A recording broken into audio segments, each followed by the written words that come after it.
True, they're not running. They're not running. I thought it would be funny, but they didn't share my sense of humor. But they want to, as Governor Kemp did yesterday, remind us, please, to focus on the election, to focus on winning. If we really believe that the country is headed off the rails, we've got to win. And so the candidates matter. Who the nominee is matters. Who can win matters. Who can not be a drag on the Senate candidates matter, because we have a real legit shot if we pick good Senate candidates to get the Senate back in 2024 as well, and as well pick up more seats in the House of Representatives. We're going to have a fight on our hands there, not to mention all the state campaigns. We've got a fight ahead of us in 2024. So thank you again for coming to hear these candidates, and I appreciate so much your kind feedback from yesterday. The number of you who stopped me and said it was just refreshing to hear them in their own words talk about their policy positions. Everyone left impressed with something each of them said. And I don't want to be the guy who does the gotcha questions or forces them into short sentences. I want to be able to let them talk and to explore what they believe. And so today we've got two more of the presidential candidates who are going to be joining us. Vivek Ramaswamy will be joining us, and the former governor of New Jersey, Christie, is going to be joining us. Now, let me say something about Governor Christie. I have interviewed him multiple times, and I've had him at these events multiple times.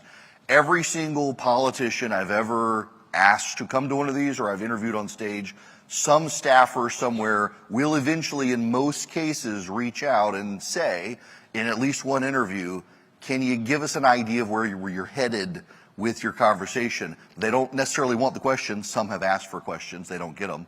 Actually, one of them I gave questions and then didn't ask any of them. He deserved it. But Christie's campaign team and the people around him, they've never asked for even the topics. Former federal prosecutor, when you go to law school, they teach you never ask a question you don't already know the answer to. Christie's very good about expect the unexpected question and have an answer for it, which makes the interviews always fun. He's also, as an aside, when I did this in 2015, he was the first politician my son ever met, and I have this picture of my kid who was about down here with Christie towering over him, shaking his hand. And my kid has no memory of this, but I showed him the pictures like that guy. He's like, yes. So he's been fun to have at these. This is the second time he's come to the gathering. I've interviewed him several times in the past.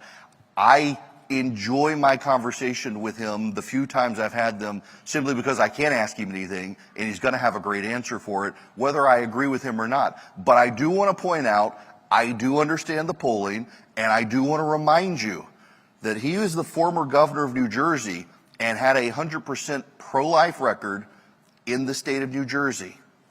Keep that in mind, and keep in mind as well that yes, New Jersey elects Republicans on occasion. In fact, they almost did this last election cycle, and it surprised everyone. Remember, it was their Speaker of the House who everyone was surprised he lost.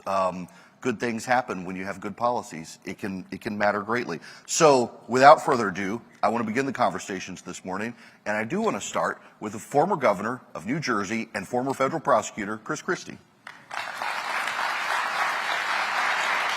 Hey, Eric. Thank you for coming. Thanks so much for having me. Absolutely. Thank you, everybody. I told him you would yell if anybody's phone went off. So I have done that before.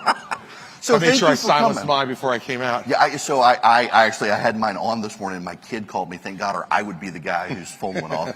Thank you, first of all, for coming. And I want to start with a question I've asked everybody who's running for president. When you've got a former president, a former vice president, a former UN ambassador, current governors and senators, why should voters vote for Christie for president? I think two reasons. First is that I'm tired of our country over the past decade or a little bit more doing small things. We're dividing ourselves up into smaller and smaller groups. We're pitting those small groups against each other. And then we're bringing up issues, not that are unimportant, Eric, but are small in context of how big and important our country is and has been. And I'm not interested in doing that. there are too many huge problems for us to deal with of consequence that I want to take on, and I'm willing to talk about now as president. You know, first is education. When 1 of every 3 children in this country does not read at grade level, that is a crisis, everybody. It's a crisis. And we have been absolutely dominated by the teachers' unions in this country. And if you didn't know it before, and I've been fighting this, as you know, since 2009 in my state, but if you didn't know it before, you saw it during COVID. Those unions put those kids and their families clearly second to their own parochial concerns. And that's added to that 1 in 3 number. We need to revolutionize what we're doing in education. And I'm going to give a speech on this after Labor Day, but we're going to go for educational freedom in the extreme. I want every family in this country to have an educational freedom account. We spend $800 billion a year in this country on K-12 education. And we're getting mediocre results despite that money. I want every parent in this country to decide where their kids go to school. You have a great public school, send them to the great public school if that's what you want. If it's not, if it doesn't support the values you want or give the kind of education you want, find a good private school or a parochial school, a Renaissance school, a charter school. But parents should be making these choices, Eric. And to me, that's one of the biggest issues that this country has to confront over the course of the next decade, or otherwise we are going to have an uneducated populace, which is awful for our competition around the world, but also awful for our democracy. Because an uneducated populace can't be an active participant in our democracy and in governing ourselves. Second, we have a political problem that needs to be solved by someone serious, and that is our government spending. Our government spending is completely out of control. It was out of control under Obama. It was out of control under Trump. And it's even more out of control under Biden. It created this inflation that is damaging every family in this country and has been for the last year and a half. And I dealt with this when I was in New Jersey. When I became governor, I had an $11 billion deficit on a $29 billion budget. And every Democrat, I had a Democratic legislature, every Democrat thought, we got him. He's going to have to raise taxes. It's the only way to solve this problem that we created for him, by the way, by all their crazy spending before I got there. And instead, we sat down and went line by line through the budget, literally, not just the rhetorical. And we eliminated 863 programs. And we balanced the budget without raising taxes and kept it in balance for the next 8 years. Now, when I did that, my popularity numbers went down because every one of those programs has a constituency. But you have to be willing to give those numbers up for something of consequence. And bringing our state and its budget into balance and not raising taxes on some of the most overtaxed people in America to begin with was incredibly important to me. Third, crime. As Eric mentioned in the introduction, I was the U.S. Attorney in New Jersey, which is the 5th largest U.S. Attorney's office in the country, for 7 years. And I know how to run a prosecuting office, and I know how to pick people to run them. And when you have the violent crime we have in cities throughout this country right now, it is decaying those great cities. And a great country without great cities will not be a great country for long.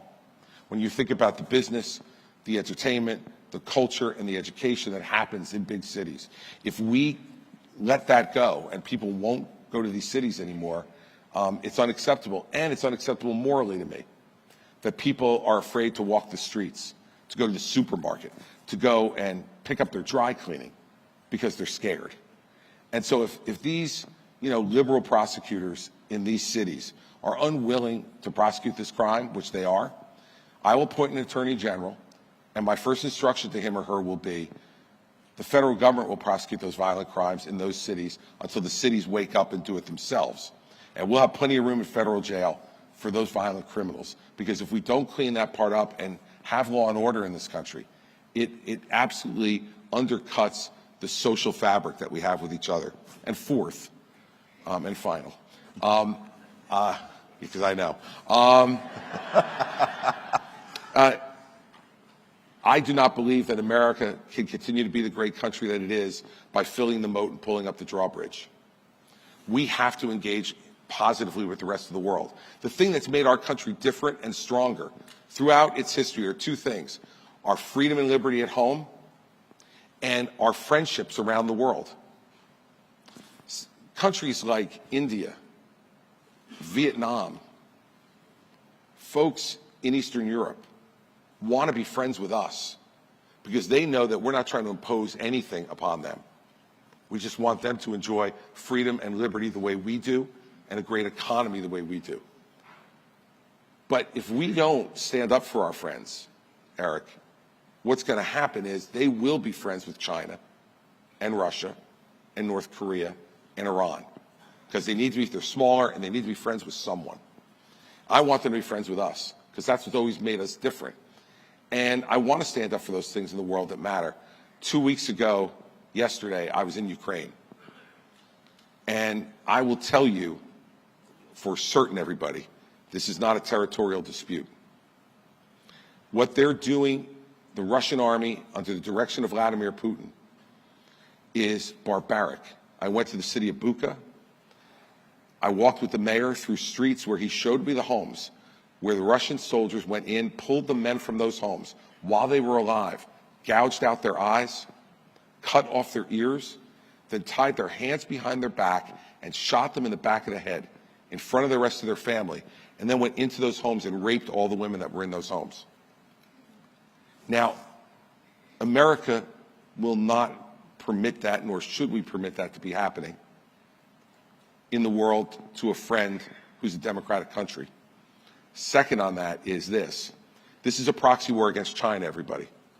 China is funding the Russian effort by buying their oil. China is coordinating the obtaining of sophisticated weapons, not only from China, but from North Korea and Iran, for the Russians. And I have to tell you something. We have folks in this race who have called Vladimir Putin brilliant, a great leader, and just yesterday, Donald Trump called him that he was the apple of Putin's eye. I have to tell you the truth. I don't want to be the apple of Vladimir Putin's eye. I don't. I'm telling you that right now. I don't want to be. And so a Christie administration would stand up for our friends around the world and work with them. We would expect friendship in return. But those are big things, consequential things. And I don't think you hear a lot of other people talking about those things in this race. And when I couldn't hear anybody talking about America, that's why I got in. Because we have to have those conversations as a country, and we have to move on to someone who's actually done this and knows how to do it. And that matters too. And we've seen that with Barack Obama, someone who had no idea how to run the government. And we see it now with Joe Biden, who doesn't remember how to run the government. So I want to go back to your first point, because I remember when you became governor of New Jersey, and there was first the rah-rah celebration, Republicans have won in New Jersey, and we're like, yeah, but what sort of Republican? And you immediately started fights with the teachers' unions in New Jersey because the schools were so far behind, and everybody, myself included, kind of perked up and like, oh, this guy kind of gets it.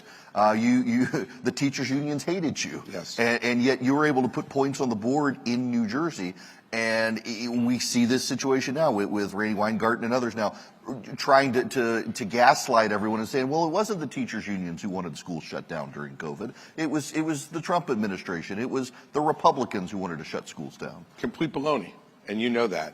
Look, we saw it. She was writing the plan inside the White House because they now have a teachers union member who goes to bed every night with the President of the United States. That's a pretty good lobbyist to have, everybody, let me tell you. And she, Jill Biden, is a teachers union member and was advocating those policies and gave Randy Weingarten an open door. Now, in New Jersey, as you just mentioned, we opened more charter schools in New Jersey during my 8 years than any governor in the state's history, and those charter schools are still open. We established Renaissance schools, which were partnership schools with private sector. The private sector would come in and fund the building of those schools. And they did it on a charitable basis because they cared so much about education. And in the city of Camden, where we had 6 of the 10 lowest performing schools in our state, in one small city, a mile square, what we did was took over the school system there. The governor did. We came in. We got private sector partners. They built Renaissance schools. What's happened in the 10 years since we did that? In the 10 years since we did that, the reading scores have gone up over 65% for those kids, and the math scores have gone up over 50%. We are changing lives. Those are kids who are now going to be able to be functional citizens in every way, economically, politically, and as leaders of their families. That's going to be a great thing. And as far as Randi Weingarten goes, and she'll hate to admit this, but we so badly beat down the popularity of the teachers union. When I got there, we did a poll. The popularity of the teachers union was at 78% in New Jersey. By the time I got done with my first year, their popularity was 38. And how did I do it? I went around the state and did town halls all over the state and asked them some very simple questions. Do you pay for your health insurance? Everybody in the room would raise their hand. I go, not only do you pay for yours, you pay for 100% of every teacher's health insurance in this state. Do you have a pension that will pay you enough in the first 2 years of your retirement that you will have exhausted everything you contributed to it, and then for the rest of your life, the taxpayers pay for it? No hands went up. I said, you do that. I said, now listen, I'm okay with providing health care and pension to people, but it's got to be fair, and they've got to contribute to it too, and they've got to do their jobs. And I just would not stand by and allow it to happen. So finally, in the city of Newark, which was also a terrible place for education, I got Randi Weingarten to voluntarily agree to merit pay for teachers. We're still to this day paying teachers who perform better in Newark more than the other ones. That's another step towards getting teachers to be competitive and want to do better because we give them a financial incentive. We're a capitalist country, for God's sake. Everybody should be incentivized by being paid more for doing better. And those are the things we did, and that's why I think I'm best positioned to revolutionize this across the country and use federal dollars and the bully pulpit to urge states that don't want to do it to get in the game. Because otherwise, there's going to be a parental revolt in this country about kids who are being underserved by an education system that we pay a king's ransom for. You mentioned crime. I don't want to talk about that RICO case. I want to talk about another RICO case. I know you know RICO. Mm-hmm. We have a situation here in Atlanta, for those of you not from the state, it's a police training facility. The Antifa members have come in and taken over the land. We know they're being funded just based on their own statements by outside nonprofits, one of which Stacey Abrams on the board. They have firebombed a youth facility in the city. They firebombed businesses. They firebombed a fire department. They have shot at police officers. They've booby-trapped trees. It is stunning to me that in a day and age when the Biden administration says we need better trained police, the city of Atlanta is committed to building a police training facility. Antifa activists are shutting it down, and there is, to my knowledge, no federal investigation at all into the coordinated effort. Somebody's got to be paying the living expenses of these kids from New Jersey and New York and Washington State who've come down. Of the 50 people who've been arrested, 2 are from Georgia. Look, this is why we need an attorney general who will do 3 things with every matter that comes before him or her: to prosecute matters without fear, without favor, and without partisanship. And folks in New Jersey will tell you, I spent 7 years as the U.S. attorney right before I became governor. So I had a lot of opinions about prosecution and a lot of experience at it. When I became governor, I appointed an attorney general, and I got out of her way. And what I said to her was, don't call me about any criminal case. I don't want to know. I used to hate when politicians, when I was U.S. attorney, used to comment on the investigations I was doing because I knew they didn't know what the hell they were talking about. And the best thing, by the way, about being U.S. attorney, the way I did it was, he asked me this all the time, what's the best part of being U.S. attorney? I said, the best part is only I know what I know. And that's an advantage. And that's an advantage we have to bring back. These prosecutions should be confidential. They should be done without fear, favor, or partisanship. And something like this that's going on in Georgia, the U.S. Attorney in Atlanta should be all over this. This is multi-jurisdictional in terms of the people who are perpetrating these acts. This is what the federal prosecuting system was made to deal with. And absolutely, it seems to me, and I don't know every fact, but the way you're presenting it to me, RICO seems particularly appropriate in that circumstance, given that you obviously have an organization here that's racketeering and is corrupt. And that's what RICO stands for, everybody. And so we need to be more aggressive about this. And look, the best example I can give you about, as an elected official, how I'd be with law enforcement was, we'll go back to the city of Camden. When I became governor, it was the most dangerous city in America, the highest murder rate in the country. And I went to the police unions and tried to negotiate more police on the street, less behind desks. Let's get out there and try to fight this. And the unions told me, go away. So I went to my chief counsel and said, we should fire all of them. They said, well, what are you talking about, Governor? I said, fire the entire police department. He said, on what basis? I said, they suck. That's what basis. It's the most dangerous city in America. Their job is to make it less dangerous, and they're obviously failing. So they went back and looked at the laws, and they came back to me and they said, well, you probably have a 50-50 shot to win if you fire all of them at once.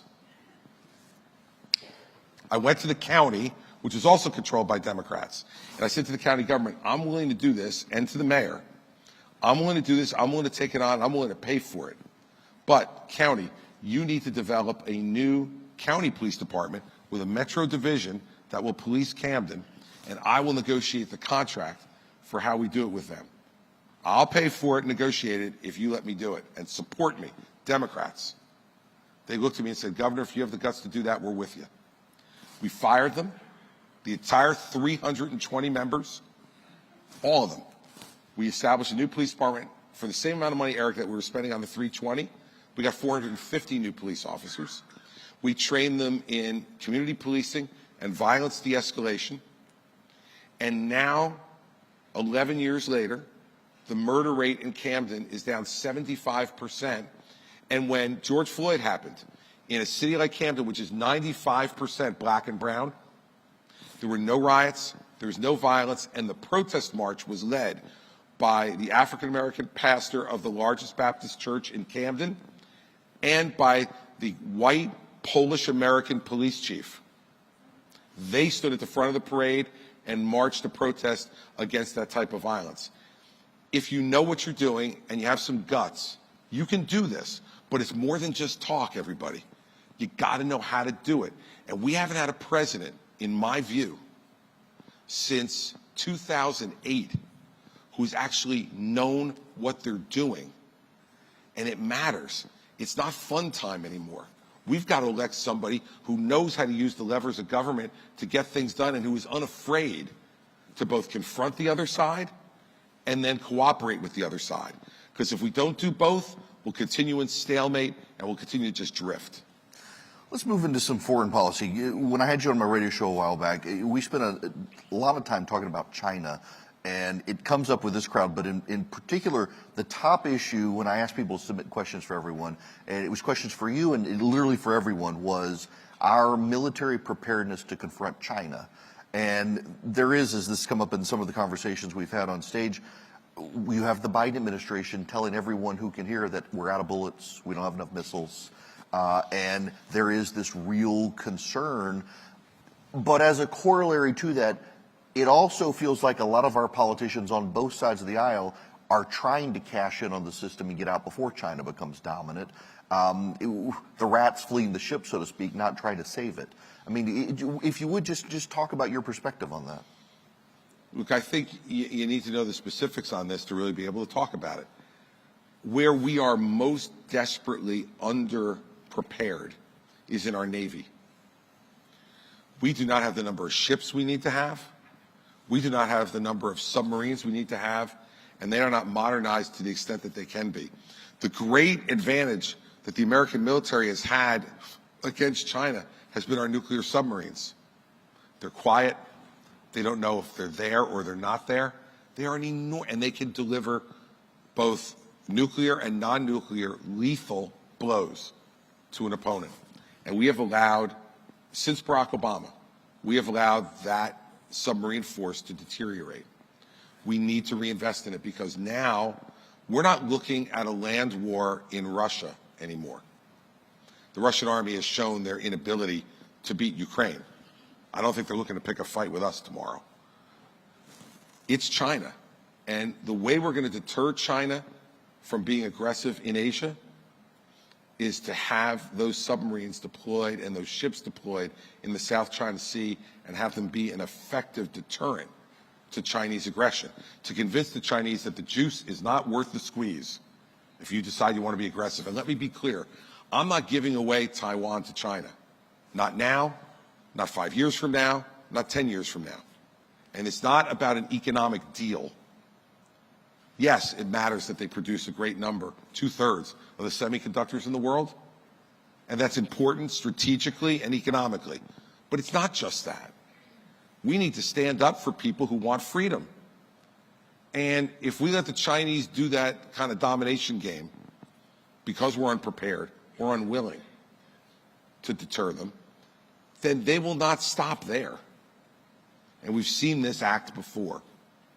And so that's one area where we need to do better. We also need to modernize our Air Force. And this is where Boeing needs to be held to account. You know, they have not done a good enough job. They are way behind on the next stuff that's already been authorized, the next class of fighter jets. They are way behind on that. And, you know, they're not getting any penalty for being way behind. I'm fine to partner with the private sector. We must in order to do it. We have the greatest private sector in the world. But when they fail, and sometimes they do, there needs to be penalties for that failure. It can't just be an open, taxpayer checkbook. We pay you if you give us what we ordered, and we pay you if you don't. Well, that's not the way it works in my world, and I'm sure it's not the way it works in yours. And so we have to get better in terms of our procurement. We need a Secretary of Defense who is smart, experienced, and tough. And there's a few good candidates on our side of the aisle. That would be a Christie Secretary of Defense, who I would say go over and do two things. I will give you the money to modernize your forces if in return you show me that you're having accountability for procurement and we're getting what we paid for. I'll pay for it, but I will only pay for it if I get it. And then we can use it as a deterrent with China. So I'd say those are the things. Our naval forces, both our ships and our submarines, and we need to modernize our fighter aircraft. Do you think there's a sentiment in Washington, probably bipartisan, that well, China's on the rise and we can't stop them, so let's just get rich off the system beforehand? Yeah, I think there is, and that's because most of them are stupid. That works. Okay?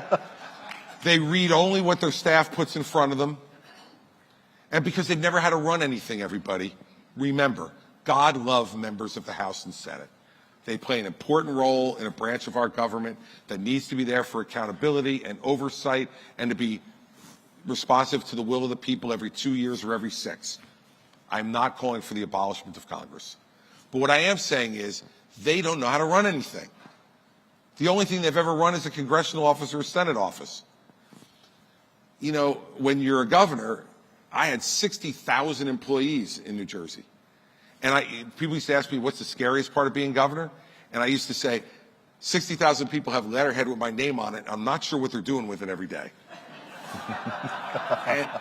and so, you know, your job is to do what you can to make sure that they're accountable. Here's what's going on. China is on the precipice of a 2008-style economic downturn. They have overborrowed, they've overspent, they've overdeveloped. And it's running out. I am promising you, everybody, if we have competent leadership in the White House, I would not trade one of the cards in my hand as the American president for one of the cards in the Chinese hand. They've overspent their economy. They are having an enormous problem with the aging of their population and no one coming up to replace them. The one-child policy in China is now coming back to bite them. They don't have a next generation of the volume that they had before. So economically, they can't keep up with growth. They don't have people to fill the jobs they need to be able to do it.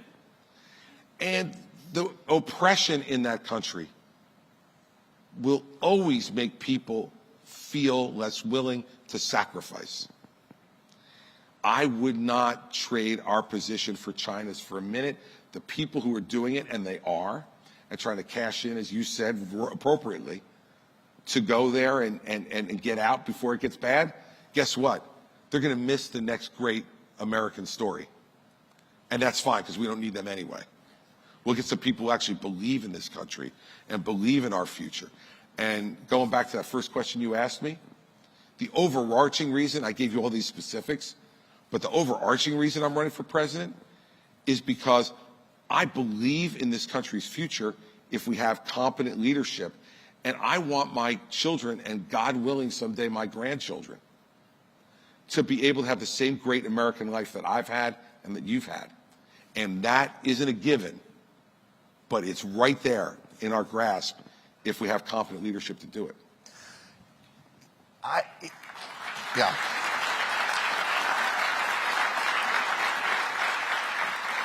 I've had this sneaking suspicion that, you know, Ronald Reagan knew the situation of the Soviet Union was perfectly willing to bankrupt them. And it's like China has thought they could do that to us. And it seems like they were on the verge of success, except as you mentioned, and there have been very few people to point out these stories that have come out lately that the Chinese economists are no longer allowed to talk about the Chinese economy. Their stocks are no longer allowed to be sold for financial businesses in the last week. Youth unemployment is no longer revealed in China as of last week. It seems like they tried to bankrupt us, and they've come close, but yet they've done it to themselves. But on our side, we do have $32 trillion in debt, and it's about to exceed GDP. That's why I said what I said about spending. Now, look, when I was in the race in 2016, we had a candidate who said, I'll balance the budget in 4 years. Let me promise you right now, I'm not balancing the budget in 4 years. The hole is too big to be able to do it.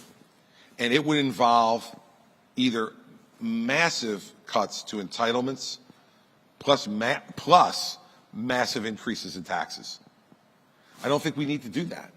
We just need to show the trend going in the other direction. And over time, with a growing economy and discipline on our spending, we'll get there. But we have dug, look, Obama, Trump, and Biden have dug us too deep a hole. I mean, Trump added $6.5 trillion to the national debt in 4 years. And Biden is going to exceed that. I mean, look, everybody, this is a bipartisan problem. We had a Republican Congress for the first 2 years of the Trump administration, and we didn't do it.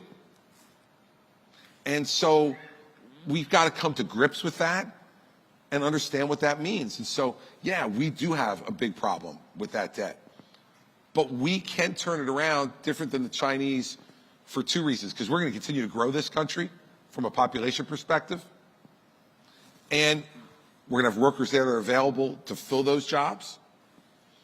And secondly, an absolutely free society knows these things. We know we have $32 trillion in debt.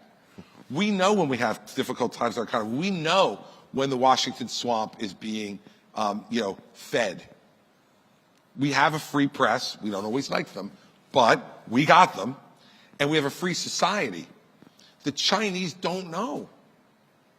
And a society that is in the dark is a society that is not one that is going to win the war of ideas with the United States.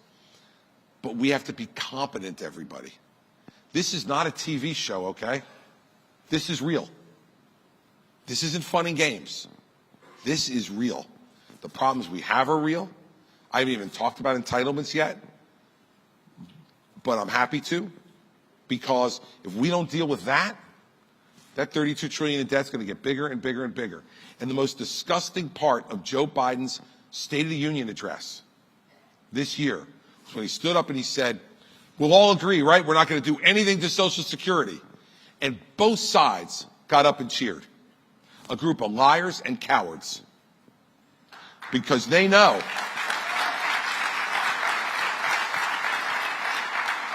They know that in 10 years, Medicare will be bankrupt, and in 11 years, Social Security will be bankrupt. And what the law that Ronald Reagan passed 40 years ago requires is if that happens, it is an immediate 25% cut in benefits in Social Security and in Medicare. I think it's 26% in Medicare. I want you to imagine, for those of you who are on Social Security right now and depend on it, and for those of you who are looking towards it, what it'd be like to cut that benefit 25% in one fell swoop. There would be people in this country who wouldn't be able to pay their rent or their mortgage, wouldn't be able to buy food, wouldn't be able to heat their homes. Cataclysmic stuff. So we got to have this conversation. And other than me, nobody in this race is willing to talk about it. It's ridiculous. And so the difference between us and China is we will be able to talk about it. And in China, the next time that the citizen of China will know about this will be when the anvil drops on their head. And that's not the kind of society we want to have, and it's not the kind of society we want dominating the rest of the world. So I can be rather dense and I don't get subtlety, but I can take a hint. Let's talk about entitlements. This is why he has a top-rated program, everybody. So on that issue, though, you know, I remember during the Bush administration, 2005, he gets reelected. He immediately says, we've got to begin to do something about entitlement reform in the country. It's going to bankrupt us. Republicans and Democrats both freak out. If we had implemented his plan in 2005, the rates of returns for Social Security recipients today who are retiring would be more than double what they are right now. And we didn't do it. Very much like the whole, well, we shouldn't drill in Anwar because it'll take 10 years to get the oil. If only we had started 10 years ago. It's amazing how Congress works. What is your idea for reassuring current or near-to-be retirees while also looking to the future? Look, I think what President Bush proposed was brilliant, but turned out to be politically too ambitious.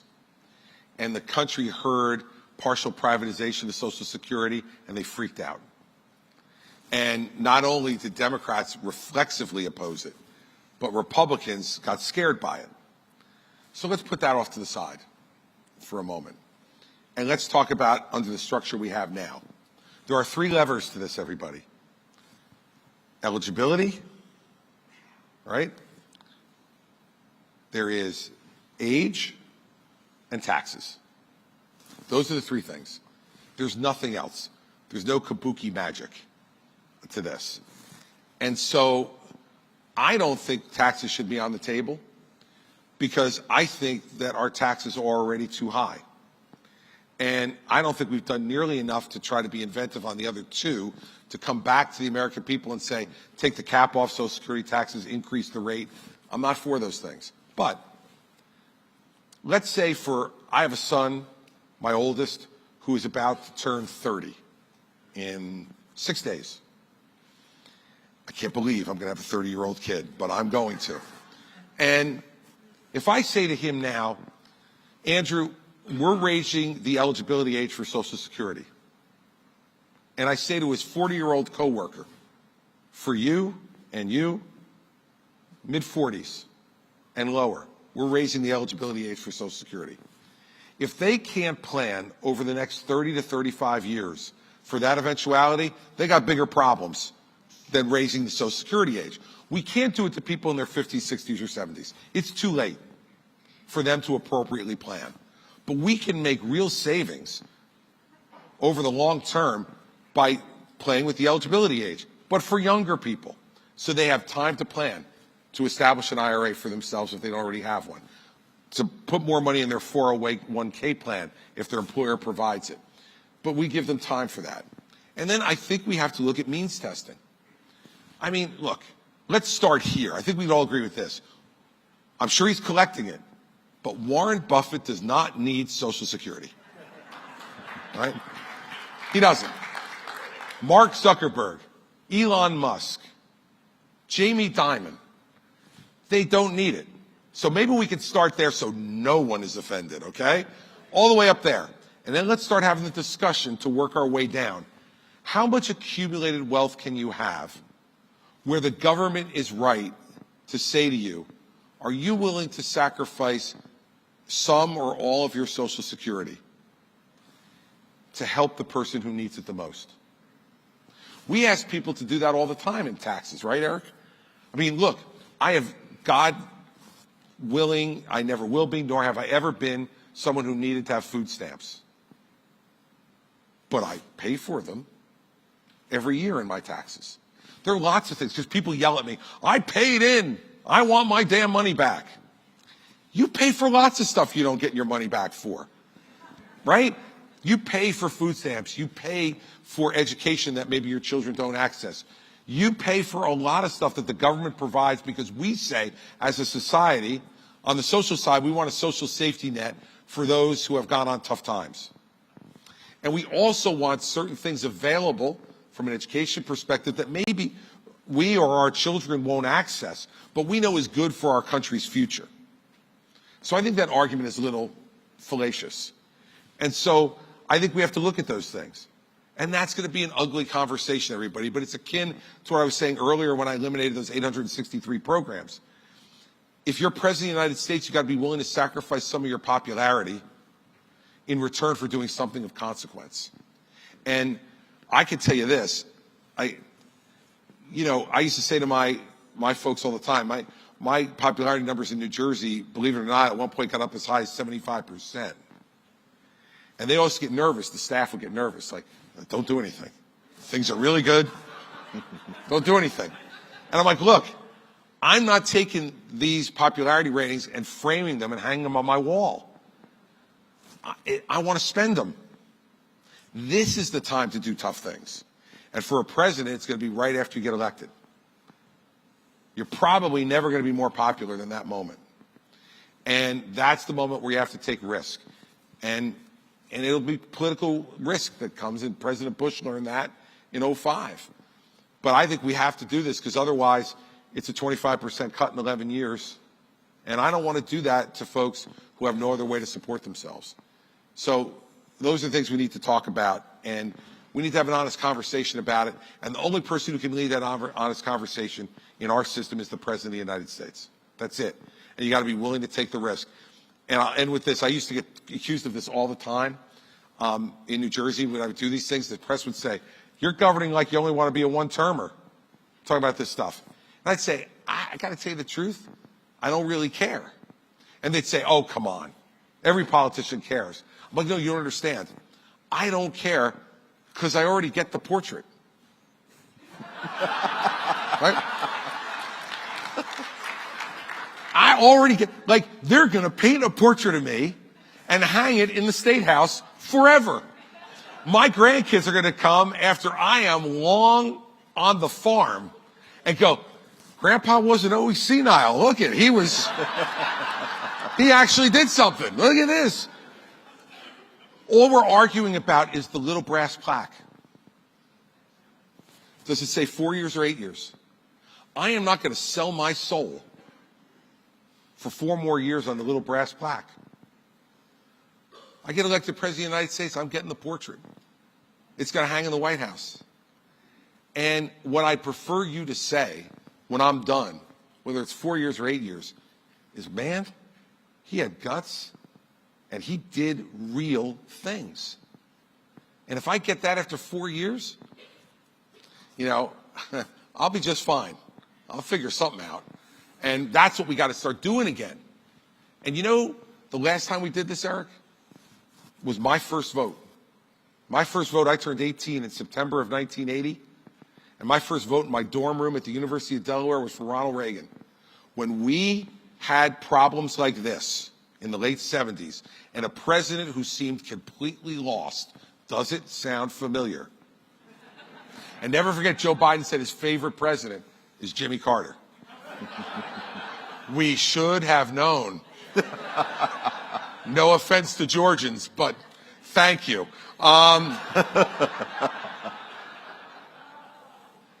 We went to a conservative governor from a blue state. And the reason Ronald Reagan was effective was he knew what he believed, he said what he believed, and he knew how to work with the other side. He didn't agree with Tip O'Neill. He didn't love Tip O'Neill. But he knew how to work with Tip O'Neill. And remember, under Ronald Reagan, he got Tip O'Neill to cut taxes. He got Tip O'Neill to fix Social Security and Medicare. He got Tip O'Neill to work on immigration. He got Tip O'Neill to increase defense spending. Think about that. We need someone who knows how to do that again, and I did it for 8 years. I had a Democratic legislature every minute of every day of my time as governor. I spent more time with people I couldn't stand than I could count. But they got elected too, and my job as governor was to make it work, and if you send me to Washington, that's going to be my job as president also. No excuses, make it work.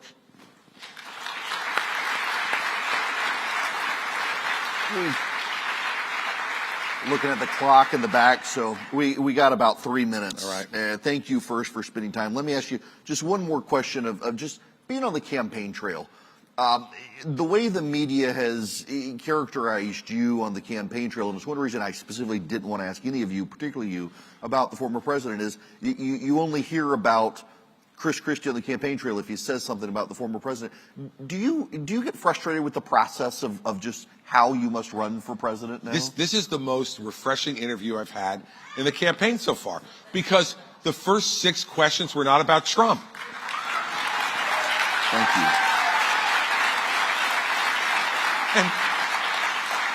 And then question 7 is, why do you talk so much about Trump? Like, well, hell, man, I try to answer your questions, right? I'm not one of those politicians who hears Erick's question, and I hope you can tell that from this morning, and then answers the question with my stump speech. I got one. I'm not giving it to you this morning. That's not what we're here for. I'm not frustrated by the process. Like, that's children complain about that. I answer when I'm asked. And if I'm asked about it, I'm happy to talk about it. But if I'm not asked about it, I have plenty of ideas, as you can tell, about what I want our future to be. More ideas than most people you'll hear in this race. And I actually know how to do it, as opposed to some of the other folks who you have heard from and will hear from. So I'm not frustrated at all. I am so happy. I got to tell you, I'm having a second chance to run for president. Let me tell you, guys, my dad served in the Army during the Korean War. His father passed away while he was there. He came home. The family had no money.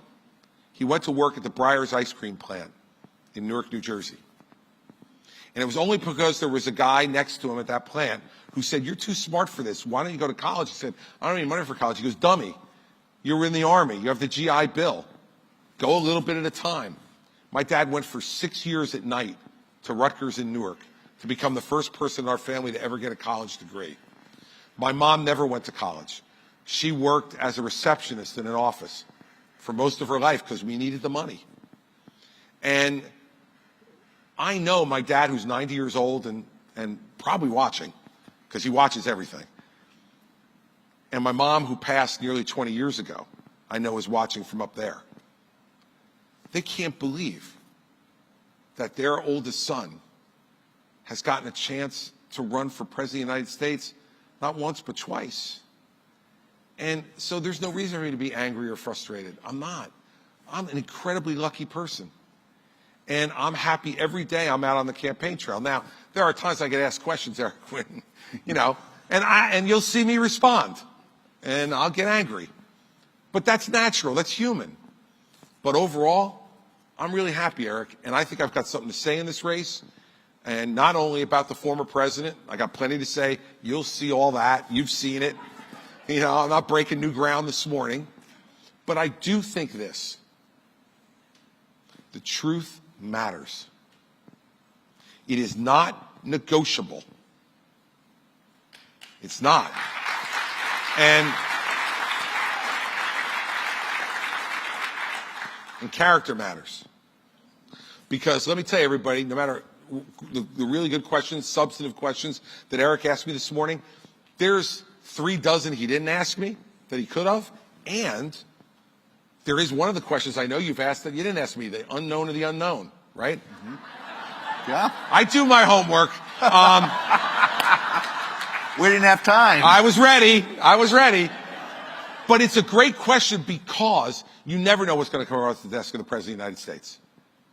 You think George W. Bush was prepared substantively for 2 planes flying into the World Trade Center, a third one flying into the Pentagon, and a fourth one being crashed by its passengers in Shanksville, Pennsylvania? He wasn't. But let me tell you what he was and is: a man of character. And so I was U.S. Attorney at the time. I never once worried, not once, whether our country would be well served by that president, because I knew him and I knew he was a man of character. We're not going to always agree with him, but we're going to know he's going to make those decisions not on his own self-interest, but on the interest of the country. How about we do this time? We nominate someone who we know in our hearts will put the country first and not their self-interest first, will put your children and grandchildren ahead of their own children and grandchildren. How about we nominate and elect someone like that, and then whatever the unknown of the unknown is, I'll deal with it. Christie, thank you so much. I have thoroughly enjoyed this. Thank you. Really great. Thanks for giving me the time. Absolutely. Your questions are great. Thank you. Thank you. Thank you all very much.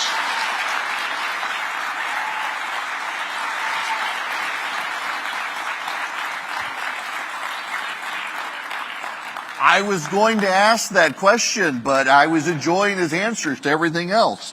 All right, so I got to know our next guest during his time in Congress, Congressman from North Carolina. He's now running for governor of North Carolina, and I know there's a slate of candidates running, including the lieutenant governor there, but I want to introduce you to my friend who I hope is the next governor of North Carolina, Congressman Mark Walker. Thank you. Thanks. Thank you, Eric. Thanks for coming. Oh, my privilege. So, you know, your state is interesting. I love North Carolina. I love now I'm on several radio stations there now. And it's this growing state where Charlotte is becoming this financial rival to Atlanta. And there's been this perception that, oh, it's becoming this blue state. It's voted for Democrats. Maybe it's a swing state. You've got the supermajority Republican legislature now, a governor who seems clueless on cultural issues, let alone economic issues of the state.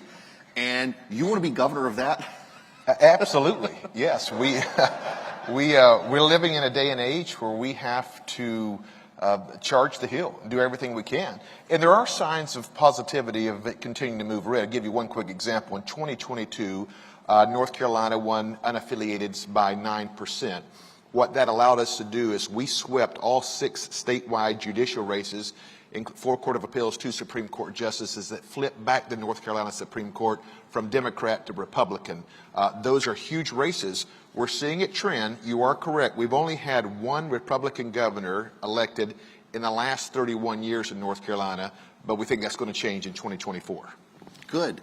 Now, I want to step back a little bit because you were in Congress. You were one of the reliable conservative votes in Congress. And I have gotten a sense from the few conversations we've had in the past that you had some frustrations, not just with Republican leadership, but with some of the folks who went to Congress, said they were conservative, but were so willing to cut a deal. We're at $32 trillion in national debt. No questions. Well, I didn't support the omnibus. I'm the highest rated conservative to ever serve in the top 4 leadership positions in the history of the United States Congress, and the last member to get a balanced budget back in 2018, negotiated that with Speaker Ryan. Here's the interesting thing to make your point. When we got that to the floor, I think we had 239 Republicans present that day. Only 160 Republicans voted for it. That's what we're talking about. There's a lot of campaign commercials about fiscal responsibility, a lot of campaigns that are built on making sure that we're cutting that bottom line. But going there and living it out or doing it is 2 different things. When we look at people, whether they're statewide elections or whether it's in the United States Congress, House, or Senate, we want to make sure that's a topic that's very important, because I know it's not the sexy topic. We're talking about all the social issues. Those are important. But if you look at the amount of debt that we're accumulating, it's not just the fact of what kind of burden we're leaving for our children and grandchildren, but we've also reached a place, Eric, where it's a national security issue as well. Now, let's look at the governor's race for just a minute, because you mentioned how few Republican governors have gotten elected, despite a good Republican success in North Carolina. I still consider it more of a red state than a blue state. Yes.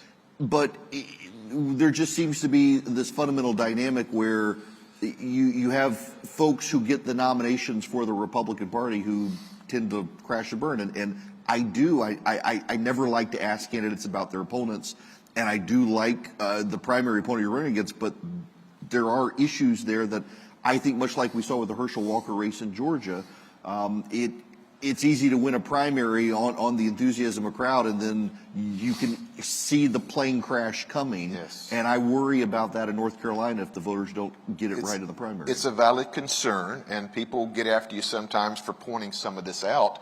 But my job is to make sure that the Attorney General in North Carolina, who's a Democrat, more of a Gavin Newsom family tree, if you will, his name's Josh Stein. Our current governor's term limited. He served 2 terms, a Democrat. My job is to make sure he never sees the light of day. He's a card-carrying progressive radical wingnut, for lack of better expression. I think we understand what wingnuts are. But as far as the primary opponent, it's very similar to Herschel Walker. We have a guy who has a background of 4 bankruptcies, just to get into the place of it, multiple foreclosures and evictions, civil judgments, tax liens. If you do not think the Democrats are going to use that as far, they will. And I think at some point in this cone that we're in, Republicans are going to have to ask themselves the question, does character and integrity still matter to our party? Because we've gotten to the place, yeah. Look, and you and I are both, I was a pastor for 16 years before running for Congress. God's grace is sufficient. I know I need it on a daily basis. But when we're looking at a situation, North Carolina, Republicans make up only 30% of the registered voters. You have to have unaffiliated support to be able to get across the finish line. And when you've alienated the groups, or when your background, past and present, doesn't match what you're spewing from the stage, eventually it is revealed. And that's why when we look for candidates, in my opinion, you have to have people that not just can give the great speech, but have a history of substance that matches what they're speaking about. The hypocrisy is going to turn many, many people away. And here's the one other point I want to make on this, Eric. All of us can talk about the problems. Man, there's a slew of them. I was the ranking member on intelligence and counterterrorism, been to the border. Joe Biden, we could talk about him and Hunter and the problems for days. But here's where the Republicans and Democrats are different, and here's where the Democrats are beating us. We like to talk about the issues. Democrats are coming up with solutions. We like to talk about the problems. Democrats are putting forth results. Republicans are reactive. Democrats are proactive. And until we start looking for candidates that have a plan, that have solutions, that have a game plan to win, we're going to continue on this proverbial hamster wheel in our echo chambers talking about the issues, which are important, but we've got to find a way to move to the transition of finding the solutions. So a great speech or a candidate that looks good on paper, you have to look a little deeper sometimes. It's well said. Wild card question for you, having been a pastor, the politics, which is worse, in the church or in Congress?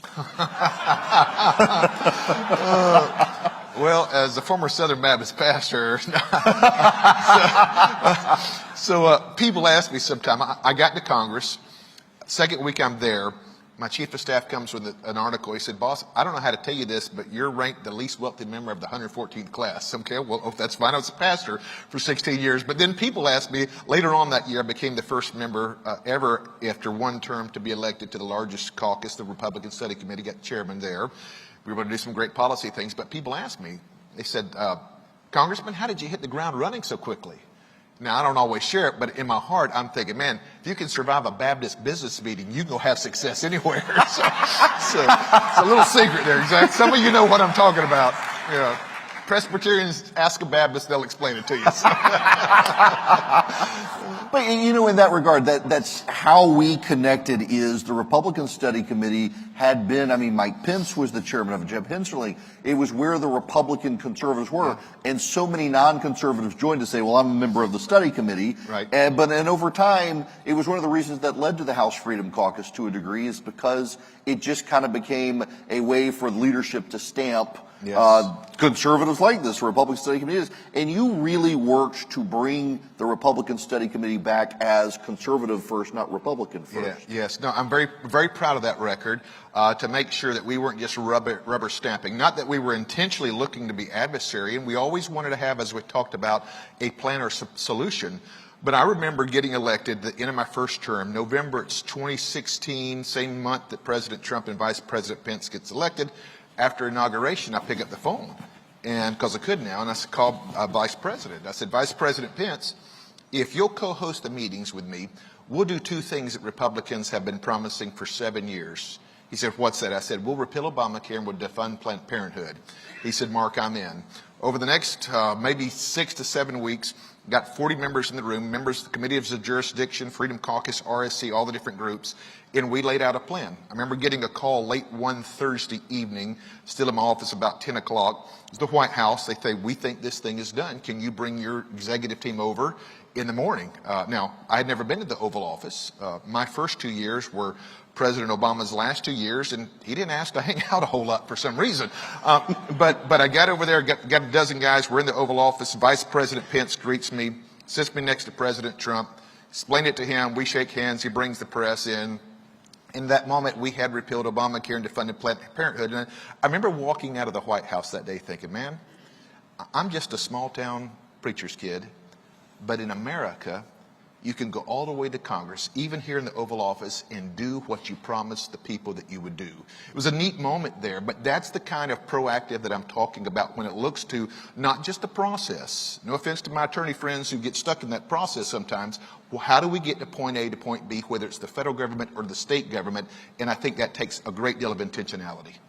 Look, the dynamics of North Carolina to me are so interesting. I'll tell you the story. I've said this on radio before. When I got hired by CNN back in 2009, before I went to Fox, Fox was looking at me at the time. And I went into Bill Shine's office at Fox, who's become a friend, and he said, let me explain to you why Fox is dominant. He pulled out, clearly had done this a million times. He had these blank maps of the U.S. He drew these ovals down the coast, and they put a little circle in North Carolina. And he said, Fox covers the entire heartland. CNN and MSNBC only cover the coast. MSNBC is dominant, and he put his finger in North Carolina and said, because they also get the college towns. And he just pointed at the Raleigh-Durham area. You have this hub of progressivism in the Raleigh-Durham area, UNC, Duke. You have this financial center in Charlotte. But then you have this broad and beautiful expanse of mountain, and we can't forget the hippies in Asheville, but you have this broad, beautiful expanse. They forget a lot, but yes, we can't forget about it. Yes, exactly right. So, yes, yeah. Rural state and the beautiful coastline in North Carolina. Of course, you got Kitty Hawk and all. It's a gorgeous, gorgeous state. Yes. But these incredible divides that I think are increasingly, you see it in the polling, the urban, well-to-do, secular, highly educated, and then the farmers and the people who've chosen to move into rural North Carolina who constantly are encroached by the city. How do you balance the dynamics of that? You take your message to these places. I'm very proud, as strong as of a conservative background we have, I'm the only conservative, the only Republican in North Carolina in the history to win the United Negro College President's Award. I'm the only Republican in the state of North Carolina that's given the commencement address at HBCU. 3 months ago, I'm teaching the entrepreneurial class at the largest black college in the country. Well, why is that important? See, the reason why it's important is because unless we take the message of individualism, liberty, these conservative values to these different places and communities and college campuses, they're not going to hear it. So it's all well and good to get around a bunch of conservatives and understand what we're trying to do. But we can't stop there. One of the great fulfilling things, in fact, Eric, if I had to pinpoint it, what motivated me to launch for governor on May the 20th is God has given us an opportunity, some favor to go to places where Republicans don't normally go. I'm very proud to go that. Those relationships are genuine. If when we go in and we talk about why America is the land of opportunity, when you see young people in different communities, 22, 23 years old, when it's the first time that they've ever heard that in America you can be anything that you want to be. I was teaching a class, as I mentioned the other day, and we were talking about business startups, some entrepreneurship things with my background in finance before I became a pastor. And it wasn't long before we shifted the conversation to the victimization culture. And I told them, I said, look, here's what the psalmist wrote. The psalmist 139, in Psalms 139 said, you're fearfully and wonderfully made. In fact, Jeremiah says that God knew you when you were in your mother's womb, which means this. He has a very unique, specific purpose and plan for your life. He's given you certain talents and gifts. Do not let the left, these elitists, come in and tell you this is your ceiling, because God has a completely different plan for you. Now, to see that resonate, not that you flip an entire room, but can you imagine being a young adult and never hearing that before, that America is not inherently racist, it's not inherently evil? Not saying that we got it all right day one, but no country can match this as the land of opportunity for every community. I'm driven to share that, and I'm going to go to places where Republicans don't normally go, and I pray that God continues to give us that opportunity. That's good. That's good. Okay, so I got to get into this. I do want you to be able to tell the crowd, because you do have this background in finance before you went into ministry, before you got into politics. Your biography is actually one that I think is really unique. Well, I grew up as a Baptist preacher's kid, oldest of three boys. So we were either at school, church, or on the ball field. That's the only three options. We couldn't go anywhere else. No theaters, no dances. You know, my mom to this day, she sees me on Fox News or something. She says she'll call and say it's time to get a haircut. You know, so that's kind of mom. So yeah. But I grew up in that environment. I wanted no part of it, so I pursued. I played 2 or 3 sports in college for 1 year. Then I realized how good everybody else was. So it was kind of time to change the priorities. But I worked in business and finance for about 6 or 7 years, and then I did something I swore I would never do, and that would be to follow my dad's footsteps as a pastor. Stepped away from ministry, sold our home. We rented an old Sears and Roebuck catalog prefabricated house, built like, I don't know if you remember these things, 1915, 1920. You could hear the wind whistle blew it at night. Times were tough. Went back to school. My wife is a wonderful human being. She's a family nurse practitioner.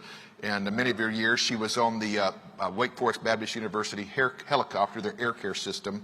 Wonderful. Could take 30 minutes just talking about her.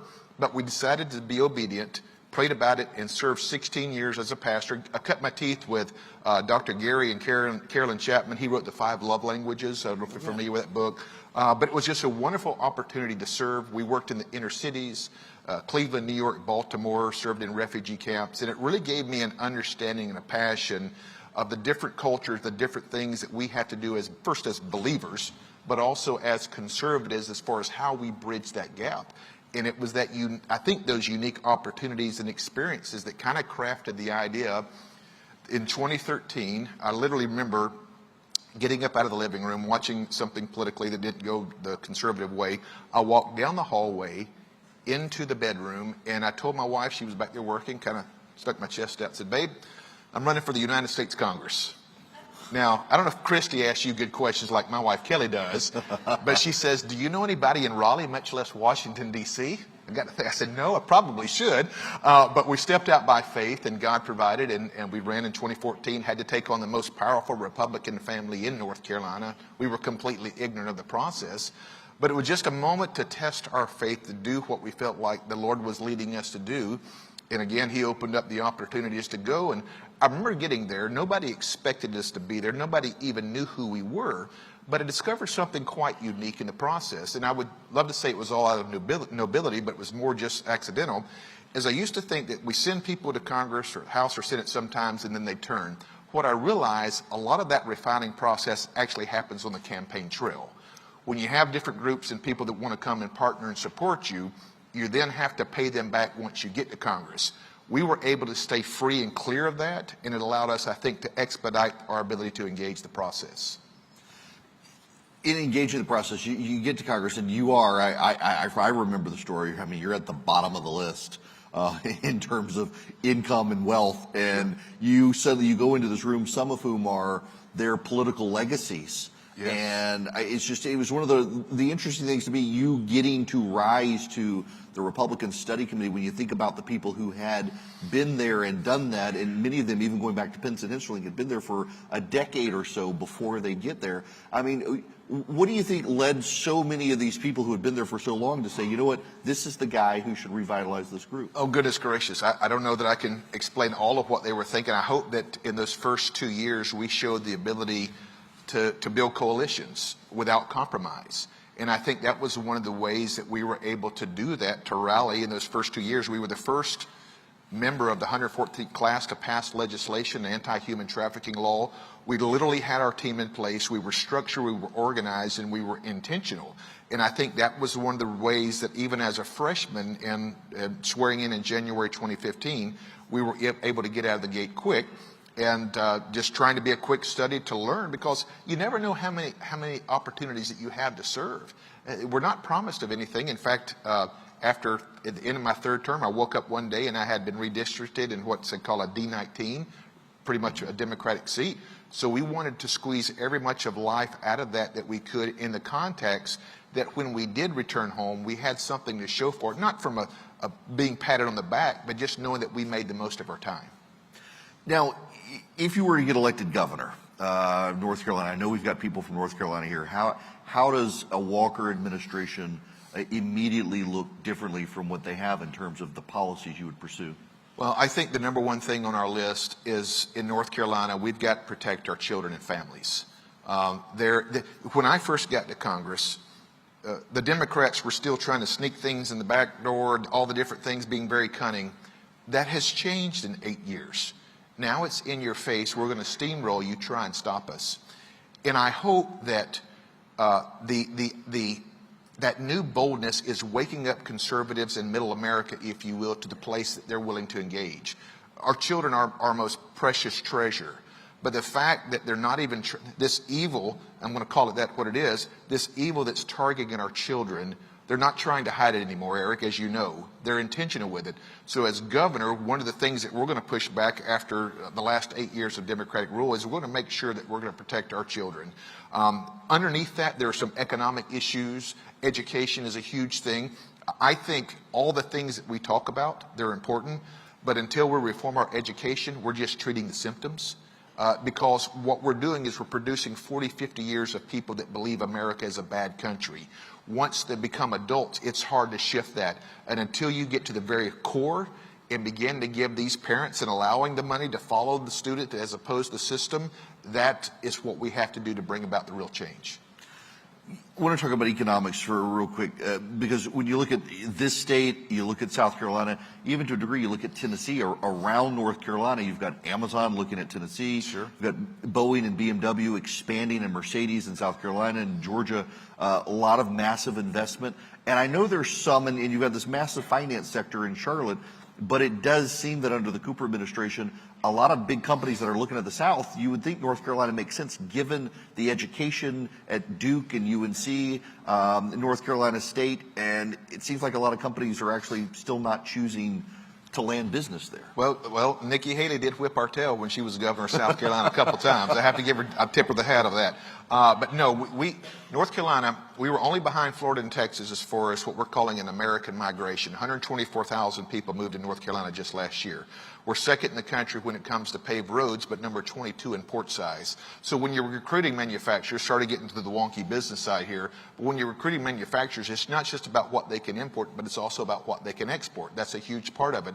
So you have to have somebody with a little business background that could go into these boardrooms and recruit. But you are correct. Alabama, I would put them in there as well as far as recruiting some of the businesses. We're on the precipice. We've got a huge, Toyota's got a battery plant that's coming in our area. Wolfspeed's coming in. That's a $4 billion investment. We're on the precipice of really seeing some neat things. But you're correct. You know North Carolina well. Charlotte's been the fintech area. The biotech has been more of the research triangle. Where I live in the Triad, we're trying to see if it can become the aerotech. But you have to be aggressive without compromising or giving away the farm. And that's what I think we can bring as governor of North Carolina. I was going to make a crack about the ACC and the SEC in North Carolina, but Go ahead. Had enough references, but a basketball state more than a football state, I guess we'll say. I am fascinated by the dynamic. I got a scholarship to go to Duke, and I wound up not going there. But even then, in the 1990s, it very much struck me as this beautiful campus and this beautiful place. They wanted me to know that I needed them; they didn't need me. And it wasn't this warm, being from a very rural part of Louisiana, to go. But yet, ever since then, my kid has gotten recruitment material from some of the colleges in North Carolina. And I'm really stunned by even in the recruitment. I mean, they want to make sure you know how woke and progressive some of these universities are. Are you concerned about that push from those institutions being so big that they fundamentally do change the culture of North Carolina? Well, they've been changing the culture in North Carolina across the country. How many times have you talked with people who sent their freshman daughter or son to one of these campuses, and by Christmas time, they don't even recognize them? But once again, that's talking about the problem. What's the solution? As governor of North Carolina, I'm directly targeting tenureship. Until we're willing to go after, take away that tenureship, and even take the chance to fire some of these professors, we're not going to solve it. As long as you have no accountability in those positions, we're not going to change that. And that's where a lot of the indoctrination, that's where a lot of the damage is done to those young adults, because you have, 93% of all faculty is either left or hard left. You've got 7% that are considered moderate or conservatives. That's fine. But if you cross those lines, I'm going to put tenureship in play as the next governor. Good for you. So I just got to say as an aside that you make this somewhat more challenging for me, because I'm used to throwing a question and standard politician goes on for 10 minutes and I can just sit over here and twiddle my thumbs, and you're actually giving me these answers with some precision. So let me talk to you about something else where I know you can give me some precision. Sure. And that is, you and I both share this belief that we do have a spiritual problem in the country. And part of the fundamental problem, as I see it, is our political class that could try with the rhetoric to elevate our souls are instead using those spiritual problems to divide us further. Yes. As you run for office, you run as a partisan, you run as a Republican, but how do you address it? And you mentioned the work you're doing with HBCUs. How do you bridge those divides to try to repair, to the extent that you can, in your individual capacity, those spiritual problems that we're dealing with? All right, I'll take a full 2 minutes this time. How about that? I thought you want more than just, no, I'm just. No. I appreciate it. Let's get to the point and make a great to get case, to the right? No, point, exactly right. I didn't, I think you got 3 questions in with Christie. I don't know. Sorry, Chris, if he's checking. I don't know. But to the heart of your point, why is there, look, here's what I've determined, even spending 6 years in the United States Congress. You can't fix a spiritual issue with a political solution. Mm-hmm. You can't do it. Now, we need strong conservatives. We need people that understand policy. We need great leaders. But fundamentally, this is a spiritual battle that we're in more than anything else. And that's when I talk about the evil that we're battling, whether it's targeting our children or other areas of our life. This is why we have to be willing to engage. Not to be too cliche, but we know that the Judeo-Christian principle values that were woven in the very founding of our country, they're still etched in stone throughout D.C. I'm not going to point Nancy Pelosi where they are. She might bring a sandblaster in or something, but that's part of our fabric, and it needs to be protected. So the balance that I feel like that I have to walk as a believer is, I know that God doesn't call me anywhere that I'm exempt from being a light for Christ. Yet at the same time, I have a responsibility to speak the truth. Now, that's not always pleasant to hear, and we do our best, as Paul wrote, to season it as best we can. But just as Jesus at the woman at the well, and we talked about physical needs, he did tell her the truth. That's not number 5. That's not your guy either. We got some problems here. But if you look at, though, the way that Jesus modeled that, he did it this way: laterally, love your neighbor as yourself. My neighbors, my community, that's not my enemy. I want them to understand or have the opportunity to know what I know and love about America. But to the people that are permeating these communities, that are bringing in the damage, my job is to call them out, and to call them out by name as much as I can, to push back against that evil tide of leftist Marxist government. I'll continue to do that, and I won't be ashamed when I'm doing it. Good. Just in a couple minutes left, let's talk specifically about your campaign. You've got a diverse array of counties that you've got to visit. You've got a primary coming up next year. If people want to get involved, who are in the audience, who are in North Carolina, where do they go? And also, what's the landscape like? I know in Georgia, for example, or even my home state of Louisiana, there are certain things you got to go through in the process to the primary. What's it look like to run in the Republican primary? Well, as far as what it looks like, I mean, you have a diverse group of Republicans even in our state. You have different perspectives there. I do know this, the Republican Governors Association has now designated North Carolina as the #1 gubernatorial race in the country for next year. So there's going to be a lot on the stake, a lot at stake. North Carolina, much like Georgia in some ways, is considered a purple state by some prognosticators, that you could literally not only impact the governor's race, but the right candidate or the wrong candidate could actually bring the presidential race to a percentage or point. I think the Republican won it last time just by over 1 point. President Trump did 1.5, 1.6%. So the landscape is very crucial that you have somebody that I feel like has the strong background, the substance to be able to not only pull those Republicans that are at 30%, but to be able to reach into different places in different communities. That's our background. We're proud of that background, and I think that's going to allow us March the 5th on Super Tuesday to be able to push through. To the second part of your question, if somebody wants to know, you can, all the social medias is Rep Mark Walker, REP Mark Walker, Twitter, Facebook, social media. We have a lot of fun out there. Our website, if you want to get more detailed information, is Walker, the number 4nc.com. Walker4nc.com. Listen, I'm glad you could come down and hang out with me. I really am genuinely sincere when I say I admire the fact that you went into the RSC, which had become a rubber stamp for leadership, and made it conservative again, because I'd been such a big fan of the group. And best of luck to you on the campaign. Thank you. Absolutely. Thank you. Thank you. Thank you. Thanks, guys. Thank you. Let me, with the congressman off stage, let me say this. North Carolina really is going to matter, and I know there are a great group of candidates there, some of whom have huge celebrity name ID on our side, but also lots of baggage, and we've got to get that right. I mean, the theme of this conference could be we got to get this right. The reason I called it forward which way is we got to make that choice, because we can go forward off a cliff or we can go forward in victory, and I don't want us going off a cliff.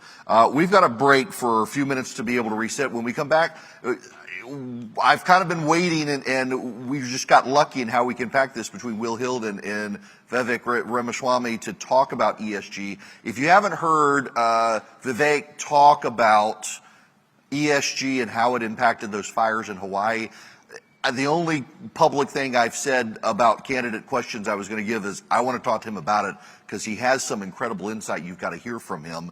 And I'll get into it some with Will as well. But give me about 15 minutes. I got to swap out a battery pack, grab a sip of water, and we'll be back with some more presidential candidates.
closure and planes are backed up, and we may have to alter the schedule a little to be able to accommodate him, because I want to give him his time on stage as best we can. So we're working to try to make sure that we can get him as much time on stage as possible when he gets here. We may have to put him off until after lunch to be able to make it work. We're going to make it work for him. He's making it work for us, so I just want you to be aware of that. Now, one of our sponsors is Consumers Research, which has been the leading organization in the United States, raising awareness about ESG and BlackRock and what those standards are, and also educating conservatives on how to fight back.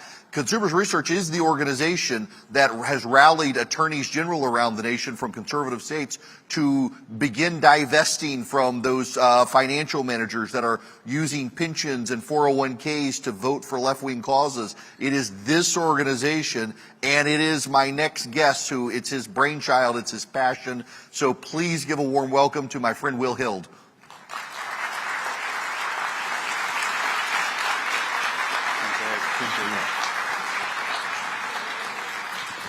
All right, so first of all, I'm jealous. You've got the real comfortable shoes on compared to these that are supposed to be and aren't. But by the way, I do have to note, after I picked on Senator Scott for having snazzier socks, my kid went out last night and bought me golfer's socks, so I could have something. So now, let's talk about ESG first. For those who don't know what it is, can you just really explain what it is? Yeah, absolutely. It's a very simple concept. They try to confuse it and make it all about these technical scores and this nonsense. ESG is the phenomenon of the financial services industry, whether it's big asset managers, big banks, or big insurers, trying to use their market power, often coordinating with each other in the market, to push a far left progressive agenda. So asset managers use the shares that they hold as stewards, as fiduciaries. Big banks use it as criteria for their loan portfolio. You have to sign up to all this nonsense before you can get financing. And the insurers just say you can't get a policy unless you accept all of these different requirements.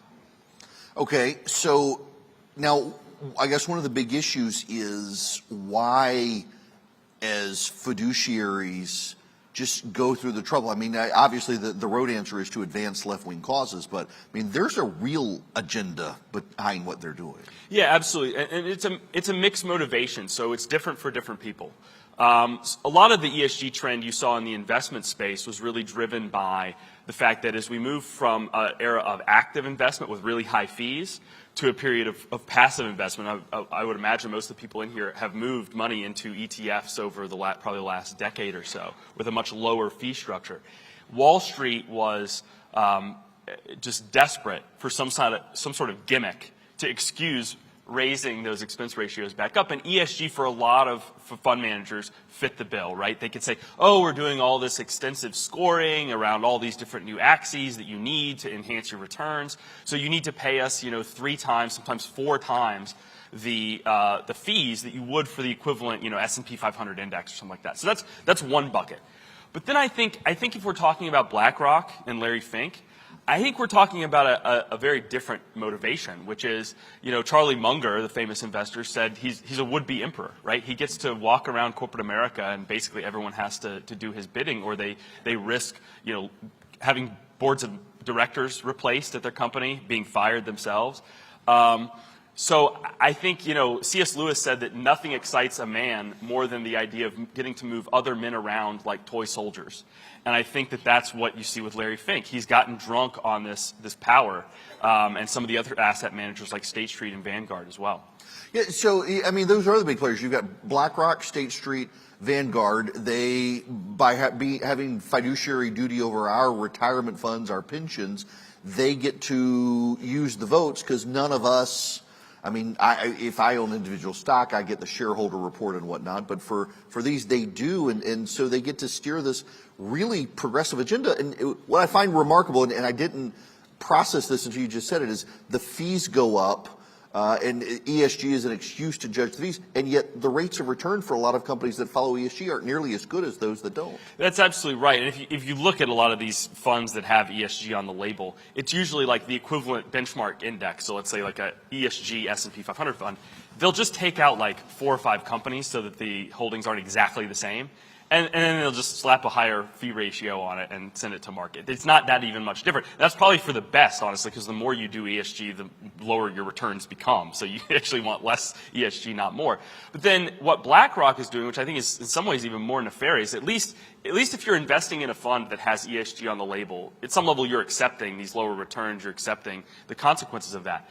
But BlackRock and some of the other asset managers like State Street, for example, have joined these groups like Climate Action 100, where in order to join, you've promised to use 100% of your assets under management. Not just the stuff you have in the ESG funds, but the stuff you have in the normal like iShares S&P 500 index fund to advance things like net zero, which for those who don't know, net zero is this idea that we're going to get to net zero carbon emissions by 2050. It's based on the Paris Accords that, we're in via executive order. When there's a Democrat in the White House, we're out via executive order. Even a democratically held Senate couldn't pass the Paris Accords as a matter of treaty and therefore U.S. law. And yet BlackRock is running around saying, we're going to push net zero with every share in our portfolio because we just assume that eventually all these governments are going to get around. And that's how they argue that it's within their fiduciary duty, is they make an assumption about where politics is going based on really no data, just their own wishful thinking. And then they say, well, we're just preparing for the future as we know it's going to come about. So that's kind of how they try to wedge their political agenda into the their legal fiduciary duty. But it's really, I think that's why I wanted to describe ESG as the phenomenon and not just the technical term. Because a lot of people don't realize, they think, oh, I've looked at my portfolio. I don't have a single fund that says ESG on it. But if you have money with BlackRock, if you have money with State Street, you own ESG funds because they are using your shares to push a far left agenda.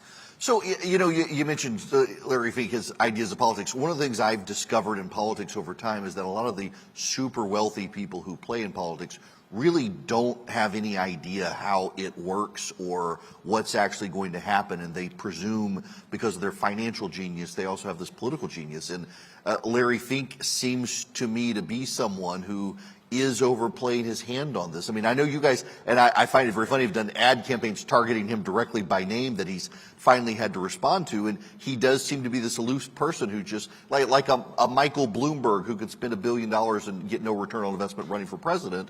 You've got Larry Fink spending other people's money to advance this agenda. Yeah, I think that's right. He's a well-known member and constant speaker at Davos and the World Economic Forum. He runs around doing events with the Clinton Foundation, the Clinton Initiative. And I think living in that bubble, everyone tells you all this. Klaus Schwab tells you all this stuff is inevitable, that there's no chance, there's no opposition, there's no dissidence, democracy's basically irrelevant, all this stuff is inevitable. And so he may sincerely believe it. He may sincerely, I guess, believe that he thinks this is inevitable. That said, part of the fiduciary duty isn't just a duty that a duty of loyalty, it's a duty of care. You can't just make wild political assumptions and base your investment thesis on that. You have to have something to back that up. When you look at, the fact that neither political party is talking about, even bringing up passing the Paris Accords or any of this other stuff as a matter of law, it's all wishful thinking. I want there to be us be moving to net zero. Therefore, I'm going to force every company in America to move to net zero, and that's within the fiduciary duty because of the assumptions I made. Now, you and I were talking backstage, and it took me a minute to remember, but I distinctly remember Common Core, when conservatives were finally realizing this isn't a good idea for our kids in education. Mike Pence was governor of Indiana at the time and started pressuring the state school board to get rid of this. Well, we're not using Common Core. We're using something called Community Core. And it's different from Common Core, but it was the exact same agenda. And I mean, I hear Larry Fink and BlackRock and State Street them say, well, we're moving away from ESG. And it just sounds like a relabeling campaign. Yeah, 100%. A few months ago, he was at the Aspen Ideas Festival, and he got asked, what about this fight that's going on? And he actually admitted that he was ashamed that he'd been dragged into it and that he said he was going to stop using the term ESG. Now, in the same breath, he said, but don't get me wrong, I'm still a conscientious capitalist, which is basically just a way of rebranding, what he's doing. That's kind of what we're seeing going on in this space right now. 18 months ago when we launched our ads on BlackRock and ESG, most people didn't know what it was. So that was the first part, is educating people. And then as people started to understand it, they really started to hate what it did. And BlackRock tried to launch this counter campaign called About BlackRock. They probably spent somewhere between $20 and $30 million on that campaign. It went nowhere. So now what they're moving to, like you said, is a rebranding campaign. We will probably stop hearing from the left about ESG. They're now ashamed of it. They understand how much people hate it. They're going to come up with some other term. Sustainability is probably a candidate. Stakeholder capitalism, you're probably going to hear about that. And I guess they probably workshopped some term that he, soft launched by saying conscientious capitalism. The other thing they're going to do, and this is something we've seen BlackRock kind of attempt a couple times. We'll see if they're any more successful this time. But they're going to try to pay off the right with a pittance, with a tip. They kind of have cycled through a number of renter Republicans to try and kind of be the face. They'll speak out of both sides of their mouth. To the left, they'll say, oh, no, we're still doing everything we said we were going to do, to the New York City comptroller and to CalPERS and everything. Oh, we're pushing hard. Then they'll go and hire, like they had somebody out of Jay Clayton's SEC for a while. She didn't work out. Now they've hired John Kelly, who's this guy, not the White House chief of staff, right. the corporate hack. His whole career has been basically moving from left-wing corporation to left-wing corporation, being sort of the Republican ombudsman, going, they don't really hate you as much as they say they do. Don't worry. His last job was at Starbucks, that famously neutral, politically neutral corporation, where he was there, trying to calm Republicans at the same time that Starbucks is banning, the mention of Christmas from their stores and their cups and everything. So that's their next step. He just started there. So I'm sure they'll be running around DC trying to see who they can on the right, who they can pay off. But I don't think it's going to work. I think people are hip to the tricks that the corporate America often plays when they're attacking conservative principles. We've seen this with Anheuser-Busch and Target. People are frustrated and tired of it. I don't think it's going to go anywhere.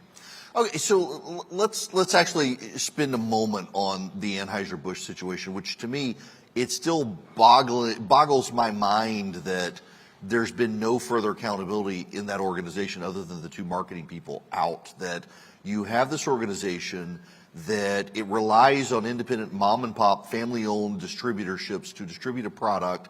So many of them are now financially struggling and laying off because of two woke marketing heads at Anheuser-Busch who decided to blow up the brand, condescend to the consumers, hire the trans activists to promote Bud Light. And I honestly, I keep waiting for the CEO to lose his job, for InBev to come down on him, given the finances. Yet there doesn't seem to be a level of accountability. No, I think this gets to the real tragedy of the ESG and BlackRock scheme, because, we were all taught in Econ 101 that if you hire somebody to run a company, you want them to make money. If they stop making money, you fire them. And certainly if they blow up the company, you fire them. Why does that CEO still have a job? And I think really the answer is ESG and these large asset managers, because they've hoovered up all of these state, local, and federal pension funds. BlackRock manages a large portion of the federal thrift savings plan, university endowments, these huge pools of capital. And again, it's not their money, it's our money collectively, it's the state's money, pension funds, that kind of thing. And because they end up controlling, collectively sometimes 25, 30%, if you're talking about the big three asset managers. If you've kept Larry Fink happy, if you've kept State Street and Vanguard happy, regardless of what you've done to the actual company, they're your boss. They're who replaces or picks your boards of directors. We saw that with Exxon when they weren't happy with them. They can shield you from the consequences of the free market that we're supposed to be operating in. And so I think when you see a company go out of its way to poke its customers' values poke them in the face, attack their values. We've seen it with Target, and yet you don't see consequences, right? Something is amiss. And I think what you see is that it's these large pools of capital that don't see it as their job to, apply market discipline, but instead protect people who are a part of their political coalition. Okay, first of all, I got to say, I like that you said hoovered up instead of vacuumed up the money. I appreciate that. Now, regarding that, you bring up Target as well. I mean, the laws of free market economics, and we can argue about how free market we are or not, but ultimately, bad things begin to happen to these companies in the markets and among consumers, which we're beginning to see when they're listening to BlackRock as opposed to listening to the consumers. Yeah, it's true, and we've seen that with Disney more than anybody. I mean, if you look at that stock, it's performed horribly. Like at the same time that the rest of the market is up double digits. I think if you invested in Disney 5 years ago, I think you're down something like 20%. Imagine having,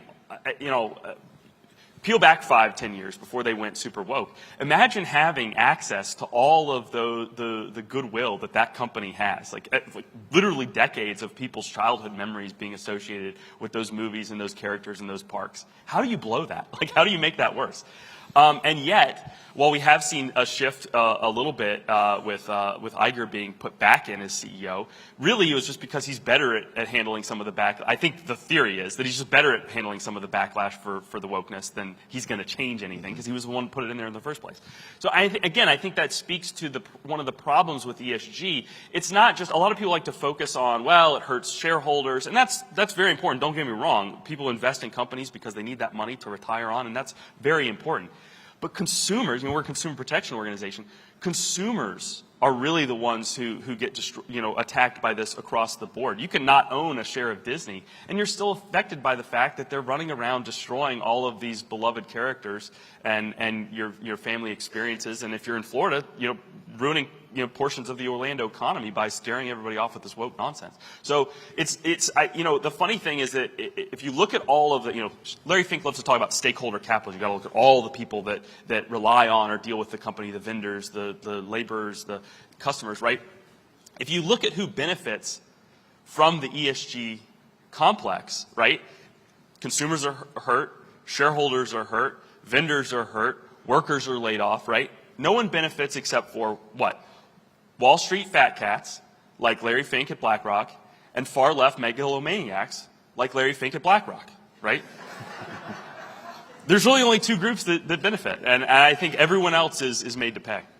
So, I mean, you guys have been very successful raising awareness, and I know working with state treasurers and attorneys general in the states, divesting from BlackRock, but they're still a massive, massive company. I mean, what do you recommend conservatives begin to think about policy-wise? Absolutely. Well, the good news is this entire thing was built on a house of cards. There's a number of things wrong with it. One, it violates fiduciary duty, the legal duty that these companies have to their investors, right? So once you alert state elected officials like AGs, governors, treasurers, one, money can be taken back from the misbehaving companies like BlackRock, State Street, and Vanguard, moved to companies, I think we're going to have Vivek here later today, right?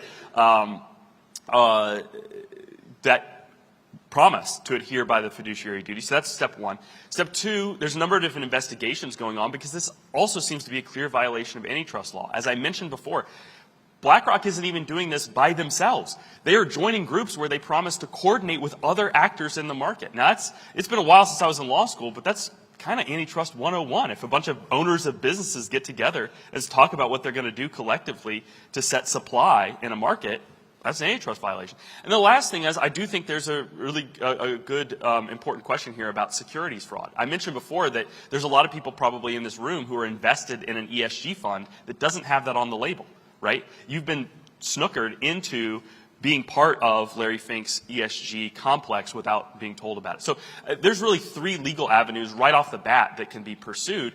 And I think both from, this is something I think it's good that Vivek's going to be here later today, given that he's running for president, both at the state level, but then obviously at the federal level with the FTC, the SEC, and the DOJ. If there was a Republican in the White House who cared about this could go away very quickly because of the enforcement mechanisms that are already U.S. law. Yeah, that's a good point. I mean, the Biden administration has shown no interest whatsoever in pursuing these matters, and yet people are seeing rates of return that could be higher go down because of the policies that are being pursued. I know Louisiana, I think Florida, a number of state treasurers have pulled out, but I mean, you have BlackRock still at 4 or 5 billion, maybe higher than that, dollars that they control. Yeah. They, depending on the day in the markets, because they're mostly passive, it's somewhere between $9 and $10 trillion of assets under management. Wow. They have more money than most countries have.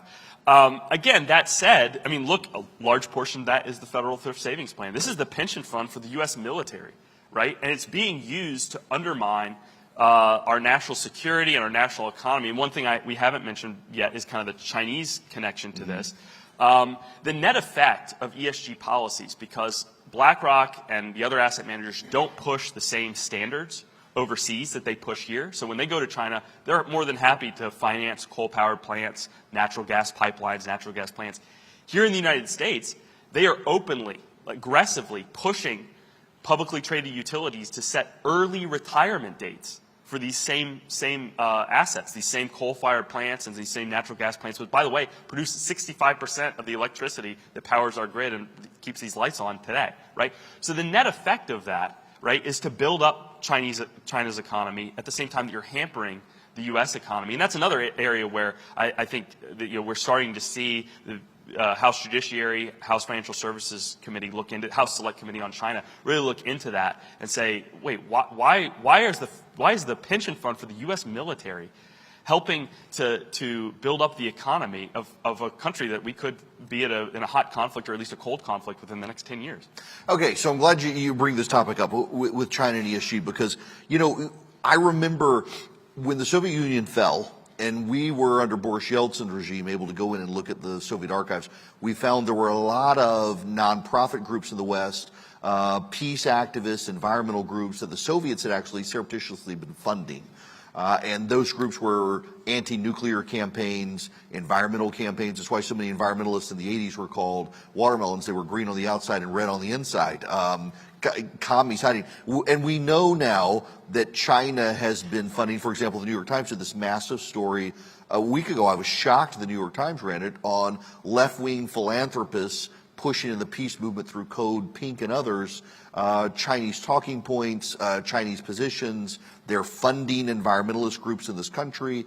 I mean, obviously, wild speculation, never ask a question you don't know the answer to, but there just does seem to be some willingness for these massive companies, and I assume it's just they think China's on the verge of dominance, they should suck up now, but pushing agendas that do benefit the Chinese at our expense. Yeah, you're 100% right, and BlackRock has famously had a cozy relationship with the Chinese Communist Party.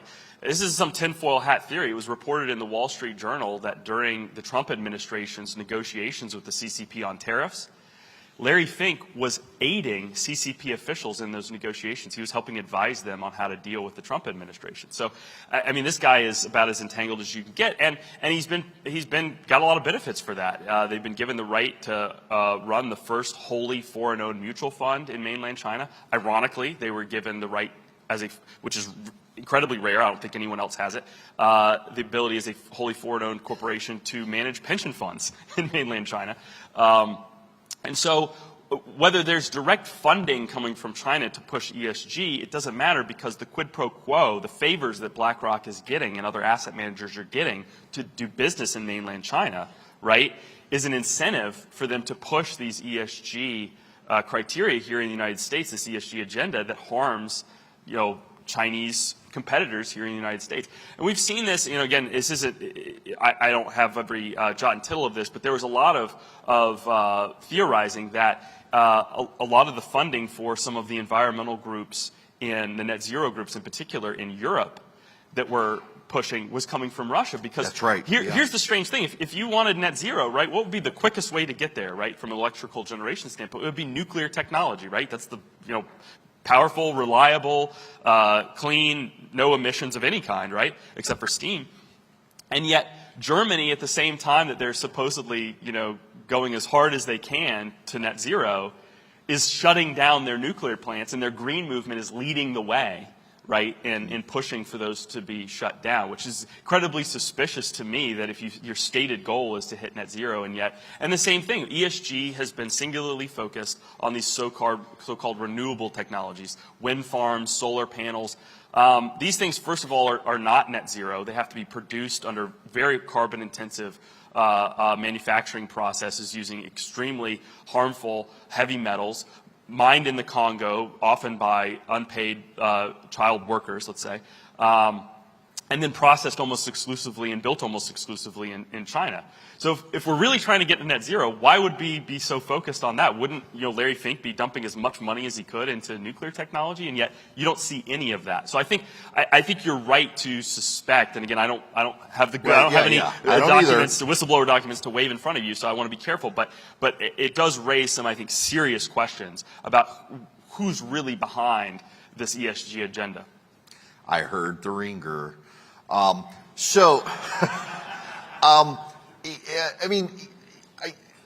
of the things that I find so, I guess, alarming to me is the dismissiveness of a lot of the press that covers these, even the business press.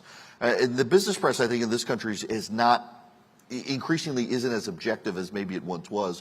When you're covering a lot of companies, when you want access to the CEOs, you want them to come to your conferences, you're not giving them critical treatment. And BlackRock, State Street, Vanguard, the others do seem to skate by because of the access they give to sponsor the financial conferences of the major news networks, to come to the events, to hang out with them. I know there are media outlets in this country that exist because of access, and you're not going to write critically of someone who's giving you that sort of access. And so now we've got a situation where you can't get a fair hearing in the American press for something like ESG. It sounds like a kooky conspiracy theory from the right, and yet it's real. Yeah, it's crazy. And depending on the audience, I kind of decide which details about the ESG I'm going to go into, because if I really went, you'd think I was up here with a tinfoil hat on. It's run out of the UN, by the way. Glasgow Financial Alliance for Net Zero, which is one of these big groups that the big banks are part of, the big asset managers are part of, the big insurers are part of, where they've all committed to coordinate their activities, right, across the entire financial market to push these ESG standards. It's a UN-run organization, and guess who's the head of it? Michael Bloomberg, right? Guess who's the lieutenant? I was going to say Yemen, but Michael Bloomberg works. Guess who's the lieutenant in charge of the COO? An employee of Michael Bloomberg, right? So you have the UN running this Glasgow Financial Alliance for Net Zero, run by Michael Bloomberg and an employee of Michael Bloomberg, and the big banks even agreed to have the UN start auditing their loan portfolio to make sure that their loan portfolios are in accordance with their commitments to push for net zero. So I know it sounds crazy that the United Nations is literally forcing all this on the United States, but that's where they've organized. It's literally, you can go on the website and you can see the CEO's signature where they've signed this stuff. And yet, I know there's continues to be concern among conservatives and people in general, the idea of the Great Reset and the things that come out of Davos and the World Economic Forum, and these are the ways they try to advance it. And yet, democracy still matters, and voter backlash matters greatly when it comes to seeing pension plans degraded because you're not getting the return on investment they otherwise want. Voters tend to get mad and throw people out. 100% right. I like having a little bit longer to talk about this than normally a 5-minute, because if you just explain the problem, people go, okay, I'm up against the asset managers and the biggest banks and the insurers. I guess I'll just go live in a cave and the United Nations. And the United Nations, right? And Michael Bloomberg. He'll unleash his meme army. But I like to leave people with a lot of hope, because I'm very hopeful. In the last 18 months, this went from some bizarre issue where I once had you talked about the reporters being biased. I once had a reporter ask me, this was I won't say who it was, but this is somebody who worked for one of the top financial press associations. I was explaining ESG, what the problem was with it, and I was explaining the UN connection.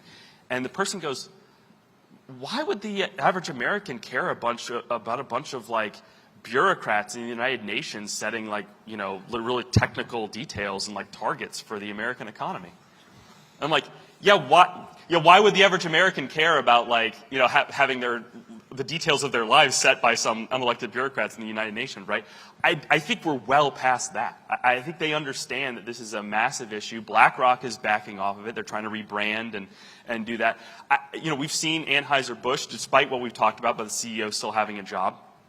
Everyone's writing stories about Target sales are down. Disney's just dropping bomb after bomb at the box office. American consumers should feel more empowered today than probably at any other time in U.S. history, except for maybe during the big, the trust-busting era of the 1920s and 30s and the Roosevelt era. This isn't me claiming credit. no one's leading this boycott. No one called like from a red phone and said, boycott Anheuser-Busch. What you're seeing is the collective frustration of American consumers who've been attacked and insulted and degraded. Say, enough is enough. I don't have to buy your product. I don't have to go to Target. I don't have to watch your stupid movie that attacks me. I'm done. And whether it takes a month or a year, or a decade, if you keep the pressure up, to your point, it doesn't matter at some level, the stranglehold that BlackRock and State Street and Vanguard have, it will break. Because at some level, someone will just come in and, if the stock goes to near zero, someone will just go buy up the company and take it private. We saw that with Elon Musk. Twitter had been mismanaged. He goes, I can do this better than that. I'll just buy the thing. Probably regrets buying it 6 months prior than he did, later than he did. But we should feel empowered. I have a lot of hope that this thing is going to fall apart. Like I said, it's built on a house of cards, both legally, but also just public perception-wise. As soon as people realize it, the average American, right, middle, left, they go, that's not right. I get letters from people on the left saying, I'm a left-wing progressive, but I don't really want Larry Fink, deciding how Americans' lives are going to run. So I do think there is some chance for not only a backlash, but even a bipartisan one. So let's spend a little bit of time on consumers research. It's been around for a while, but I mean, you guys really did get on my radar of a lot of the stuff you're doing with the ESG fight. What all does consumers research do? That's a great question. We're the nation's oldest consumer protection organization. We were founded in 1929, and I know I am aging wonderfully. But in truth, I came on about 3.5 years ago with the idea of taking the organization. We saw all this woke capitalism happening, all these, and this was before the, even the Anheuser-Busch issue. You had, and this will matter for Georgia, you had that almost peak wokeness in 2020, spring of 2021, where states like Georgia were passing just common sense issues around election integrity and changing what days they could kind of just the kind of stuff that governments are supposed to be doing. Did it here, did it in Texas. And you had all these corporations signing these crazy letters talking about you're making it sound like, Jim Crow 2.0, like we were going to go back to, 1930s Germany or something like that if you were required to show an ID when you voted. And often getting all the details wrong, but that's a whole other issue. And so the idea was we need to push back against this woke capitalism. So in June of 2021, we launched the Consumers First initiative, which is our ongoing multi-million-dollar ad campaign to call out woke corporations who are focusing on far-left activists rather than serving their consumers.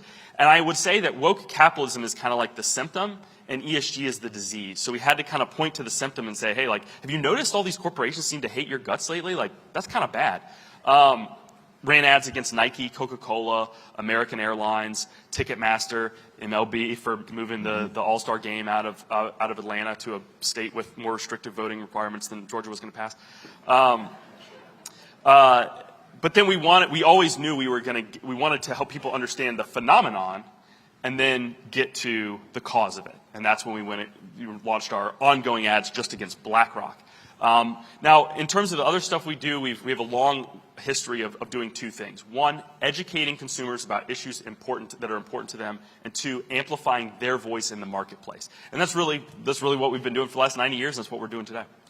Okay, so let's get into these other corporations. You and I have had this discussion before, and that I didn't realize at the time that in the DEI space, so tied into ESG, that you have a situation where it's such a protective, incestuous setup that the CEOs of many major companies are almost browbeaten into doing things they know they shouldn't do, because otherwise the chief diversity officer that's embedded in the company is going to say, you're a racist, CEO gets fired, the chief diversity officer gets booted to the Ivy League.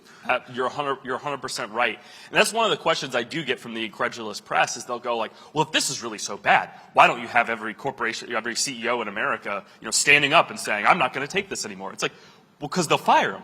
That's the whole point of the ESG complex, is that the asset managers will replace their boards of directors, the banks will punish them in the corporate bond market, and the insurers will say, well, we can't insure your company anymore because you're not hitting net zero targets or you don't have a big enough DEI program. And to your point, The DEI departments are in a symbiotic relationship with the asset managers because there's sort of this fifth column within the company. I like to say they're cancerous both in the pejorative sense but also in the technical sense, right? In the sense that the cancer cell doesn't serve a purpose in the body, right? Its only job is to make itself bigger and suck up more of the resources of its host. And that's really what DEI departments do. They don't serve the investors in the slightest bit. They don't add to the bottom line of the company, and they don't help them serve their consumers in the slightest bit. So again, and they don't help the company in any way. What they do is they have a symbiotic relationship with these asset managers to push the company further and further left, right, and kind of just propagate this far left ideology, and they'll protect each other. To your point, if you go against your DEI department, these CEOs, normally, if you get mad at your chief operating officer or your chief technology officer or your CFO or whatever, you fire them. That's, that's your job as the CEO. The problem is, if you fire your head of DEI, that's going to play a lot differently in the press. And then you might have BlackRock lowering your ESG score and going, we noticed you had some issues around race issues or sex issues or whatever it is, and they're going to come down on you. So there's a lot of CEOs, we get through things through back channels. There are a lot of the C-suite in America that's on our side. And I wish they would grow some backbone, because unfortunately, whether your job's at stake or not, you still have to do the right thing. And so I wish they would stand up and push back.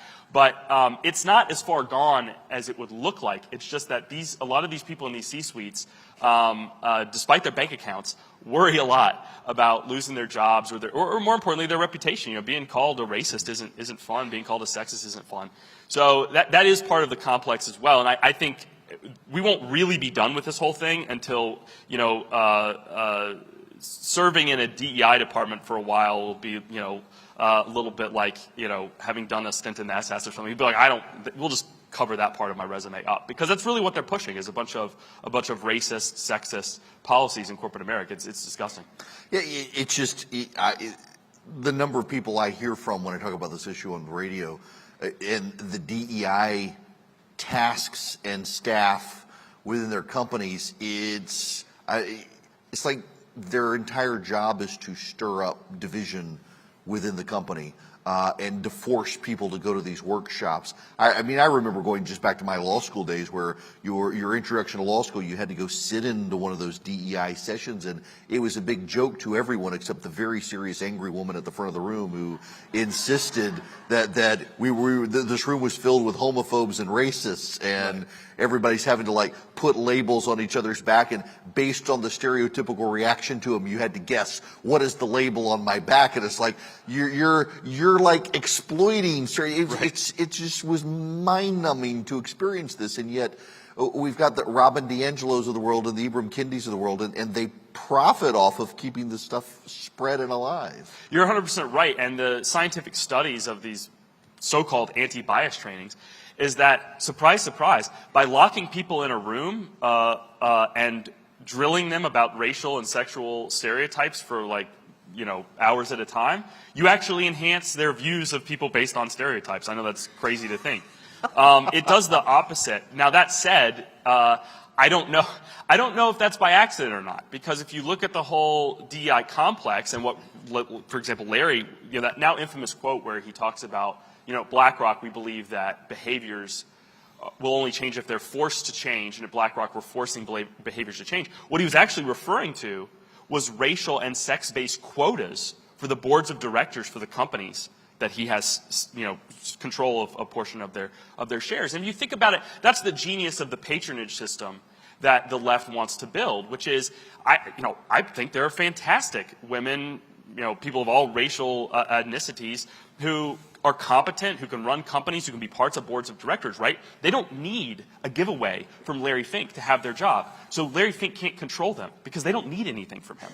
The people that need Larry Fink, the people that need the Robin DiAngelos and the Ibram Kendis and will swear an allegiance to the left are the people who are only there because they are bean counting race and sex and these quotas, right? So it's not to say that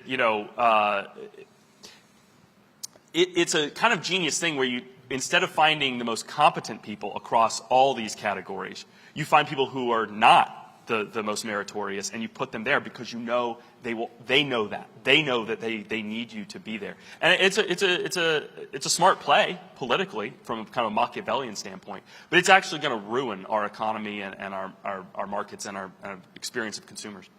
So looking out a couple of years, I mean, how do you see the landscape evolving on this issue as they change names and focus group and try to stay in people's good graces?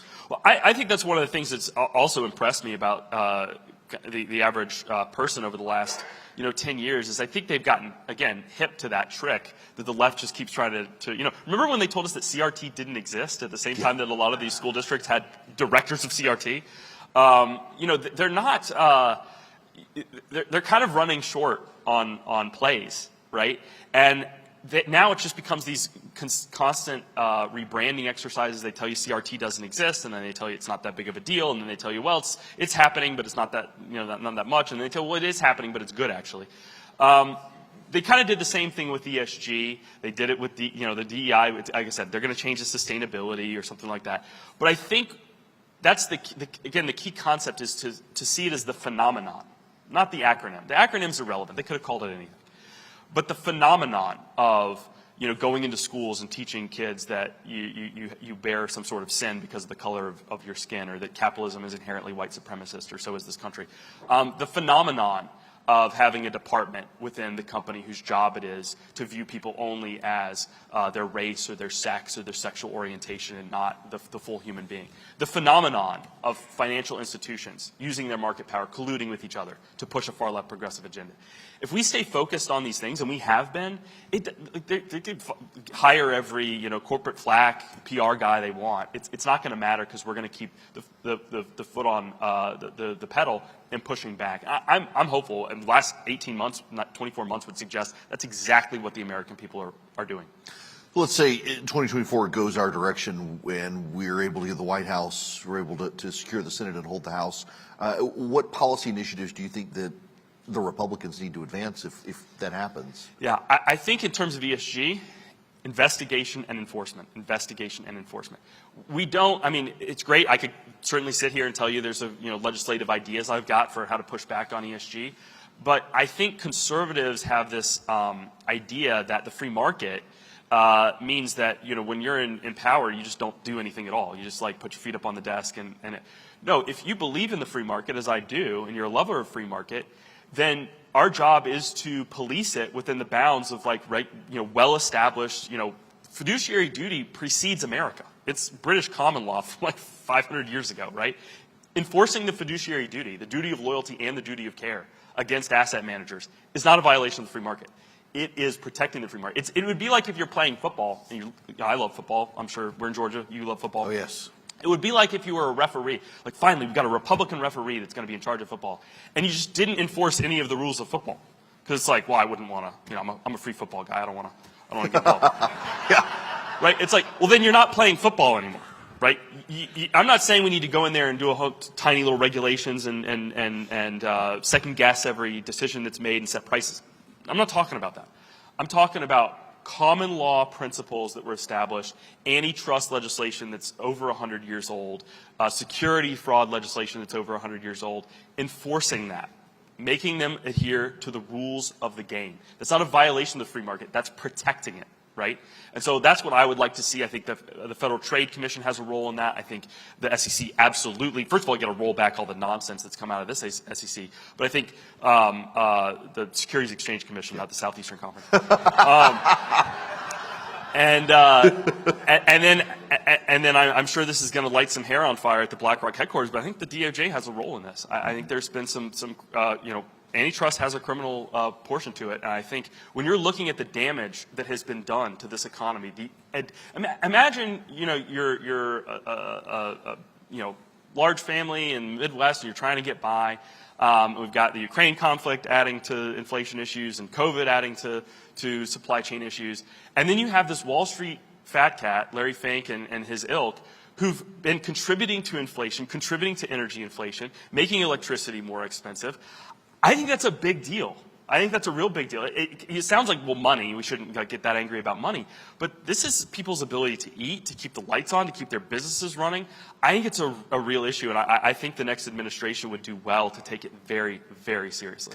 You know, that's such a good point, because I forget to even think about it in this aspect oftentimes, that we don't need to pass new laws. We've got so many laws already on the books that just need to be deployed, and this administration is very odd in how they decide to enforce and unenforce things. And I'm sure Hunter Biden will have a great new way to cash in and maybe get on a BlackRock board somewhere to be their chief diversity officer, where it's diversity of substance as opposed to diversity of people. Yeah.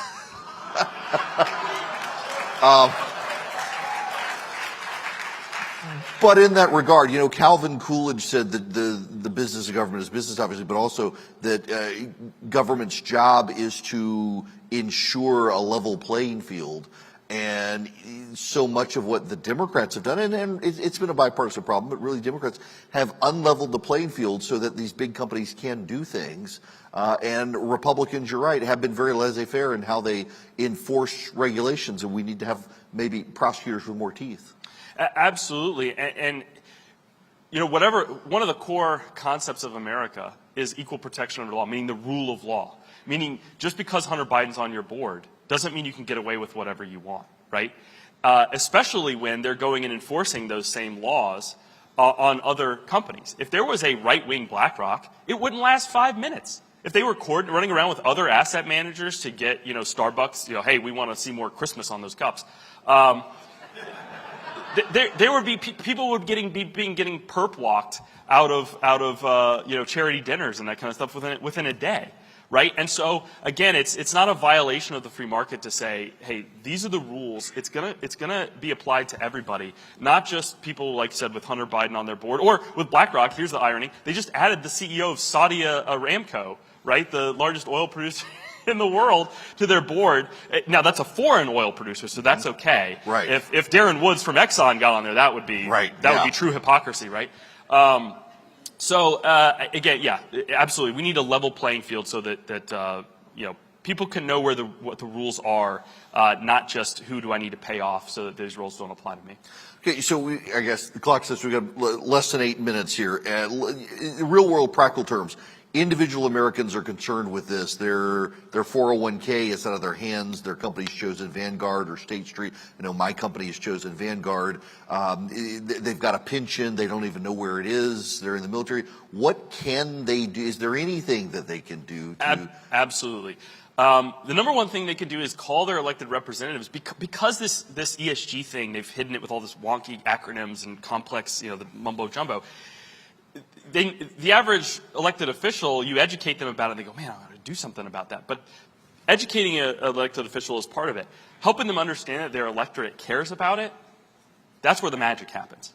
And so just calling up your governor, your senators, your state representatives, your treasurers, your AGs, and tell them, I know this is a weird, wonky issue, and I'm not saying I know everything about it or what even should be done, but I want to see something happen. I want pushback. That makes a difference. Don't feel like you need to understand every, you know, inner working of Wall Street in order to push back on this. Just expressing your will that something be fixed is a huge step in the right direction. The other thing is to keep the pressure on. I don't think people follow what Will Hild thinks you should do about Anheuser-Busch or Target. In fact, I don't want it that way. I think it's great that people are organically across the country just saying, no, I'm not buying this. I also think it's great. I think part of the kind of recipes for success that we've had is that in the old days when people would call for boycotts in the 80s and the 90s, you know, let's say you're a member of the Southern Baptist Convention. I remember when they boycotted Disney. It was sort of like, okay, I've gotten the message that I'm supposed to boycott Disney. Like, I'm not going to Disney. Well, kind of boring. Like, you're just not doing anything, right? It's like the absence of activity, right? Well, now, like, you go on social media and like TikTok and Twitter and X and Instagram, and people are making all these like funny videos, making fun of Anheuser-Busch, making fun of Target, like. Getting it, I mean, that is, if you want to light a company's hair on fire, like you want to ruin marketing's day, that's the kind of stuff. I swear, these people wake up at 5 in the morning and they're scrolling obsessively. What do I have to deal with today?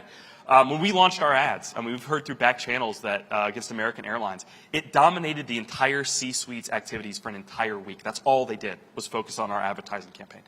So when you launch these things, when you make funny videos, your voice matters. And then the last thing I'd say is that when you stop using their product or considering stop using their product, I think, again, because we have this like free market meme and they're like, I'm not using the product and their sales are going to go down. Well, like, I can tell you from, like, you know, working inside a congressional office, if a candidate's numbers are going down, you don't always know why, right? You just see, oh, people less support them, but, like, you have to really do a bunch of research. It's the same thing for companies. You could see a sales dip, and if you haven't called their customer service line, if you haven't sent them an email and tell them why you're angry and what it would take to win your business back, if there is a way they could win your business back, then it's going to take a long time for them to really, I mean, they're going to be hiring, like, tons of researchers and PR guys. It's a lot easier if at the same time you're making that decision to go and just tell the company, here's why. That will make a much bigger difference than stopping to use their product. And then I know I said last thing, but I just thought of one last thing. No, that's right. A lot of these companies have retail faces, Target in particular. We ran another campaign we didn't talk about was State Farm. It turns out that they were pushing transgender ideology on kids as young as 5 through something called the Gender Cool Project that a lot of companies admittedly were supporting at the time. And it was reported in the media that after we blew the whistle on them, I think there's like 19,000 State Farm independent salesmen across the country. A full quarter of them called corporate on that day because hundreds of their customers were calling them and saying, what, are you out of your mind, right? Going in and talking to the frontline person, I know, it's not fun. They're not the person that made the decision. But going into a Target and saying, hey, I'm here to buy Coca-Cola. Well, hopefully not a Coca-Cola. But I'm here to, I'm here to buy a shirt from not that section. I'd like to talk to your manager for 5 minutes and just say, hey, I used to do all my shopping here. Now I only come here when I have to because of what you guys are doing. Could you please let corporate know? That really does make a difference. I know it doesn't sound like it because I'm not talking to the CEO. I'm not talking to the marketing. I'm not telling you to make a decision. That feeds up. It really does. Will, listen, this has been educational and delightful. We've got 3 minutes here, and I just want you to tell them, because you've mentioned it twice, and I am negligent for not having brought it up. Explain to them the American Airlines ad campaign, because I love that one. Yeah, so you had CEO Doug Parker, who's CEO at the time. He was the CEO of American Airlines. And, American Airlines had been rated the worst airline in America 2 years in a row by the Wall Street Journal. They still are. They lose the most bags. They kick the most people off of flights involuntarily. And during COVID, they actually shortened legroom. So while everyone, the flying's done, you'd think you'd be doing whatever you can to just beg people to come back. They're making it less enjoyable to fly their airplanes. Well, they needed, like most airlines, they needed a massive bailout from the U.S. taxpayer, courtesy of you and me, to stay in operation that year in 2020.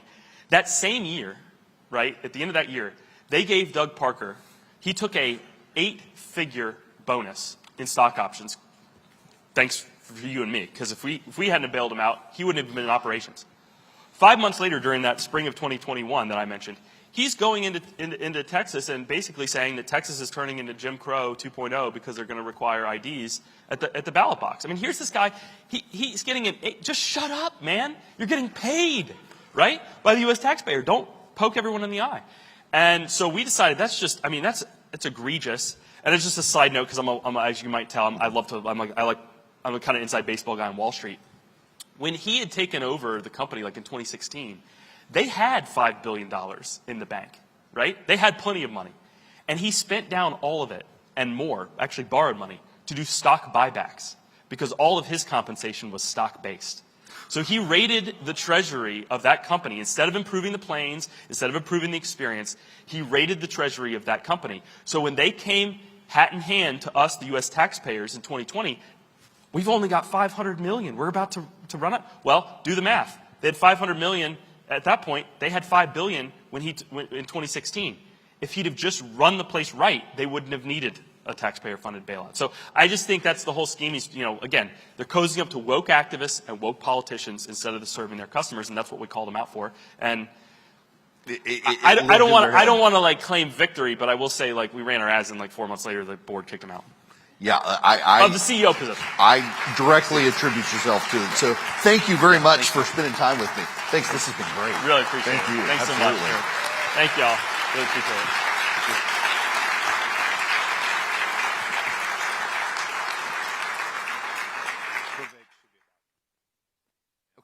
Okay. He's 5 minutes out now. Okay. So, Vivek was able to get off the runway. So we've got a couple of minutes. So if y'all haven't heard it, and I want to talk to Vivek about this, the Hawaiian fire situation. Have y'all seen the video of the deputy in charge of water management? So if you don't know this, the fire, Maui is water starved. You think tropical island, it's water starved. And they fight over water resources.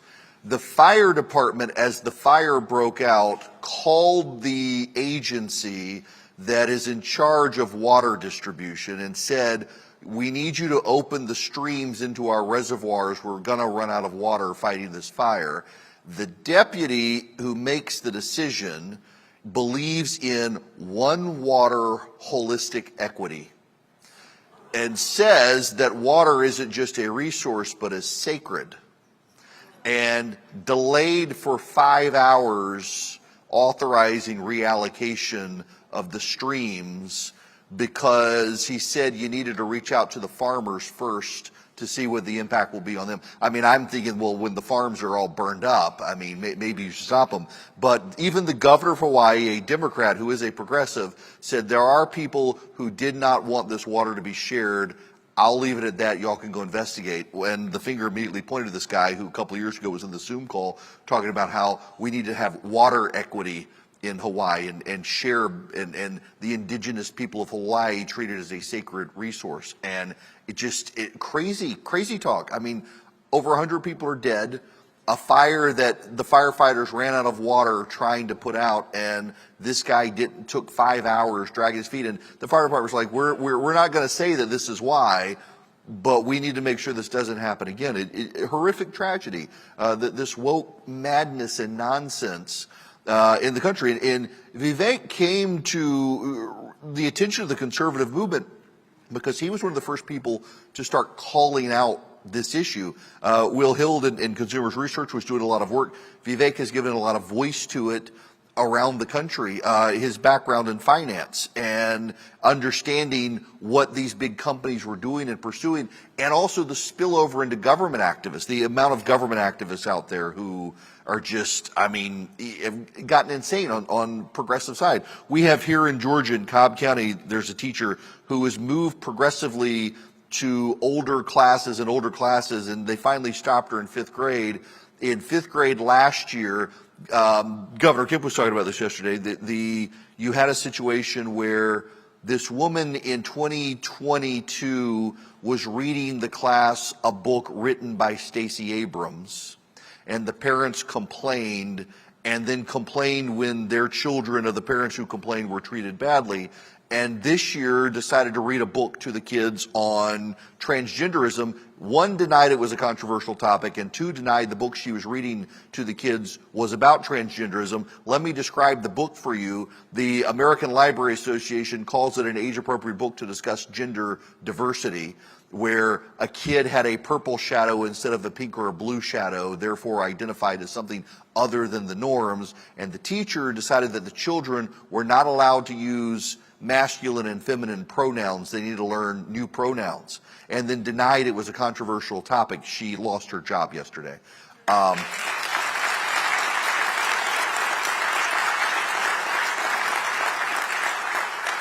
We see this insane madness cropping up around the country, and it's refreshing to have candidates now running for office who are aware of the issues and are raising the profile of these issues.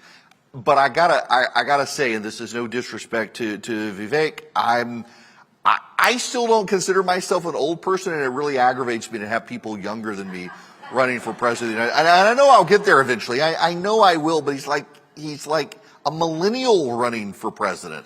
We haven't even, like, my generation hasn't even had a president yet. I think we need Gen X first. Because we don't care and want everyone to just leave each other alone, and us as well. I mean, if you have a Gen Xer as president, it'll be like the least engaged president, which is kind of what we actually need in this country for a while. Someone just to leave us all alone. But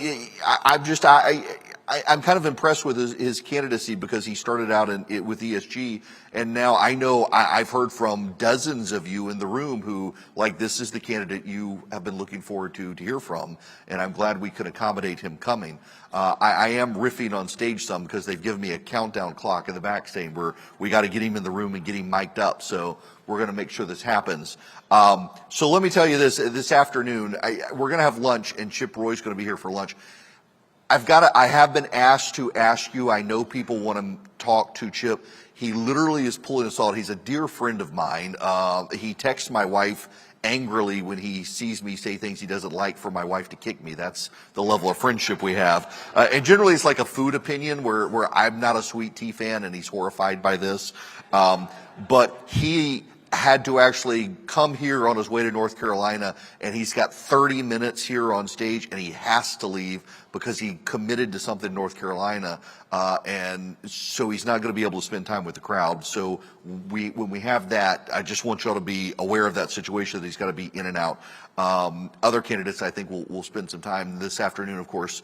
Joni Ernst and Tom Cotton, Glenn Youngkin, Brian Kemp, Grover Norquist. Grover recorded me yesterday and showed me this chart, and we'll talk about this on stage about the tax growth and tax policies in the country. And also, a lot of people want to say, why hasn't conservatism done more? And he has this brilliant graph that kind of explains to you that Republicans have only, since 1994, combined held both houses of Congress and the presidency for like 10 years compared to 40 years of the Democrats before us. But you can see how much we've been able to roll back. It's actually kind of encouraging to see what happens there. We're also going to have the parental rights panel, and I was thinking we might have to swap them with Vivek if the plane situation happened, but we're going to do this afternoon. It's not just about doctors and schools. It is increasingly pervasive in all aspects of life. The left has decided that, or remember back during the Obama administration, that the state is the only thing we all belong to. We all belong to it as opposed to it belongs to us. The Obama administration going into court and saying we actually have a right to worship, not to religion, and it's for an hour on Sunday, this is our right. 9-0, the Supreme Court laughed him out, including his own picks. But they've incorporated these ideas to the fact that you parents in the audience, and myself included, you're not actually, it's not your child. You're just by proxy raising the state's child on behalf of the state. It is a communist idea, and it's one that's being embraced by upper echelon white people in the Democratic Party. Upper echelon progressive secularist white people in the Democratic Party are like the nemesis to freedom these days. And the great, brilliant part of this is that non-white members of the Democratic Party are increasingly becoming Republican because they don't want to put up with those people either. And it's fantastic.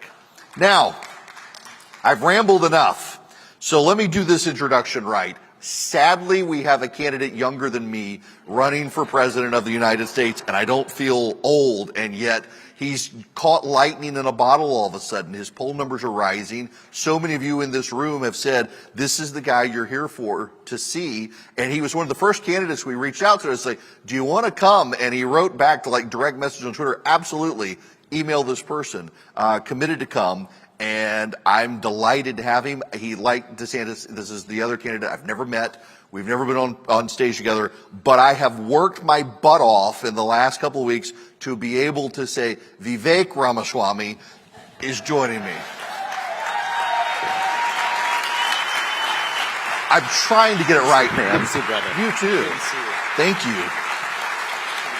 All right. So first of all, sorry about the plane ride today. That's all right. Sorry for my delay, about 10 minutes late here, but thank you for having me. Yeah, absolutely. Okay, so I want to start because I was telling the story on stage.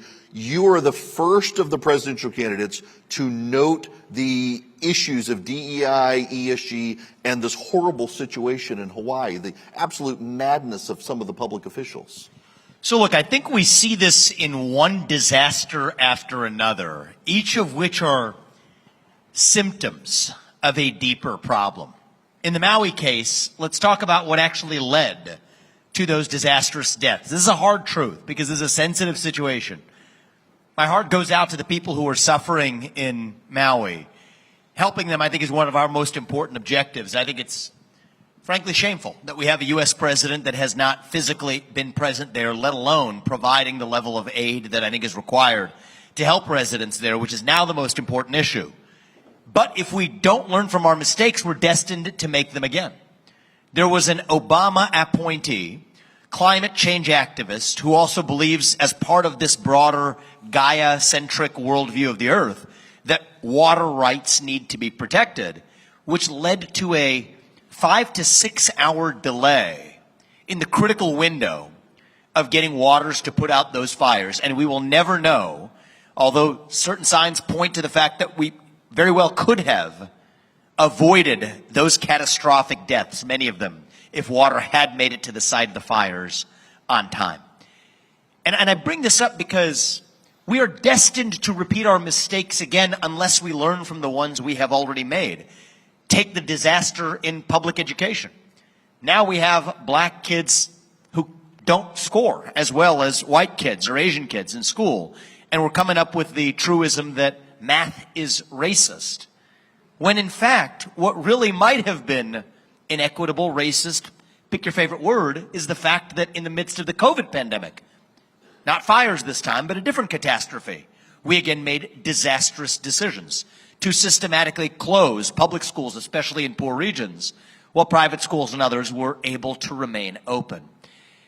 And so I think what we often see is the rise of wokeness, whether it is in our public schools, whether it's in the military, whether it's in foreign aid, whether it's in domestic aid. It really is a deflection. It's kind of what I call a woke smoke, to deflect accountability for actual underlying failures in those institutions. And I think that we as conservatives, and I'm not criticizing anybody else here but myself, to be honest with you, I have written books. I wrote Woke Inc. back when most people in our movement had never heard that word. I think there was a time and place for focusing on the problem, but I think it's also important right now, though, that we don't get too fixated on any one of the poisons, wokeness or anything else. We've done that. For a long time, we have been running from something. I think, though, now is actually our moment as conservatives to start running to something, to our vision of what it actually means to be an American. That's how we're actually going to win. Not even taking this one official and hammering him into the ground and blaming him and holding him out at the stake. He's just a symptom of a deeper void of purpose and meaning in our country. And when you don't have real faith or real patriotism or real family or real hard work, you're going to resort to climate activism and water rights instead. And I think the work that we have to do, it's why I'm in this race, frankly, Eric, is I think that we have to fill that vacuum with our vision of what it means to be a citizen of this nation, do it without apology. And that is how we will dilute these woke agendas to irrelevance.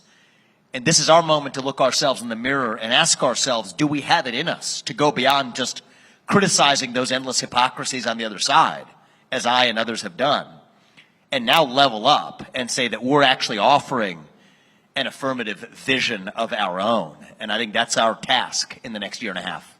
This is the perfect setup for the question I've asked everybody who's come. You've got a former president, a former vice president, sitting governors and senators and others. Why should people vote for you for president of the United States? So look, I think the first thing I will say to preface that question with is, it is my job in this race to tell everybody who I am and what I stand for. And if everybody in this country knows that by the end of this race and they decide to go with somebody else, I am very much at peace with that decision. That is the system working as it should. I'm skeptical that's how our system works. We have a lot of influences that create layers of distortion, but it is my job to make sure that I've done my best to make sure everybody knows. Now, in that spirit, I'll tell you who I am and what I stand for. My parents came to this country with no money 40 years ago. I've gone on to found multi-billion-dollar companies. I did it while marrying my wife Apurva, raising our 2 sons, following our faith in God. That's the American dream. And I am genuinely worried that that American dream will not exist for my 2 sons and their generation unless we, not just me, all of us, step up to actually do something about it. I think that we have an interesting debate in the GOP right now, and I think it's a good debate. There are other fellow patriots who will be on that debate stage. I'm not taking swings at them. I will defend myself if necessary, but I'm not in this race to view them as my competitors. I view them as my colleagues. I view you all as my colleagues in this national revival. But I do think we face a choice, to address your question. I think the choice we actually face in this primary is, do you want incremental reform? If that's what you want, you'd be better served going with somebody else who came from within the system. Do you want incremental reform? Or do you want revolution? I stand on the side of the American Revolution. I stand on the side of reviving those 1776 ideals that set this nation into motion. And I deeply care about national unity, but there are 2 very different theories of national unity. One is that we show up in the middle. We reach compromise, hold hands with our friends on the other side, bridge over our differences by compromising, meet in the middle, sing Kumbaya and move on. I don't believe in that model of national unity. I think the way we get to national unity is by actually embracing the radicalism, the extremism of the American founding ideals themselves. Free speech, open debate, self-governance, the idea that we the people create a government that is accountable to us, not the other way around. Self-governance over aristocracy, the rule of law, the unbridled pursuit of excellence and meritocracy, that you get ahead in this country, not on the color of your skin, but on the content of your character and your contributions without anybody stopping you on the way. These are radical ideals. These are extreme ideals. For most of human history, it has been done the other way. And so no, I don't think that moderation is our answer. I think embracing the radical ideals that unite us across Americans is actually the true answer. And I say this as a member of my generation. You're right, I have far less experience in government than any other candidate. Now, I've built multi-billion-dollar enterprises. I've hired and fired thousands of people. I am 38 years old. I think I'm best positioned to reach the next generation of young Americans, actually. For me, the start line is November 2024. That's not the destination. That's the start line. The finish line is January 2033. When I leave office, what do I want to tell you that I achieved? My older son, he won't even be in high school by then. I want to create a country for him that's not the same, that is greater than even the great country that we grew up in. And I don't believe in making false promises, but there's a few things I know I can get done as the next U.S. president. When I'm leaving office in January 2033, I am confident that I will tell you that we once again in the United States of America have 3 branches of government, not 4. That we shut down the administrative state and the federal bureaucracy that sucks the lifeblood out of our constitutional republic. I'm confident I will tell you in January 2033 that we are no longer dependent on our adversary, Communist China, for our modern way of life. I believe that is achievable. It is not as difficult as we make it out to be.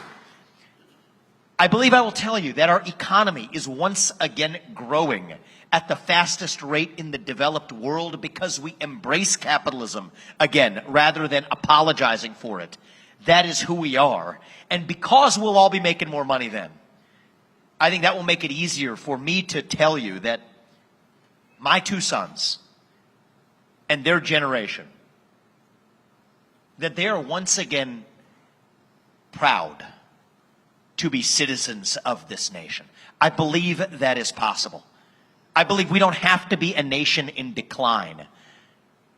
I think we just might yet be in our ascent. I hope in the early stages of our ascent, actually.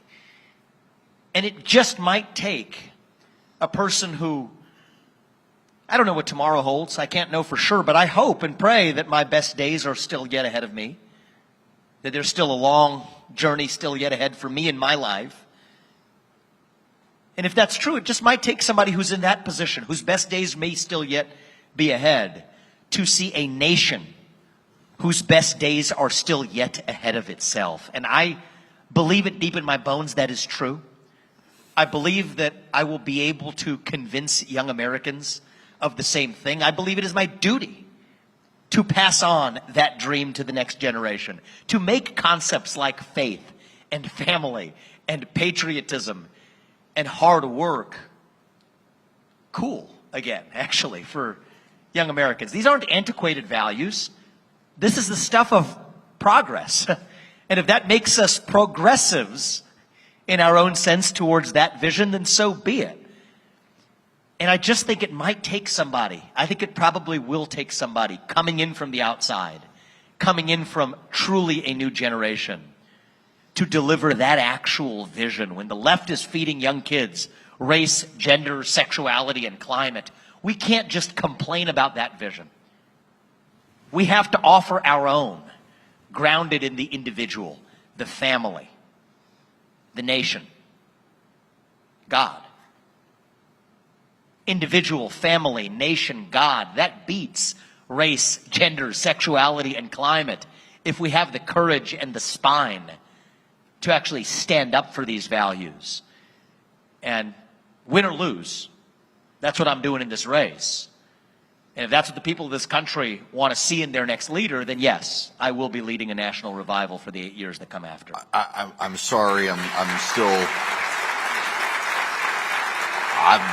like, gosh, he's not just younger than me. He's like a decade younger than me. This is, But, okay, so in that regard, I mean, it does open you up from the opposite side of Joe Biden as ancient of days. How are you going to respond to people who say, well, you might just be too young to run for president? I accept that question. I think it's a legitimate, we're talking about a very serious question here. This is a job interview of 7, 8 good people, whatever it'll be, starting next week.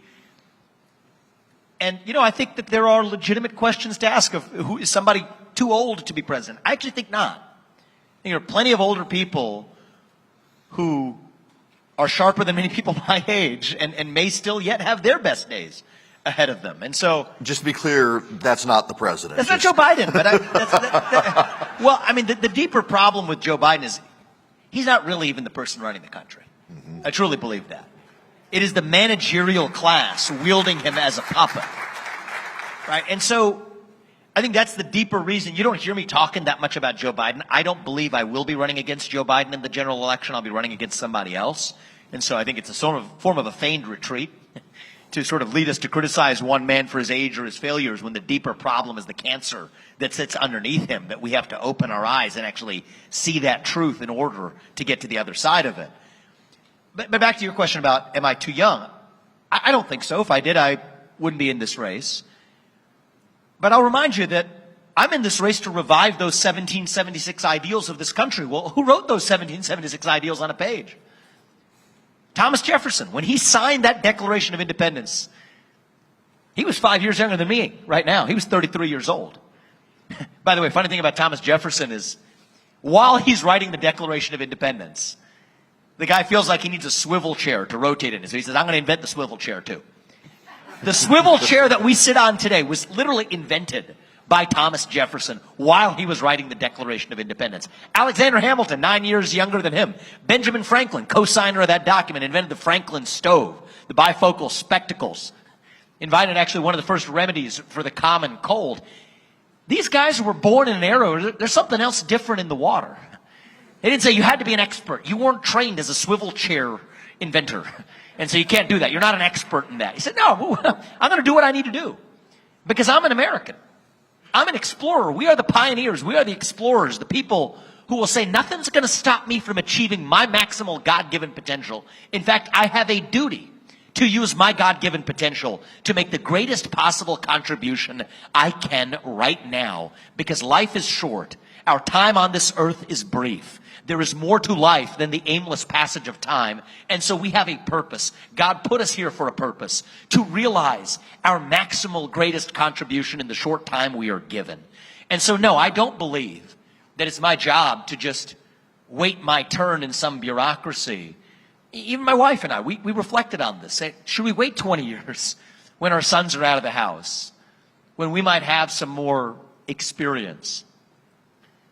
The truth is, I don't think we have 20 years left as a country if we just passively stand by and watch. And I think the truth is, 20 years from now, I don't think I'm going to be as effective in reaching a Gen Z where only 16% of them say they're proud to be American, where 60% of them say they would sooner give up their right to vote than to give up their access to TikTok. I'm not making that up.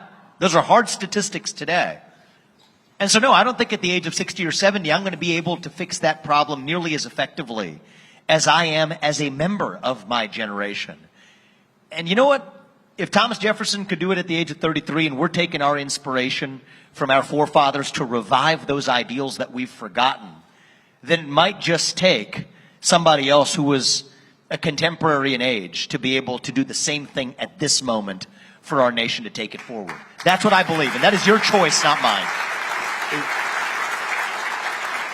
Twice now, you just mentioned, and I'm glad you did, the managerial class. We do seem to have, and yesterday I described it as, we have an elite who have now, they're almost legacies, where the original elite got there by being successful in making good decisions.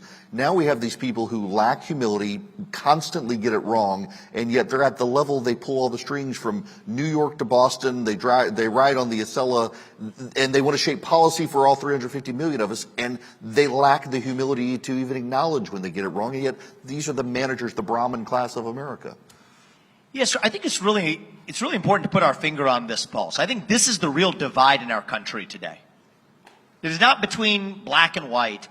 It is not even really between Democrat and Republican. It is between the managerial class and the citizen, between the Great Reset and what I call the Great Uprising. What's really going on in the country is that it's a horizontal managerial class. The same people who are the undersecretary of God knows what working in the back office of a 3-letter government agency in Washington, D.C. are functionally similar to the associate dean of God knows what at some second-rate university.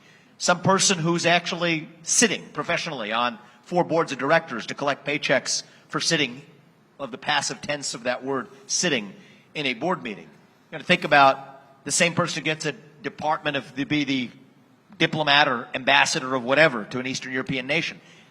It is that horizontal managerial class that is fundamentally distrustful of the citizenry of a country. And this is actually what the American Revolution was about. The American Revolution was about the idea that, for better or worse, we the people settle our differences, what would they say today, on climate change or racial injustice, through free speech and open debate in the public square, where every citizen's voice and vote counts equally. And old world Europe, they were skeptical of that vision. They said, no. The people can't be trusted. How could they? They'd get it wrong. We, the elites, have to make that decision in the back of palace halls in old world England. Church leaders, labor leaders, business leaders, deciding what's right as the enlightened for the rest of society at large. And we fought a revolution to reject that vision, that say, no. On this side of the Atlantic, on this side of 1776, we don't do it that way. Well, that old world monster rears its ugly head ever so often, as it does today, to once again say that, no, we the people can't be trusted, that it has to be settled in the back of palace halls, be that a 3-letter government bureaucratic office in Washington, D.C., or be that a palace hall in the corner office of BlackRock's building on Park Avenue in Manhattan. That's what the ESG movement's really about.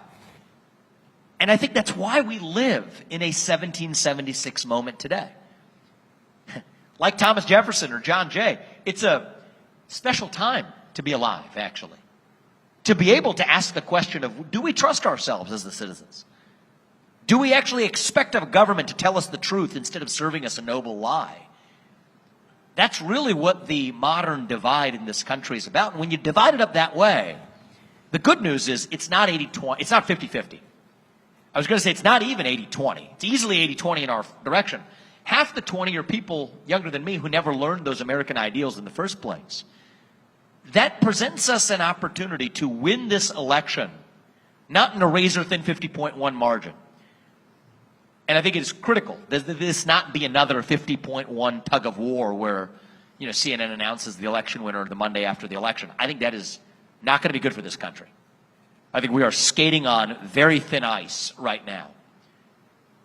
But I think that we have an opportunity. We don't talk about Republicans and Democrats. And, for those of you who have been following my campaign so far, I really don't. I don't think that's the major divide.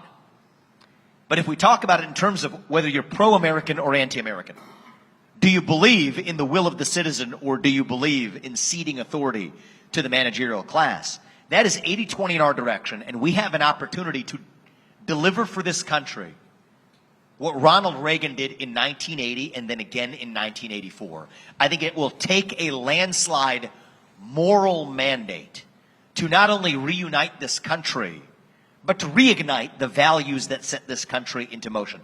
I think that opportunity is hiding in plain sight.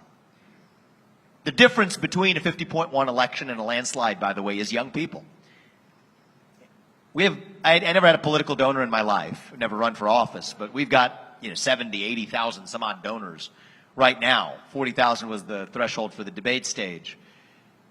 40% of them are first time ever donors to the GOP in any form.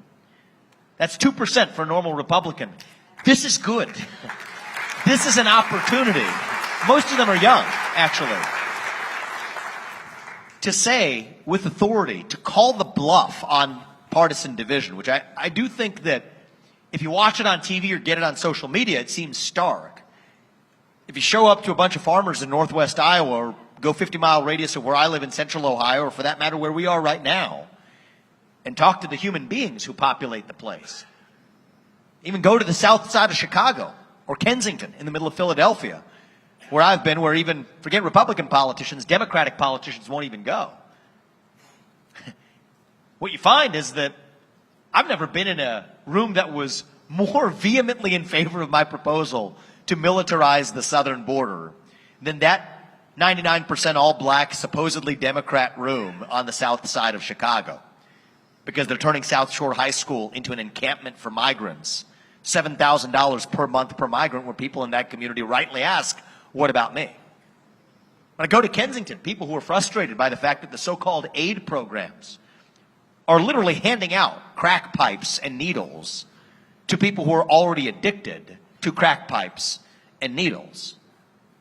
And so, no, I don't think we live in a moment where Republicans and Democrats are really the ones fighting it out in the streets of America. I think much of that division is manufactured by a managerial elite that, yes, would rather blow that woke smoke to cover accountability for their own failures to help the very people they profess to help. Call it out that way. I think we win this election in a landslide. That is what I expect to deliver.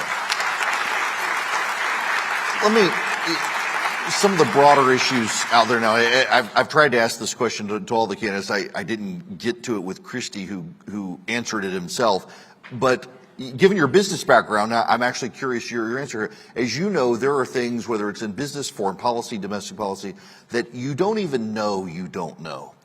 Where do you, either from business or you're president of the United States, how do you begin exploring the world and turning over the rocks to figure out the knowledge we need to acquire to even understand situations we don't know about yet?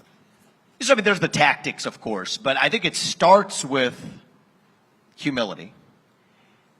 And where do I get my humility? My humility comes from faith. If you believe in God, the one thing you know is that I am not God. Okay, and there's only one all-knowing power, that's God, and that's not me. It's my wife.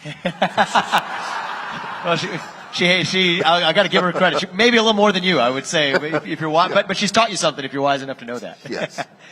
And you know what? In all truth, it starts with God, and then it starts with family, actually. Joking aside, I think I do derive a lot of the humility from my wife, who is a leader in her own way, in her own unique world. After I traveled for 3 days on the campaign trail, we got home at about 10:30 p.m. last night, then headed out this morning to be here today. But we had a few short hours last night and this morning together, and I heard about her struggle and accomplishment of this week, which related to the 12 cases that she did as a throat surgeon at Ohio State, while being a mother, taking care of our 2 sons, while I'm on the campaign trail trying to do my part for reviving this nation. And so, even when I go home, do I look at her and say that, hey, what I'm doing is more important for our entire family? Far from it. Each of us has a contribution to make in our own way. Could I be possibly making the contribution that she's making every day? No, I cannot. And in some ways, that's the way I look at the presidency. We can fall into the trap of believing that that's the most important role, and it's going to be an audition to who's going to be the Messiah, coming from on high from the White House on down to save the country. I don't believe it works that way. I think each of us has a role to play. The truth is, I'm not letting you all off the hook that easily either. Right? I'm still going to depend on you, as you will depend on me, to each play our role in our national revival. So when it comes to the presidency, what's the president do? The president runs the executive branch of the government. I do believe that I have a deeper understanding of how to actually shut down the administrative state and the parts of it that should not exist. Probably the best understanding that anybody's brought to that office in the last 30 years of anyone who's run, because it takes a combination of, yes, being an outsider who's been a CEO, who knows that if somebody works for you and you can't fire them, that means they don't work for you. It means you work for them, and you're responsible for what they do. I've fired underperformers in the private sector. I'm going to do it for probably 75% of the people who work as federal bureaucrats in the government in Washington, D.C. But it takes an outsider to do it, also an outsider who knows something about the laws and constitution of the country. That's also very important. They told Trump you couldn't do it because of the civil service protections. Well, read the law. The civil service protections apply to individual firings. They do not apply to mass layoffs. And mass layoffs are absolutely what I'm bringing to the D.C. bureaucracy. So that's my job, right?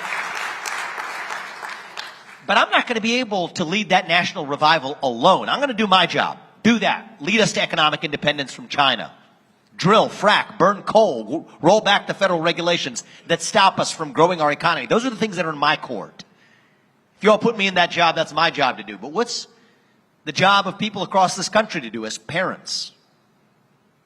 You know what? To give your kids the ultimate privilege that I had in this country. We bandy that word around a lot. Privilege. I didn't grow up in money, but I did grow up with the ultimate privilege. 2 parents in the house with a focus on education and instilling in us a faith in God. That is the privilege that Apurva and I try to give our 2 sons. As president, I would love to give that privilege to every kid in this country. I could do my part to shut down the Department of Education and get them out of the way. But I'm not going to be able to do that without other patriots as parents stepping up to do their part in the country as well. And so back to your question, it's not that even there are certain things I don't know how to do that, yes, we will have to have the humility to hire other good people to do. But part of it's the humility of knowing that there are things the U.S. president by definition cannot do. In fact, we should not even want the president taking principal responsibility for. I'm a 10th Amendment absolutist.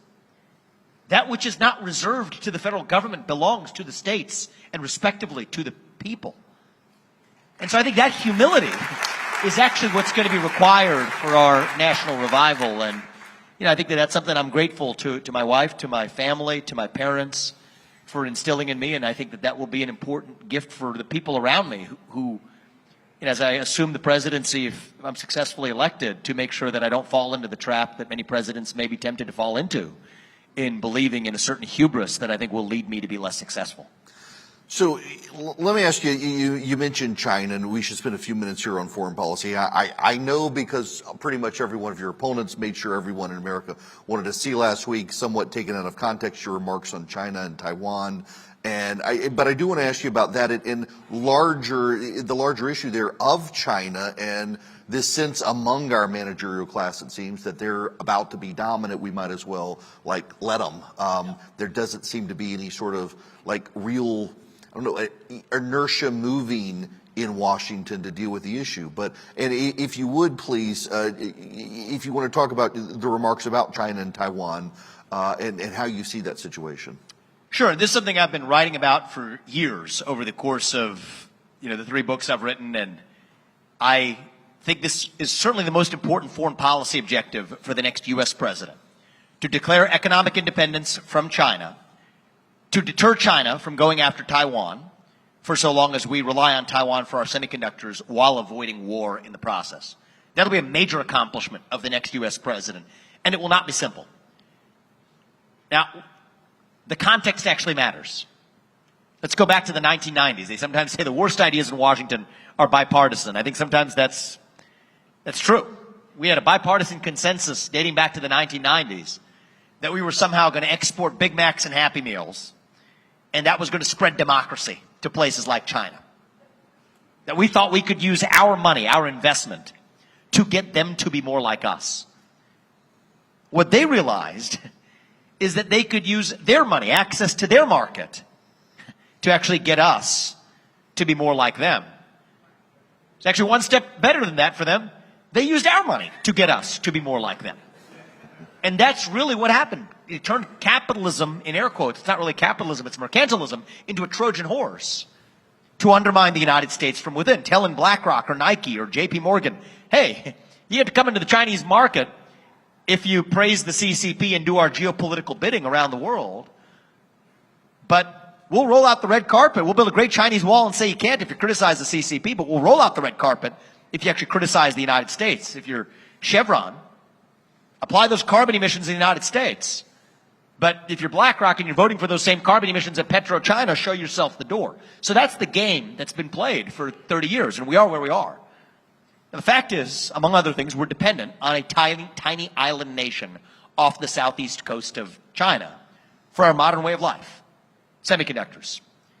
And the hard truth, now speak some hard truths, that's what this campaign's about, speaking the truth.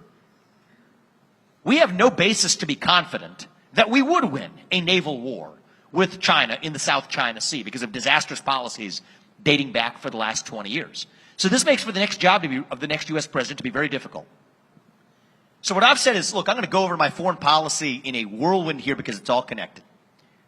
First thing I would do is end the Ukraine war. I will end the Ukraine war on terms that advance American interests, specifically freeze the current lines of control like a Korean War armistice agreement, make a hard commitment that NATO will not admit Ukraine to NATO, and I know not everyone in this audience will agree with me on that, and that's okay. But I want to be clear about why. This will require, as a condition for that deal, Vladimir Putin to exit his military alliance with China. And the Russia-China military alliance is the top threat that we face today. Hypersonic missile capabilities, nuclear capabilities in Russia's hands ahead of the U.S., combined with China's naval capacity ahead of the U.S., and an economy that we depend on for our modern way of life. That alliance is a problem. I gave a speech at the Nixon Library a couple nights ago. Why did I pick the Nixon Library? This is a reverse maneuver of what Nixon did with Mao. Did we trust Mao Zedong? No, we did not.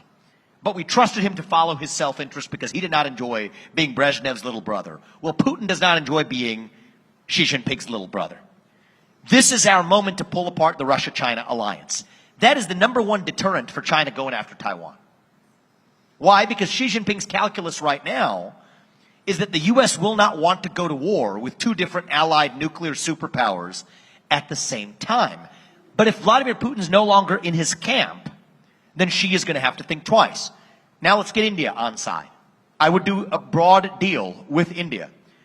Commitments, maybe give them a deal like we've given to Chile or Australia. India would salivate for that deal in terms of economic partnership. That allows us to further reduce dependency on China for our supply chains, Apple on down. That's a good thing. But it further allows India to have more money to be able to invest in its own naval capacity to block the Malacca Strait, the Andaman Sea, which China gets most of its Middle Eastern oil supplies through. If China knows India would block the Andaman Sea in the context of a conflict, Xi Jinping will have to think twice before going after Taiwan. I'm a big fan of ideological exports of the United States. People laugh at this one. I don't mean this as a joke. Turning Taiwan into part of what military strategists call the porcupine strategy. Part of that is make the Second Amendment an export to Taiwan. Give them an opportunity to say they'll adopt a Second Amendment, which actually frightens China quite a bit. Putting a gun in every Taiwanese household, training them how to use it. That will make Xi Jinping think twice before going after Taiwan. And then I top that off with moving us from strategic ambiguity to strategic clarity on Taiwan. These are words you're not supposed to articulate. Even gesticulating the syllables, the utterances of them, invite criticisms from traditional views on foreign policy. But I think we live in the 21st century. I believe in reviving Nixonian realism to actually secure peace. Here's what I'll say. We will not be ambiguous about this. Right now we have strategic ambiguity. I'm going to go to strategic clarity to say we will defend Taiwan until we have semiconductor independence in this country, which is where I will lead us by the end of my first term in office. After which point, our commitments, by definition, will and should change. Now, combined with all of that, Xi Jinping would have to be a fool to go after Taiwan before we've achieved semiconductor independence. Keep in mind he has two motivations. One is he wants to squat on the semiconductor supply chain to hold an economic gun to our head, and I am not okay with that. Just as I am not okay with a Chinese spy balloon flying over half our land. Just as I'm not okay with a Chinese spy base sitting off the coast of Cuba. Just as I'm not okay with Chinese-made fentanyl coming through the hands of Mexican drug cartels through our southern border, killing 50 times the number of people who died on 9/11 due to die this year of Chinese-made fentanyl crossing our southern border. It's a modern Monroe Doctrine. You don't mess with us on our own soil, and you do not hold an economic gun to our head. So no, we will stand up with the spine with strategic clarity, not ambiguity. And I think that is credible. That makes sense.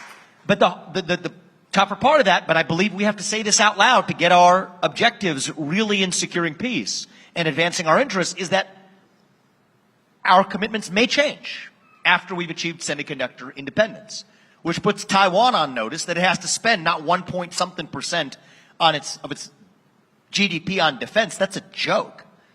For Taiwan to be spending that little, they need to be at 4 or 5% of GDP. This puts them on notice to get their act together in order. Maybe even notice ahead of their 2024 election over there.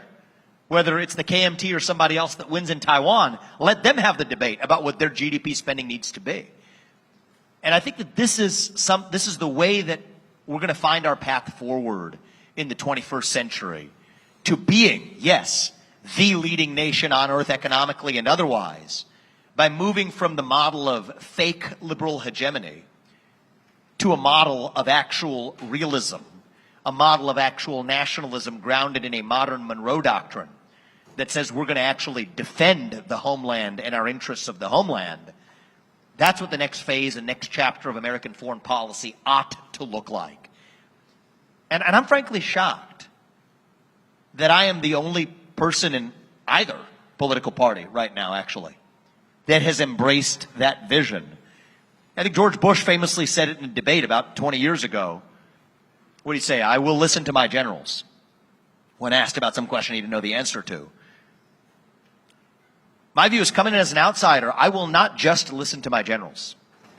I think it is the job of the commander-in-chief to bring an independent vision that restores true purpose to our military. And to me, the top purpose of the U.S. military ought to be to protect and defend the homeland, to advance American interests, to deter wars, and when necessary, to win wars. That is how we advance our interests in this country.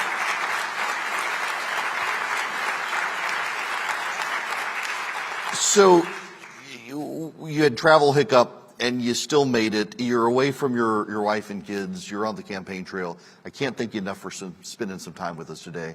As I said, and I mean it, I sent you the note on Twitter last night, the number of people who have come up to me who were stunned and excited that you were going to be here. You have certainly caught some lightning in a bottle on the campaign trail. So best of luck to you, and thank you for coming. Can I say one thing in closing? Please. Yeah. I just want to say one thing in closing to you guys is that I want to thank you for what he just said. It takes a lot to see a new guy who you hadn't heard of 6 months ago, and to have an open mind and to take seriously enough the responsibility of choosing our next leader of our country. And just what I wanted to say in closing to you is to speak to you for a minute as a member of my generation. I'm seeing, an audience of every generation in the audience, and that's good. I want to speak to you as a member of mine. I think the problem in our country is that for too long, people like me, my age, have been taught to celebrate our diversity and our differences so much that we forgot all of the ways we are really just the same as Americans, bound by a common set of ideals. And I just want to leave you with an optimistic note. It's not a fake optimism. I see the problems, you do. But the truth is, I believe it deep in my bones that those ideals still exist.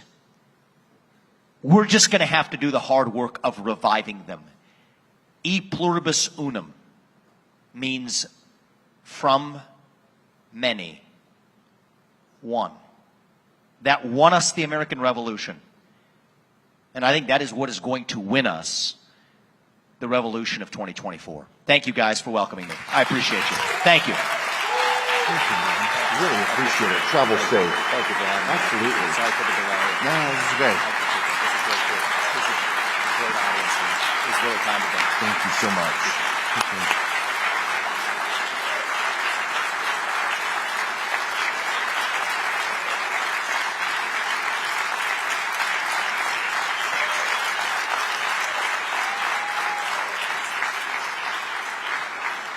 We're going to do lunch. All right. Okay. Wasn't he terrific? We're going to step out, let you guys grab your plates. We'll try to move the line as quick as possible to get in for Congressman Roy. And we'll meet you back in here in just a few minutes.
or we're going to rape your daughter. That's happening in your country, in our supposedly Christian, Judeo-Christian, compassionate country. How is that the Department of Homeland Security doing its job? How is 70,000 dead Americans from fentanyl poisoning doing its job? How is lawlessness and cartels being empowered along our border and ranchers in Texas getting overrun, and videos I get every day and pictures every day I get of livestock getting out, or the tractor that got stolen from a guy who texted me just last night and his fence is now all ripped up, and all the people who are dying as a result of it, and China empowered? How is that the Department of Homeland Security doing its job? But you're paying for it, right? You're paying for those bureaucrats. You're paying for a healthcare entity with Anthony Fauci enriches himself while he forces people to lose their jobs if they don't stick a needle in their arm. That's what you're paying for with the bureaucracy. That's what the administrative state is all about. And they don't care about you. And they don't care about freedom. They care about telling you what to do. And if you didn't catch the viral video last week with Oliver Anthony, the sort of, redneck anthem, if you will, from Virginia, talking about the rich men north of Richmond, right? He's speaking to the current moment. And a lot of the Acela class elitists who write all of their highfalutin nonsense out in social media that like 12 people read, they don't get it. They don't understand it. But he does. He gets it. Because he gets that there's a bureaucratic state and a government that's at war with the people of this country, while a handful of people get enriched and the rest of the American people can't afford health care, can't send their kids to a school of their choice that they can learn that God is good and this country is good. They can't know that they're going to be able to go buy and afford a car because we're choosing to chase, unicorn energy policies that enriches China and has kids in cobalt mines getting abused. There's a war on your way of life going on by that administrative state, and you're funding it. We should end that, and not one Republican should spend $1 ever again to perpetuate it. There are actually three things you touched on, right, that in general the administrative state is doing wrong as a result of the way things are working. One, the things they're supposed to be doing, they don't do, right, because they have had mission creep. Yeah. Two, they are way overstepping the authority vested in them, right? That they're supposed to implement laws passed by Congress. Instead, what they have done, and this is not specific even to this administration, they are going way above and beyond what they are legally permitted to be doing, right? So they're failing at their mission. They're way outside of their mission as far as what they're doing. And the third is, not only are they, hurting the lives of small businesses and workers, they're actually protecting the entrenched class, right? You're protecting the folks who can help write the regulations and the laws and all of that. And so there's a number of things that on its face you might not see, but the problems are much, much broader than just the thing you see in the news headlines every day, which then begs the question. You bring up, funding, right? But what can we actually do? We can defund specific things that we don't like that this administration is doing. Systemically, what can conservatives or Congress do to rein in the administrative state so this problem stops for this administration, the next one, the one after that, and forever? Well, I'm not going to move away from my spending argument in the end, but there are things like the REINS Act, which Senator Rand Paul has been advancing for a long time, and Thomas Massey in the House, that would basically say that any regulations that have an impact over $100 million would have to go to Congress for approval. We get violent opposition from our Democratic colleagues, which should tell you that it's probably a good idea. And so there are things we can do, but I tell you, the administrative state is so big and powerful, right? The Supreme Court comes in and says, hey, Mr. President, yeah, you overstepped your bounds on basically saying, sure, we're going to just forgive all these student loans. Well, what did they just do a couple days ago? They issued a whole other order, forgiving $800 and something billion worth of student loans, right? They don't care about the rule of law. It's literally irrelevant to this administration and, importantly, the administrative state. And that isn't just the Biden administration. What buzzsaw do you think President Trump and the administration ran into when they got to Washington? They ran into the administrative buzzsaw. I had a friend of mine who was doing policy work for Governor Rick Perry, then Secretary of Energy Rick Perry under the administration.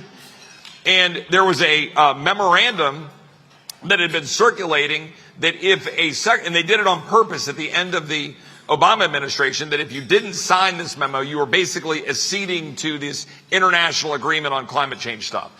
And it was, not the big agreement, but, an agreement. Well, they deep sixed it. They hid it. And the bureaucratic state that was there didn't show it to Perry and the politicals. About 2 days before it was due, they discovered this through some FOIA thing. And they had to go dig it up, find it, and then act on it within a day before the thing.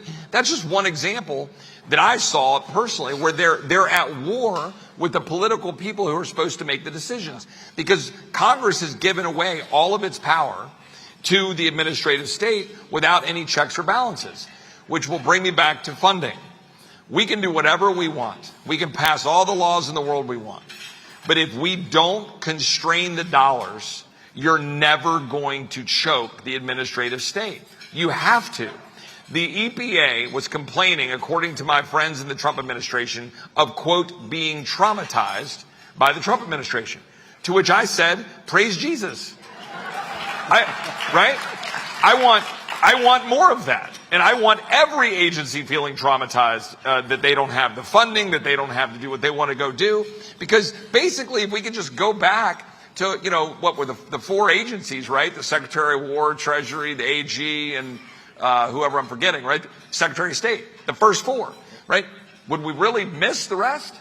Right? I mean, so but we keep funding it. You keep doing it. You keep saying okay. And we're borrowing money to go fund all of that army of people who are at war with your way of life and who don't want you to live free. As Oliver Anthony said in his songs, right? They want to know what you do. They want to tell you what to do. And that's precisely why they exist and why we shouldn't fund them. You brought up a very important point, which is the people, right? Eric made this point on a conversation we had with him the other day, which is what happens in a lot of Democratic administrations is that they are political appointees. And then if a Republican wins the White House, what they actually do is they move into career civil service jobs. Same pay, same level of responsibility. And then a Democrat comes in, they go back into the political side. Yep. You've long championed an issue which I think is terribly, terribly underrated that I want this crowd to take away the importance of. That is civil service reform, right? What has to do with this sort of career bureaucrat class in Washington, the federal unions. What is the importance of that? What do we do about making them more accountable, make sure that they know that they work for the president and the American people? This is something President Trump was trying to do in his administration, and he was doing some of it by executive action, executive order, to change our policies with respect to how you can remove bureaucrats and remove civil servants. I want to be clear, again, as an AUSA, I worked with an enormous number of patriots who were in the FBI, who were in the ATF, who worked in all these agencies. Almost all of them are going after real bad guys. That was a while back. That was 12, 13 years ago. The numbers are a little different now. I had an FBI agent, an elderly gentleman last night at an event come up, and he had spent his whole life in the FBI, and he basically apologized to me. Look, my dad worked at the IRS. And I don't love the IRS. He grew up, was an auditor and got a job at the IRS, and, he was a public servant like 35 years ago. I get it. But civil servants can't be immune from accountability. Right? I mean, if you go look at the data about who gets fired, federal bureaucrats never get fired. Literally never get fired. And if you try to, you run into the buzzsaw of the bureaucracy, and you got to go to this committee and this division and this group, and then they get moved over here, and then lo and behold, you give up and you move on to the next problem. So we introduced legislation that basically makes all federal employees at-will employees. Now, I will tell you, that's worth applauding. I will tell you that I get some aggravated phone calls from some of the various union organizations, including ones I support. I won't mention their names, but you can guess. I mean, there's some law enforcement groups that I tend to support, and others that go, whoa, hold on a second. At-will employment here. Hang on. And I get it, right? Because they don't want a bunch of leftists coming in and they're trying to go fire basically the good guys who are trying to go do good things and go after actual criminals. And so there are, we ought to be careful about how we do it. And we had some protections in our bill for whistleblowers and so forth. But let's be clear. You got to be able to fire and get rid of these bureaucrats, or we're never going to be able to reclaim freedom. Because, again, they're at war with your way of life. And, people always ask me, back to the spending, because I'm going to bring everything back to spending.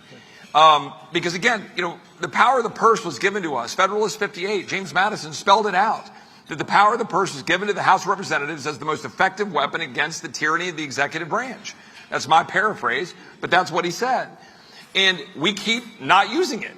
And it's literally the weapon. It's the one thing we can fully control and not give them the funding. And people always look at me and go, well, Chip, you can't run a defund DOJ campaign. You got to have some aspect of Department of Justice and U.S. attorneys and, funding of courts and the FBI, and they're going out, you can't defund them and say, well, first of all, don't take the bait that you're saying we're defunding every aspect of the apparatus that we want to have in place to go after bad guys. But if we have to sit around for a few months causing pain at these agencies in order to cause change, good. Like, we're there, folks. We're at the war. We're in the war, okay? And we've got to recognize that we're in a war trying to defend not just this country, but the very existence of freedom. Your freedom is at stake. We've got a few more minutes. I want to ask you about a trend on the right, which I find very concerning, which is that everyone recognizes what the left is doing with the administrative state. Yeah. There are some voices on the right who say, well, instead of trying to shrink the administrative state, we should do what the left is doing. We should take it, use it as a tool, use it as a weapon to advance our own conservative values. What do you make of that line of thinking? Can conservatives weaponize the administrative state, or should we be focused, as you were saying, of shrinking it and getting it out of our lives? Yeah, show me the great free societies where you've empowered the administrative and bureaucratic state to the benefit of freedom. Yeah. There ain't one. Doesn't happen. Look, I get in my car, my rental car at this just wonderful airport here in Atlanta, as I'm leaving to come up here to Buckhead, which I'm still remembering the Buckhead of my youth out of college, and coming up to whatever, the $3 cafe and having beers, and now I'm running around Buckhead. Anyway, whatever. I'm just getting distracted. But I get in my car, and and it's this rental car, and then you change lanes, if it beeps at you, and then it's trying to tell you what to do, and then it's making noise. Oh no, there's a thing, and then it actually starts letting off the gas, and it's like, what are you doing? Like, stop it. And, I joke, but I find that to be extremely problematic. Yeah. They are about to control every aspect of your existence in your life. And I have a Jeep Wrangler. It's like 20-something years old. It's not quite old enough to be free from some electronics, but it's almost free of it. And, the one thing it would do is beep at me if I didn't have my seatbelt on. So I pulled the fuse out so it won't beep at me, right? And so every once in a while, if I'm driving it around and I pull out, it happens if I'm at the airport and park in the parking garage. You pull out of the parking garage, you have your headlights on during the day.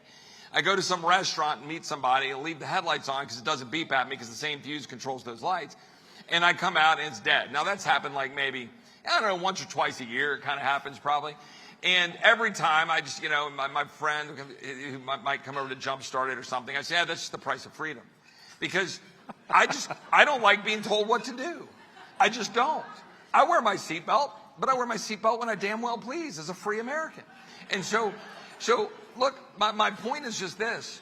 They literally want to have, whether it's a central, digital currency, whether it's cars that are battery powered with chips in it that they can control when you drive it and how you drive it.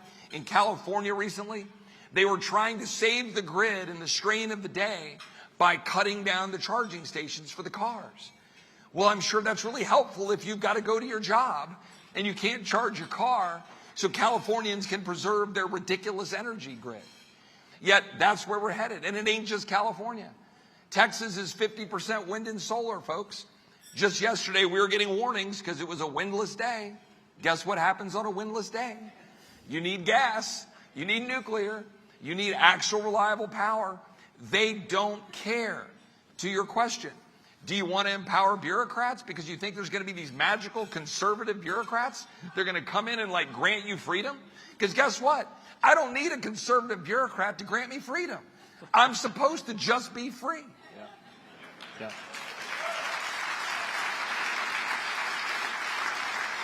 I think the very, very important takeaway is be very, very skeptical. If you hear from a Republican that we're going to have an agency do this, this, and this, and this, and we're going to create new rules, and they sound great as far as the outcome that they're hoping to achieve, if it requires a federal agency to take action, be very, very skeptical of that.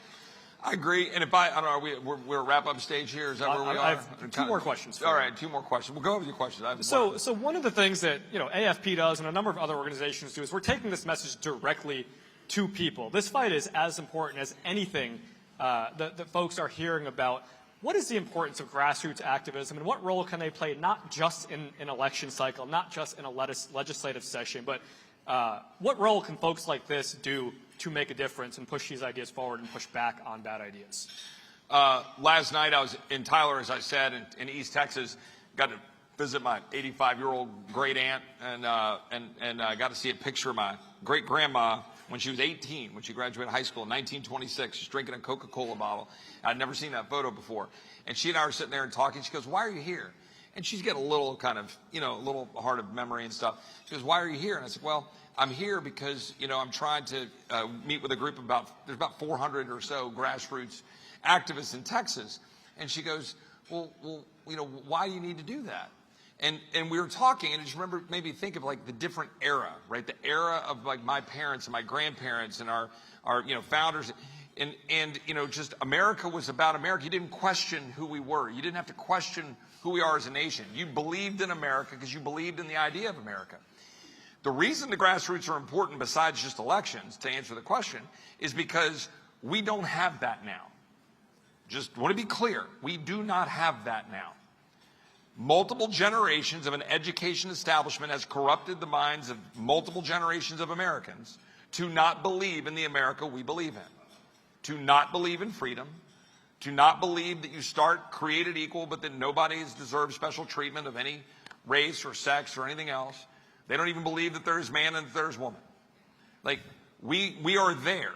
So the reason the grassroots are so important is because you have to light a fire under Republicans who campaign on all of these wonderful things and then don't do crap about it.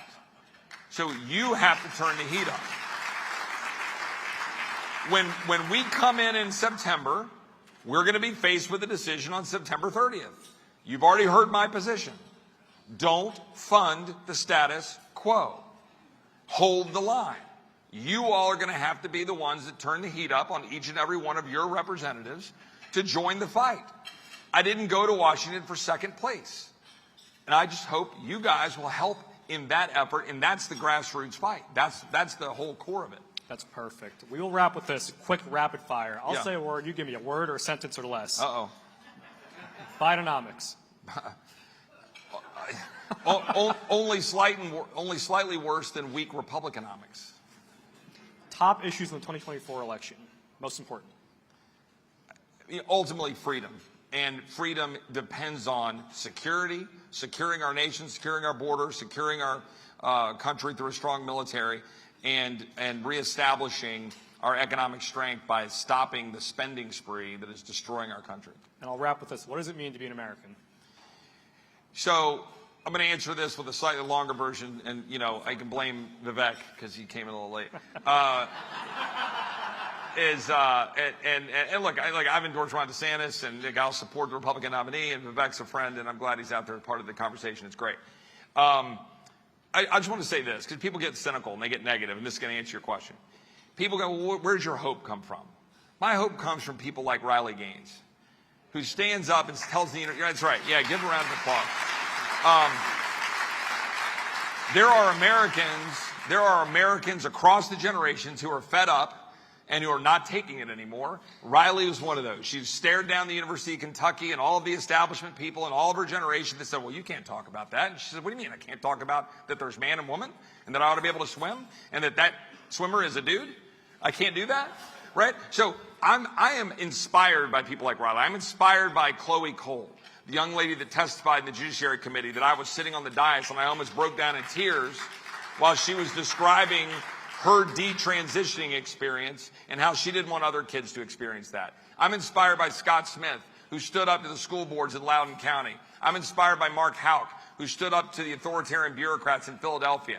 I'm inspired by the young man that Senator Cruz had at the State of the Union who didn't take a needle in his arm and is now losing his commanding officer's job and having to pay another $100,000 back, but he's standing up and saying, no, I don't think that was right.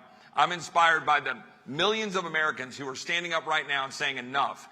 parents taking their kids out of broken schools, homeschooling them, or moving them to private Christian schools, and doing what they need to do, or going and challenging and taking over the school boards. We're going to reclaim this country because it is our rightful inheritance as Americans to live free. And by God, we ought to live free. And there are people standing up to do that. And you guys are here for that purpose. Thanks to Erickson, to Eric. Thanks to you guys. And thanks to all of you for being here. Ladies and gentlemen, Congressman Chip Roy. Thank you so much. Appreciate it. Thank you. He's good. All right. That's you. Good. Thanks, guys. America was built on the idea that anything is possible with hard work and a dream. But it doesn't feel like that today. Our country is drowning in debt. Political division is intensifying, and the American dream is slipping away. President Biden's out-of-touch progressive agenda has only made things worse. Americans can't afford another 4 years of this. That's why Americans for Prosperity is committed to changing the trajectory of our country by expanding freedom and opportunity. Our unparalleled grassroots network is launching the largest effort we've ever undertaken to hold government accountable. Together, we can win and restore America's promise with proven principled solutions. It's time to reignite the American dream.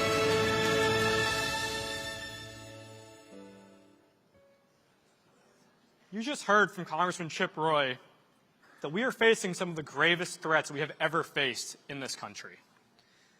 Some on our side are starting to question our principles. Should we be weaponizing government? Should we be giving up on the fight for limited government?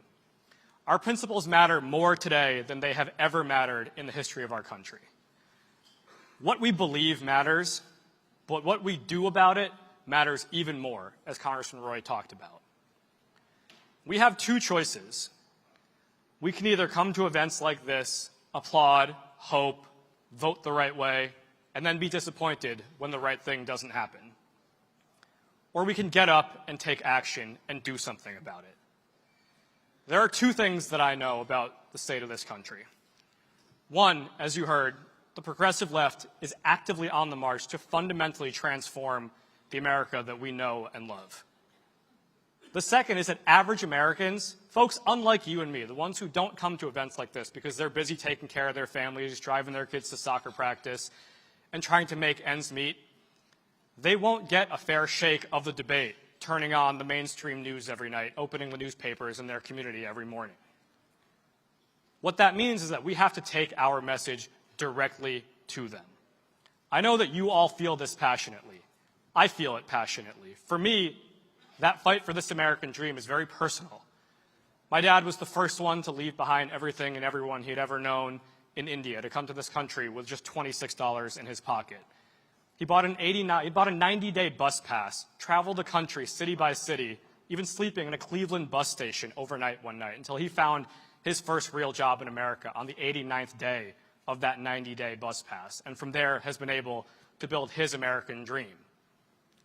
We still celebrate today the day he landed in America as a bigger deal than his own birthday because he says it was the start of a new life for him in America. That American dream feels like it's slipping away, and that's why it's personal to me to be involved with Americans for Prosperity, to fight to reclaim it. It's personal to everyone that I work with and the volunteers who partner with us at AFP, and that's why we're taking action. We're in the middle of a nationwide tour called Prosperity is Possible. You may have seen our tour bus parked out front. Our tour is holding more than 500 events at gas stations and grocery stores all across this country with a national ad campaign running in all 50 states telling people about how Bidenomics is broken, but not just what's gone wrong, how we make it right. The policy solutions are fairly simple, as you heard from Congressman Roy. Let's rein in the reckless spending, free up our energy abundance, and let's empower American workers instead of special interests and labor unions and lobbyists in Washington. That's a pretty simple formula to create that broad-based prosperity that we're missing in this country. But that's not all we're doing at AFP. We have already talked to nearly 3 million Americans this year, knocking doors and making phone calls all across this country. But there is much, much more to be done between now and next November, over the next 15 months. There are tens of millions of Americans that we need to talk to, and that's going to require not just the base that we've built today with AFP, but thousands and thousands more activists to join with us. And that's what I'm asking you to be involved in. This fight is far too important to sit on the sidelines. Like I said, you can either sit on the sidelines, sit at events like this, or get up and do something about it. And what we're doing is asking you to join us. We have chapters in 37 states across this country, field offices all over, here in Georgia, here in Atlanta, 37 states, and we're now active in all 50 states, including the West Coast and deep blue New England where I'm from, because we can't write off a single neighborhood in this country. That's what we've committed to doing at AFP. You've seen a couple clips of what it looks like to be involved with us. I'm going to leave you with one last quick video to show you a day in the life of an AFP volunteer activist. We have the best data, the best people, the best technology, the best way for you to scale your voice, and it's also a hell of a lot of fun. The weather is a little bit different in the video you're going to see, but if you're inspired by what you heard from me, from Congressman Roy, from what you've heard from the other conservative leaders here this weekend, and you want to do something about it, come to our booth right out front. Go online, join us at americansforprosperity.org, volunteer at a day of action, and help make your voice heard to help move this country in the right direction. Thank you.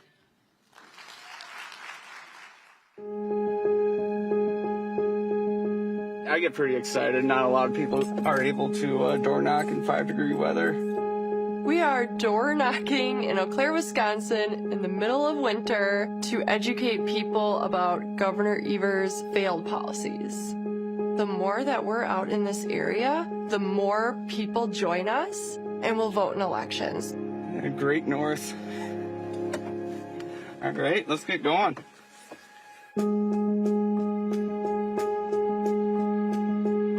My name is Kayla Gabriels, Director of Grassroots Operations for Americans for Prosperity, Wisconsin. I'm honored to work for Americans for Prosperity. It's not just a job to me, it's a passion. I want my kids to have an understanding of liberty. They're going to remember what I do, and they're going to know how to engage and fight for policies that matter to them. AFP is here to give people those skills to go out and make a difference in their own community, and I think that's changing lives. We have passed a lot of economic opportunity reforms in our state.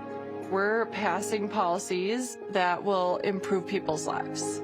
My name is Tim Jensen. I am the Grassroots Engagement Director for Americans for Prosperity, Wisconsin. I got my bachelor's degree in instrumental music. I wanted to be a choir director, but I couldn't play the piano well enough to do that. So I started looking for something that I thought could be significant in the lives of other people. The big difference with AFP is we don't focus on the politicians. We focus on the people. All people have value. We're going to where the people are. And we're talking to them face to face, eyeball to eyeball, toe to toe, right on their doorstep, and we're asking them to take some kind of action. They know my face, and I mean, it's almost like going to Cheers, everybody knows your name. They understand the message is going to be the same, to remove barriers from people so that they can reach their true potential. It's important for us to focus on economic opportunity because I think it hits people directly. Energy costs are rising, cost of living isn't cheap, so we need to be out there knocking on people's doors and educating them on those failed policies so they can take action with us. I think that really resonates with voters, right? Like, we care to be out here in the storm freezing because we don't want you freezing. Governor Evers' administration just approved double-digit utility bill increases. That's home heating and that's electricity. We want to get out there and talk to voters door to door because they're in tune with that right now. They're feeling the pain. Let's get these people out the door. All right, let's go. You guys ready? You feeling good? All right, let's do this. All right, let's go. In the snow.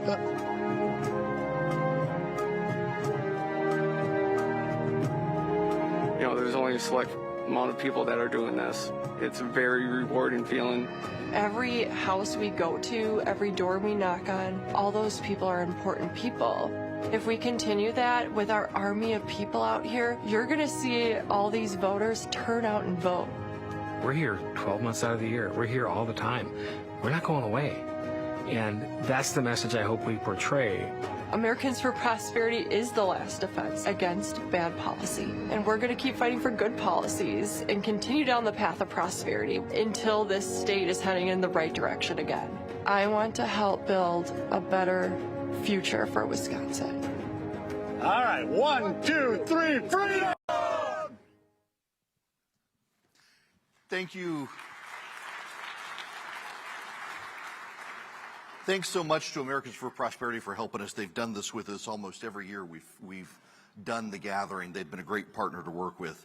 He probably needs no introduction, but one of the defining foundational points of the conservative movement in the United States since Ronald Reagan has been the desire and understanding that we need to keep taxes low in this country, one, to starve government to prevent it from getting too unwieldy, and also to free up the free market and the resources of the country for the people who actually make the country work, which is the American people, instead of the bureaucrats in Washington, D.C.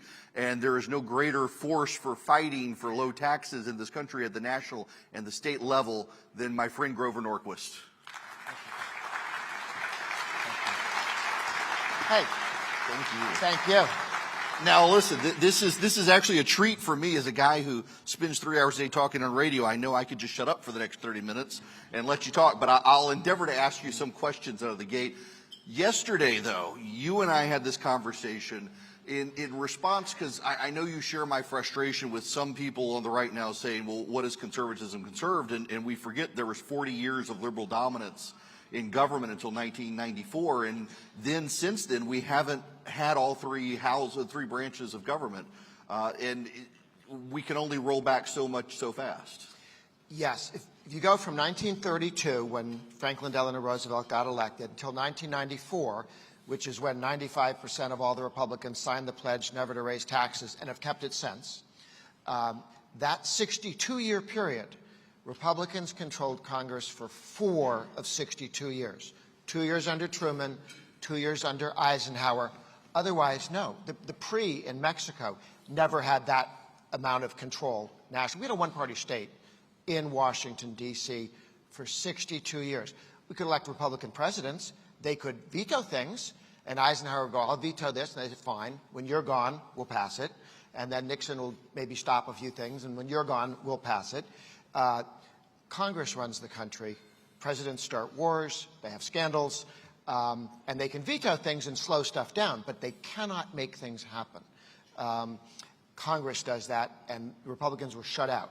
From 94 on, the Republicans have won Congress half the time, both houses, House and Senate, a little more than half the time, because we became the party that would not raise your taxes. We might invade small countries you can't pronounce, and that cost us the House and the Senate in 2006, temporarily. So it wasn't without costs. But by being the party that wouldn't raise taxes, the Republican Party became competitive. And as long as we stay there, over time we can deconstruct what the left built in 62 almost uninterrupted years of new ideas, new taxes, new spending. Every time they failed, every time they made a mistake, they'd fix it with more taxes and more spending. And after a while, the Band-Aids became as high as the wound. And, you know, we were talking backstage, and you made such a profound point that I hadn't even thought of phrasing it this way, that there are so many people on our side who now want to punch the left, but that doesn't mean you beat the left. And we're sometimes doing things to fight back, but without an actual plan to win. We want to unleash violence on the other side, metaphorically, I hope, in policy-wise, but we don't actually have the strategic vision and comprehensiveness to actually put together a plan to actually win. Well, it becomes particularly dangerous when people see the government being used to attack parental rights or to attack our industries and growth, and they go, oh, we'll pick up the government cudgel and use it to hit the other team with, and we'll make that government power greater and do it. There are almost always two ways to fix a problem. One is to expand liberty, and the other is to have the government do X, which doesn't actually happen. And that's why when we look at government schools that have failed, the left says spend more money, give more authority to the teachers' unions and so on. And some on the right go, well, why don't we have the federal government, since we run it, temporarily for 2 years, grab control of these things? Well, because someday Hillary Clinton or her ilk will be in charge. And the movement to school choice and homeschooling, which was illegal in most states back in 1986. How recently some of the liberties we now kind of take for granted, school choice, homeschooling, but school choice allows people to say, if you can have dirty books in the school library if you want. I'm leaving with my tax dollars, okay? Enough people start leaving those schools, the teachers union will burn the dirty books for you. You know, freedom allows us to defeat the left and shrink the size of government and expand freedom. And sometimes guys on the left get so frustrated that they want to pick up the first thing they can see, which is a government power, and hit the other team with it, forgetting that after a while you have to hand that cudgel to some Democrat who will then use it unmercifully on everything you care about. You know, Americans for Tax Reform been around for a while. You've been doing the no tax pledge for a long time, and every time I think, okay, we've been there, we've done that, it's time to think of other things. Some Republican, always, including in this state back in the early 2000s, when the Republicans finally took over, the first thing all the no new tax pledge people did was raise taxes. And said, well, we'll do it on cigarettes and sales, we won't do it on income tax. It's like you can't actually put this raise tax idea on the ash heap of history, even on our side. Well, the left spends so much money, and then they come to the Republicans and say, you should be responsible. And when people talk about the dangers of the national debt, the driving up the national debt and the deficit, the left does on purpose in order to convince a handful of Republicans, as many as they can, to support a tax increase to solve the problem they created with too much spending and too much debt.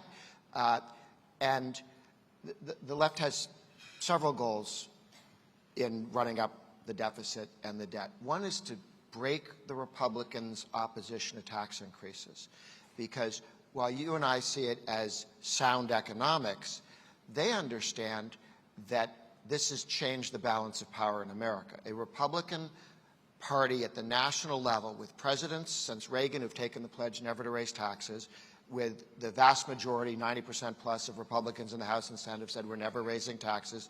Since '94, no Republican has voted for a tax increase. No tax increases passed nationally unless the Democrats had House, Senate, presidency. 2 years under Obama, then they lose Congress. 2 years under Biden, they lose control of Congress. They realize that a Republican Party that isn't absolutely against all tax increases, that includes cigarettes, that includes gasoline, that would fill in the blank, whatever villain. The reason they vilify some people is to get ready to tax it. Oh, this is a terrible industry. We don't like the insurance industry. We don't like pharmaceuticals. Whatever they pick, they're planning on taxing. But first they want to make you feel better about it because they deserve it. And they recognize that as long as the modern Republican Party is the party that will not raise your taxes, we've won Congress, again, half the time during that period, which is not the world they lived in for 62 years, the world Biden remembers. He doesn't remember anything after '94. He remembers before '94, you know, bipartisan meant the Northern Democrats and the Southern Democrats and the rural Democrats and the city Democrats would get together and they'd have democracy, which means they'd make the decision. And having Republicans in the room is the new thing for him. And he's not used to it. He doesn't like it.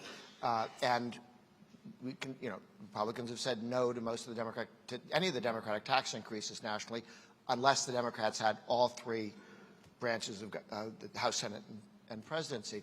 So they want to break the Republican Party politically by taking away the no tax position, which is why the phalanx we put together, 2/3 of Republican governors have signed the pledge and kept it. 90+% of the House and Senate guys, they've all kept it. Even the Republicans who haven't taken the pledge, everyone thinks they have. You're a Republican, you must have taken the pledge. And no, I didn't. Yes, you did. And state legislators becoming increasingly no. Those states where the Republicans will not raise taxes become redder and redder. Those states that have passed tax hikes, Virginia, twice in a row, the Republican legislature helped the Democrat governor pass a tax increase because of an emergency. Turns out there was a lot of money in banks that the governor didn't tell anybody about. There was no need for the tax increase. And the Republicans lost the House and Senate. What's the reason to vote for them if they're not going to hold the line on tax? We lost Colorado because a Republican governor led the fight for spending increases and tax increases that followed, and the Republican Party collapsed in that state. They can break the Republican Party as an alternative if they can beat us on the tax issue. That doesn't mean we get to win everything. We're only winning Congress half the time. There are other issues in the world that advantage freedom, and we get to fight on those. But if you take away the tax issue, we're gone. What the Ds want with the deficit is a VAT, a value-added tax. The model, when I was growing up, the model of the kids I knew at the Harvard Crimson, the student newspaper run by Bolsheviks,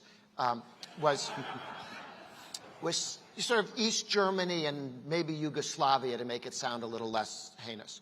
And that's really what they want. They wanted us to lose the Cold War, all these red babies. Now the modern left wants us to be Europe, okay, where everything slows down and you don't have all this progress and the nice bureaucrats who all graduated from certain universities in France will make all the decisions for you. And you don't have to work very hard, but you're not going to make very much money, and you can't invent new things or run your own business. They want a slower, more controlled, completely secularized world. That's Europe. It's better than East Germany, I suppose, but we all moved here from somewhere else to not be France and not be East Germany. They need a VAT. They realize they cannot have enough money to run the size of welfare state they want without a value-added tax. Europe has income taxes, they have excise taxes, they have corporate income taxes, and a VAT.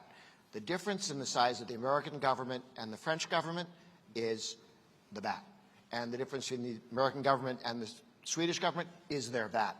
They want to put a value-added tax on us. It'll come as the grand fix for the deficit. Originally, they wanted to do it in return for getting rid of the corporate income tax. And then we said, no, we'll get rid of the corporate income tax ourselves. We took it from 35 under the Republicans with Trump, from 35 to 21. Okay, we were the highest corporate income tax in the world. Highest in the world with 35. We took it down to 21.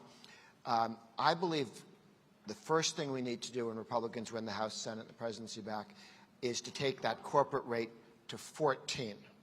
And the reason 14 is the Europeans have agreed that 15 would be a good cartel to set up. We'd all agree never to go below 15. And that's what Biden is organizing with the Europeans. Now, they need Congress to make it a law, but they're going to announce, like the Paris Agreement on global warming. We've agreed. We agreed. Who we? No, the president agreed to it. So we have, and the press will announce, we all agreed. So we need to break this idea that we're agreeing with Europe to set a floor on the corporate income tax. And if we want to leave China in the rearview mirror, take that corporate income tax to 10% and just watch the capital that's coming to the United States, more than China, but completely flow in. I mean, when we went from 35 to 21% on the corporate income tax, trillions of dollars flowed back into the United States. American earnings, which were parked overseas, were brought back here. We can continue that process, but watch out for the left wanting a value-added tax on top of everything else or temporarily as a replacement. And you bring up the value-added tax, and to me it seems to be almost the most sinister tax, because when you and I in this country go to a restaurant, we see the price is $0.99 for a hamburger, and then we see the sales tax on the receipt, and it's more. Yeah. You go to Europe and you see, oh, it's actually like €5. It is €5, but embedded in that price is a tax people over time connected to, oh, this is the price of the thing, completely disconnected from there's a tax embedded in it, that if you got rid of the VAT, the price would be €1 instead of 3. And then it becomes really easy over time to say, oh, it's actually inflation raising the price, not a VAT. And evil corporations. Yes. And businessmen and women, yeah. I mean, it's ingenious in its evil nature that you put this thing there and then you don't even see on the receipt that you've paid a tax. It's almost as if it was on purpose. Almost. So at the state level, now. I mean, you mentioned Colorado and Virginia, but there continues to be a lot of, even in the South, a lot of the Republicans used to have D's next to their name instead of R's, and they still have a lot of philosophy around having been former Democrats where there is still this idea that, well, we can raise the cigarette tax or the gas tax and get away with it. Yeah. This is a problem, but not every southern state has term limits, but God does. And that has, over time, moved states that are nominally red, South Carolina, to Reagan Republican. But it has taken some time because you do have members, and the way to check is if your state legislator has not signed the pledge and they say they're a Republican, they're really a George Wallace Republican who just switched from Democrat to Republican. And when you ask them about it, they say, I have 3 guns, and I attend church from time to time. What else did you want? And when you suggested perhaps don't steal money from people and give it to your friends, they look at you and go, what do you think I got into this business for? Over time, this is improving state by state. It is in some states are taking longer, and this is why you see some slowness in moving towards school choice. Right? Why is that a problem for somebody to wrap their head around? And again, with taxes, they were used to raising taxes and bringing money back to the courthouse to share with their friends. That is improving. The younger Republicans are better than the older Republicans. And even in South Carolina, they had their first tax cut a couple of years ago, first income tax cut in the history of South Carolina ever, the first one, because a particular Democrat switched Republican was no longer there, we were able to break through. So that is getting better and better. And I think the success of the states that have a no tax increase position, such as Florida and North Carolina, and the new pressure is not just don't raise taxes, but in the 57 states, there are 7 that have no income tax, no state income tax. There are 12 that have a single rate, flat rate tax. And a single rate tax is infinitely better than a graduated income tax, not because it's fairer. Taxation is taking money from people who earned it and giving it to people who didn't necessarily earn it. So fairness is really not part of this process. But a single rate tax is important because it is very difficult to raise, because you have to look everybody in the state in the eye. Illinois has a single rate tax, and it's about 5%. You'd think Illinois would be at 10 with their confederates in California and Minnesota and New York. They're at 5. Why? They have a single rate tax. They have to raise everybody's taxes at once. And the governor there, Priskin, got the legislature to put on the ballot, let's have a constitutional amendment, get rid of our requirement for a single rate tax. He put $50 million of his own money, okay, into the campaign, and it lost by 9 points the same day that Biden won by 16 in Illinois. So in Illinois, they go, oh, we'll vote for the big tax and spender guy. But in Illinois, we want a single rate tax to protect us from you guys mugging us one at a time. A flat rate tax, because the point of a graduate income tax is so that you can, well, hit you, and then we come back and get somebody else. This is the Richard Speck theory of tax increases, that if you can't take on everybody in the room at once, you take them out of the room one at a time. And some people old enough to remember Richard Speck. Thank you. He's the model for Democrat tax collectors. Divide people into little groups, mug them one at a time. A single rate tax makes it tough to raise, but here's the good news, better news, easier to cut. Because when you cut taxes from 4 to 3.5, well, what about millionaires? Well, they get 4 to 3.5 too. We all get 4% down to 3.5. That's fair, that's reasonable. There are 12 states now that are committed to going to 0, in addition to the 7 that are there. North Carolina started this ball rolling 11 years ago, and they said, here's what we're going to do. We're going to set a spending limit. When revenue pokes up above that spending limit, the teachers union gets to steal some of it, but the other part of it goes into permanently cutting the income tax down by 0.5 point, say. And then they've taken it down from being highest in the Southeast to where they're en route to go to 4, and they should in the next 2 weeks announce new legislation to go to 2.5. And then they're committed to going to 0. So you don't replace the income tax with a sales tax or something else. You replace it with money you're not spending that was expected to come in as revenue, but you cut the tax so it doesn't come in as revenue. And it's hard for the other team to get their hands around insisting, hey, that's my money, because it hasn't shown up yet. West Virginia has voted a 10-year phase down to 0, one of the newer Republican states. Kentucky has voted a 10-year phase down to 0. Our friends in South Carolina just started, but the governor said, we're going to 0. That's what we're doing. That's the whole point of our tax cuts here. Iowa, the governor there and the Senate leader and the House leader have taken the top rate from 8.6%. It's on their way to 3.99. Somebody in the Iowa legislature used to work for a gas station and decided that 3.99 because those Bolsheviks in Mississippi are at 4, and we're at 3.99, so come here. And then next door was Nebraska, which said, okay, 3.9.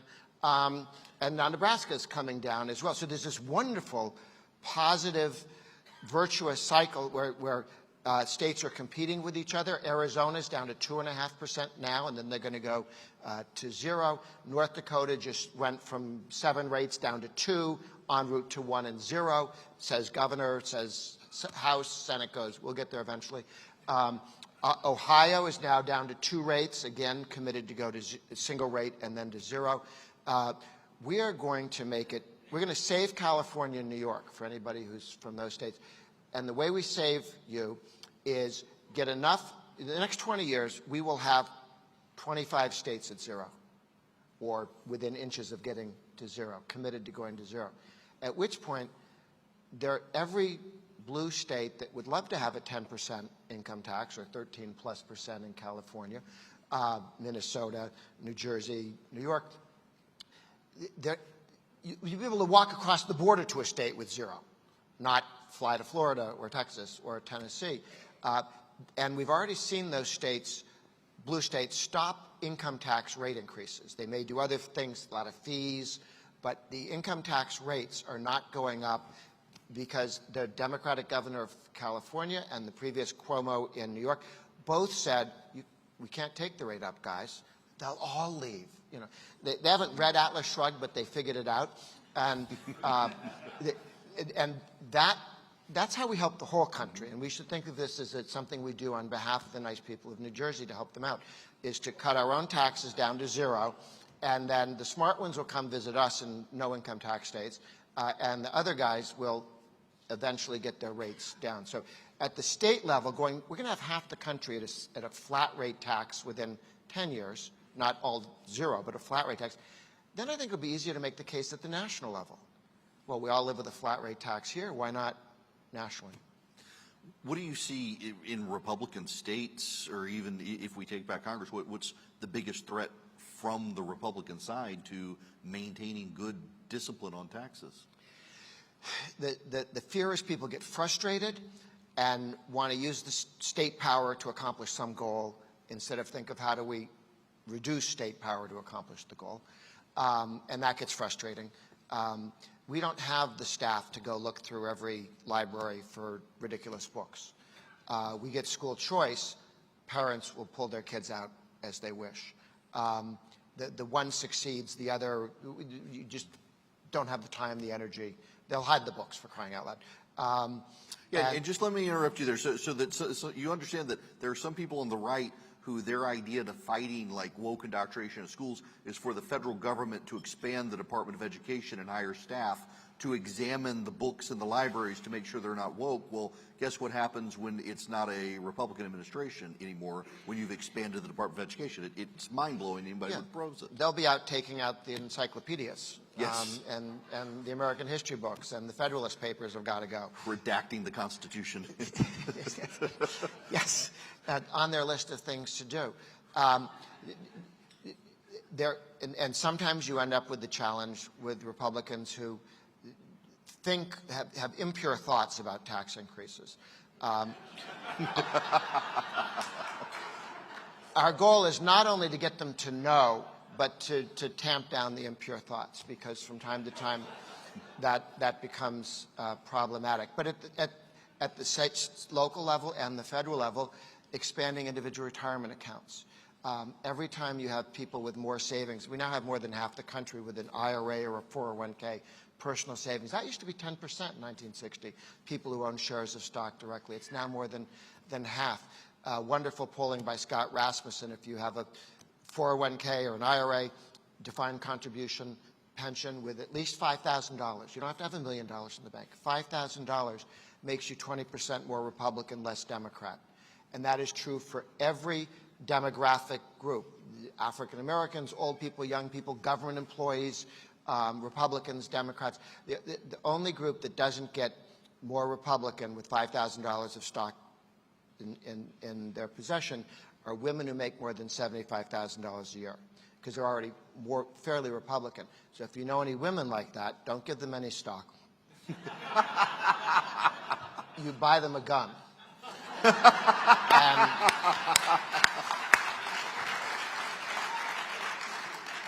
And unless it's one of the really cool 50 caliber, it's less than the 5,000. So share ownership makes more Republicans. Self-employed makes more Republicans. If we lose the House, Senate, and presidency in this next election, this is, everyone gives you the this election matters, this election matters. It does. If we lose the House, Senate, and the presidency this next time around, they will change labor law to make being an independent contractor illegal. They want everyone to have a boss. They want everyone to pay union dues. They will change the Supreme Court by adding several people and or doing term limits. And with that, they will overturn the Janus case, which says state and local government employees can't be forced to join unions. This has cost the unions hundreds of millions of dollars as public sector workers say, I don't want to pay union dues, thank you very much. And it's defunding the left, which is irritating the billionaires on the left who have to pick up the slack. And they would like to go back to the good old days where the unions paid all the money through forced union dues. There is a very real challenge to what they do want to get a value-added tax, but I don't think they'll do a value-added tax unless they first break the Republican opposition to tax increases. They want that to be a bipartisan stupid move. Most countries that put in a VAT, the government fell the next year. Okay, in Europe, in Japan, Canada, this is not a popular thing to do. They really, really, really want to talk a Republican, a couple of them anyway, into joining the Democrats. And that's one of the challenges we have. All it takes is 1 or 2 Republican senators or congressmen to join the Ds, and that's a bipartisan dumb move, which is why it is important to make sure none of our guys walk across and join the other team, not just holding most of them. It's very important. The unanimity on the right against tax increases is terribly important to continue. But I think if we hold on to the Senate, the House, I'd like to win all 3. That's my goal. If we do, you can fix the problems you're talking about on the debt. Spend less. Reagan showed us how to do this with the block granting of welfare that he suggested back in the 70s when no one was willing to listen to him and said you were wrong. And then we moved forward, and under Clinton, the Republicans in the House and Senate 3 times passed block grant aid to families with dependent children out to the states, and then most states dropped spending about 30 to 40%. It got worse in Hawaii for reasons I never understood, but everywhere else it went down, even the blue states, but 80% down in Wyoming. So there are different ways to do welfare, still take care of people who need some help with taking care of fraud and requiring that able-bodied men work. And then Paul Ryan said, that's very good on welfare, but let's do it for all of the means-tested programs. That passed the House 4 times, the Senate once, but unfortunately during Democrat presidencies. When Trump was president, they came back and did that for Medicaid and our friend Obamacare. We're going to block grant it to the states. We lost by 1 vote. John McCain, who promised us all day he'd be with us, and then flipped for a no. That would have shifted hundreds of billions of dollars out to the states, and then the states could, when you save the money, they lose about 10 to 20% on fraud on these issues. But if it's the state's money, all of a sudden they care, and they will police that. And they'll take a look at other ways to reduce costs. I think the numbers show, and this is what they've been working on for some time, is if you block grant all the means-tested programs, Medicaid, job training, subsidized housing, all the welfare programs, food stamps, block grant them in the states, let the red states do a better job managing it, let the blue states mismanage it, just as while people will move to flee not just higher taxes, but also less competent government and move to more red states.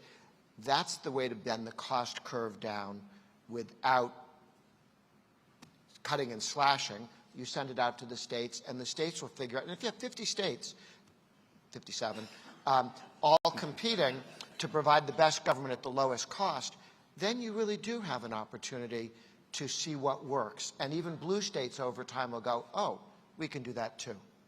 Grover Norquist, this has been super enlightening and helpful, and I'm always excited to be able to talk to you about these because I don't think we on our side spend enough time talking about it. We just take it for granted, and we can't. So thank you very much. Thank you. That was so great. Thank you for the opportunity.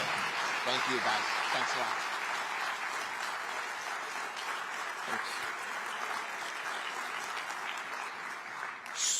All right, I get to introduce you to a friend of mine, and he's a fantastic guy. He's a Marine.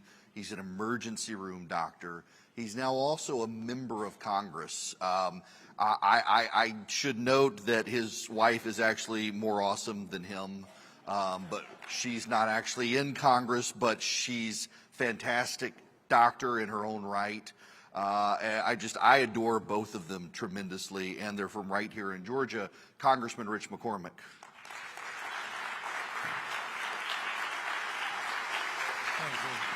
Thank you for doing this. Thank you. So I want to actually not start with policy and stuff because I continue to think it's just the neatest story for a Republican member of Congress. You're a Marine, an ER doc, you were the student president of an HBCU without looking like you went to an HBCU typically as most people think of, but you earned the trust of the student body. And then you're emergency room doctor in a highly diverse area of the state where you don't take for granted that you can just talk like your standard Republican on the stump speech. It's always an encouraging, optimistic, really nonpartisan message that has drawn in a pretty diverse base of voters for you.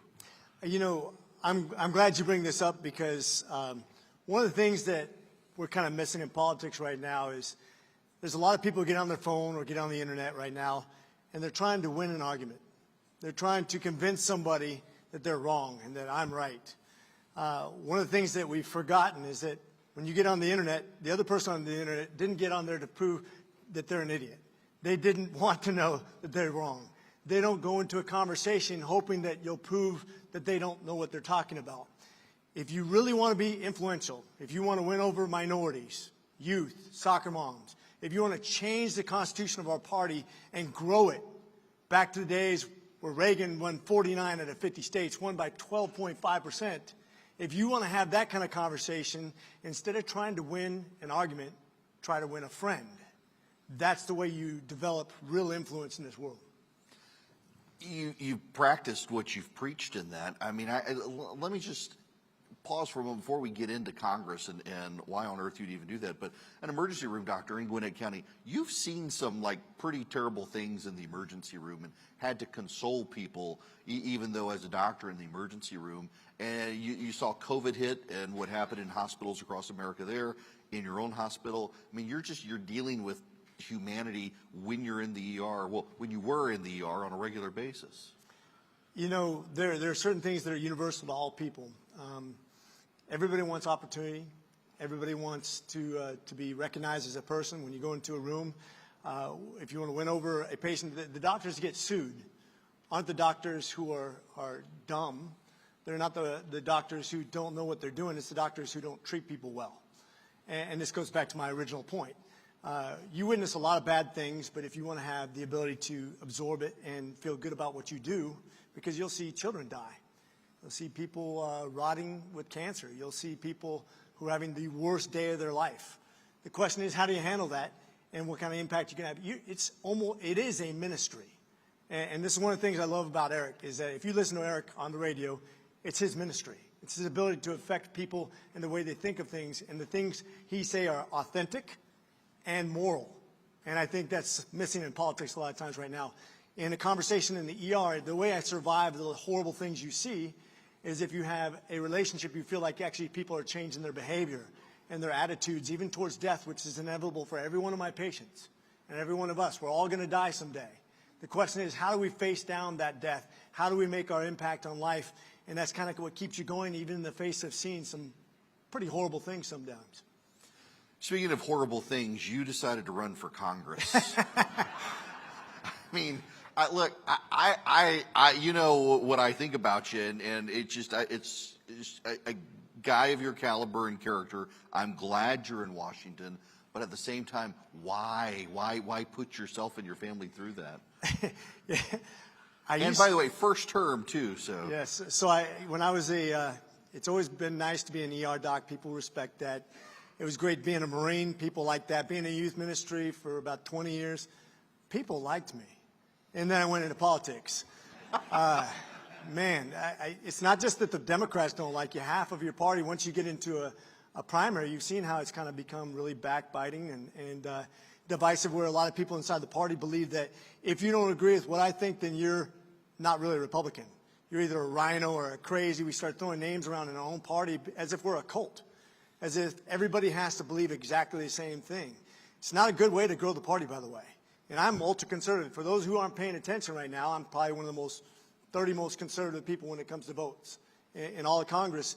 But I don't go around calling people names. And even though I've had this diverse background of experiences, I think it's prepared me for this moment in time to try to convince people to do the right thing, even inside of my own party. When I see people that disagree with me, if I approach it with, have you considered, I might have a good result. But if I approach with, you're an idiot, once again, it doesn't help me with the conversation. And I think you're seeing us achieve some things with a very narrow majority, only 4-vote majority essentially, that we didn't achieve when we had a 20-vote majority.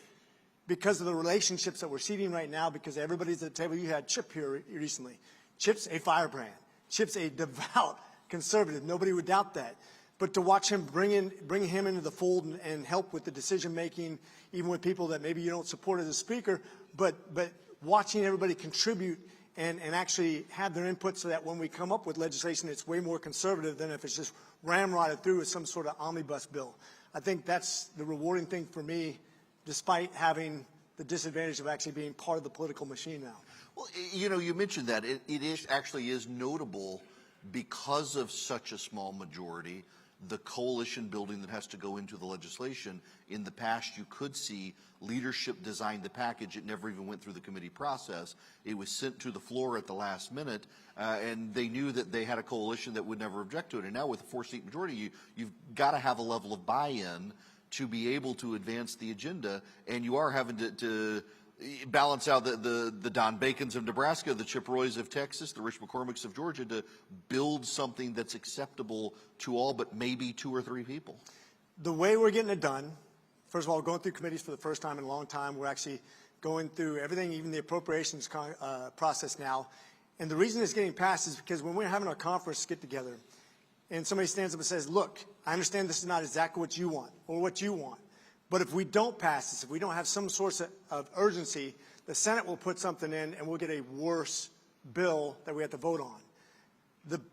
The point of getting as much conservative of the process done with the idea that we support instead of they support. In other words, with some sort of sanity, with some sort of fiscal constraints, understanding what the people want and what's good for America. If we act on that, even if it's not perfect, it's an incremental change in the right direction, which is, by the way our government was designed. So many times we swing for the fences, we get 0. Get something. Democrats are great at this, getting small little changes, and the next thing you know, we're way over to the left, but they did it one bite at a time. You don't eat an elephant all at one time. If we're going to have the way the design of our government is to have incremental change, To have an inefficient government that doesn't change things very quickly, that's on purpose so it doesn't become too powerful. What both sides need to be careful of is we don't use the government as a weapon, that we don't use it as a way to get my way and cram it down your throat, even when it doesn't agree with maybe an individual. We are based on the ultimate minority here in America, which is the individual. And that's what we're trying to protect. And I think by getting that incremental change in small bites towards something as conservative as possible, we can get this done. I want to talk to you a little bit about military preparedness. The number one issue when I ask people questions for those of you who are going to be on stage was the military. You are a Marine. I always catch myself, not was, are, always present tense for Marines. And you are seeing, just by virtue of what the hearings in Congress, a lot of things that are happening in the military right now, some of which just seem insane, like cultural stuff in the military, trying to advance a social agenda in America by first advancing the military, but also serious procurement process issues, technology issues, weapons development issues, that it's like the bureaucracy's gotten too unwieldy now.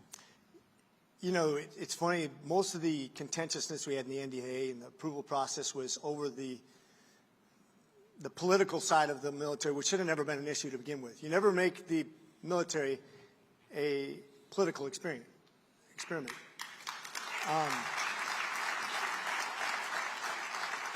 We are warriors. I always say when you want to know what the mission of the Marine Corps is, every Marine can tell you to locate, close with, and destroy the enemy through fire and maneuver, or to repel the enemy's assault through fire and close combat.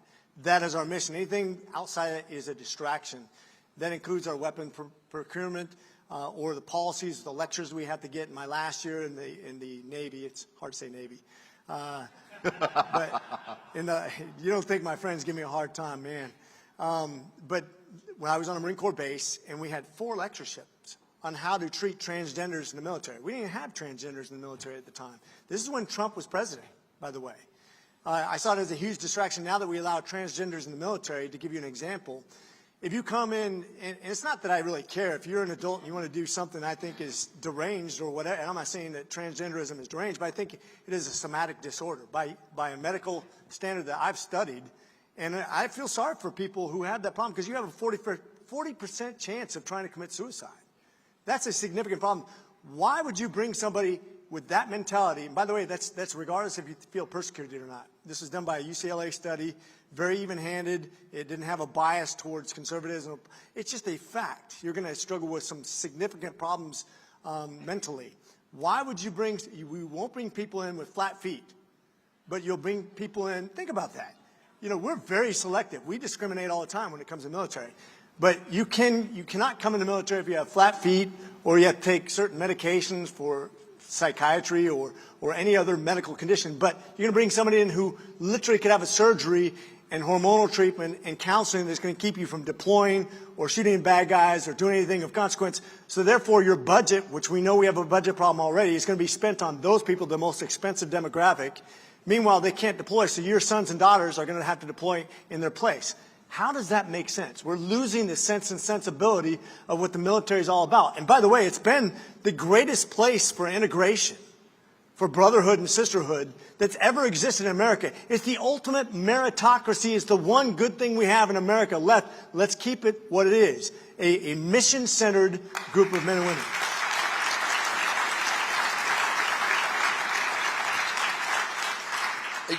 Just so everybody knows here, your committee assignments, because you're not on armed services, are you? I am. You are. Okay. Which ones are you on? So I'm on more committees and subcommittees than anybody in Congress right now.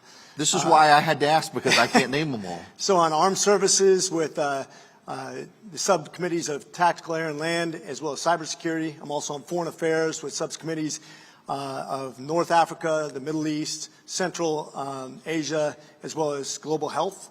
Also on science, space, and technologies with a subcommittee in aerospace and space.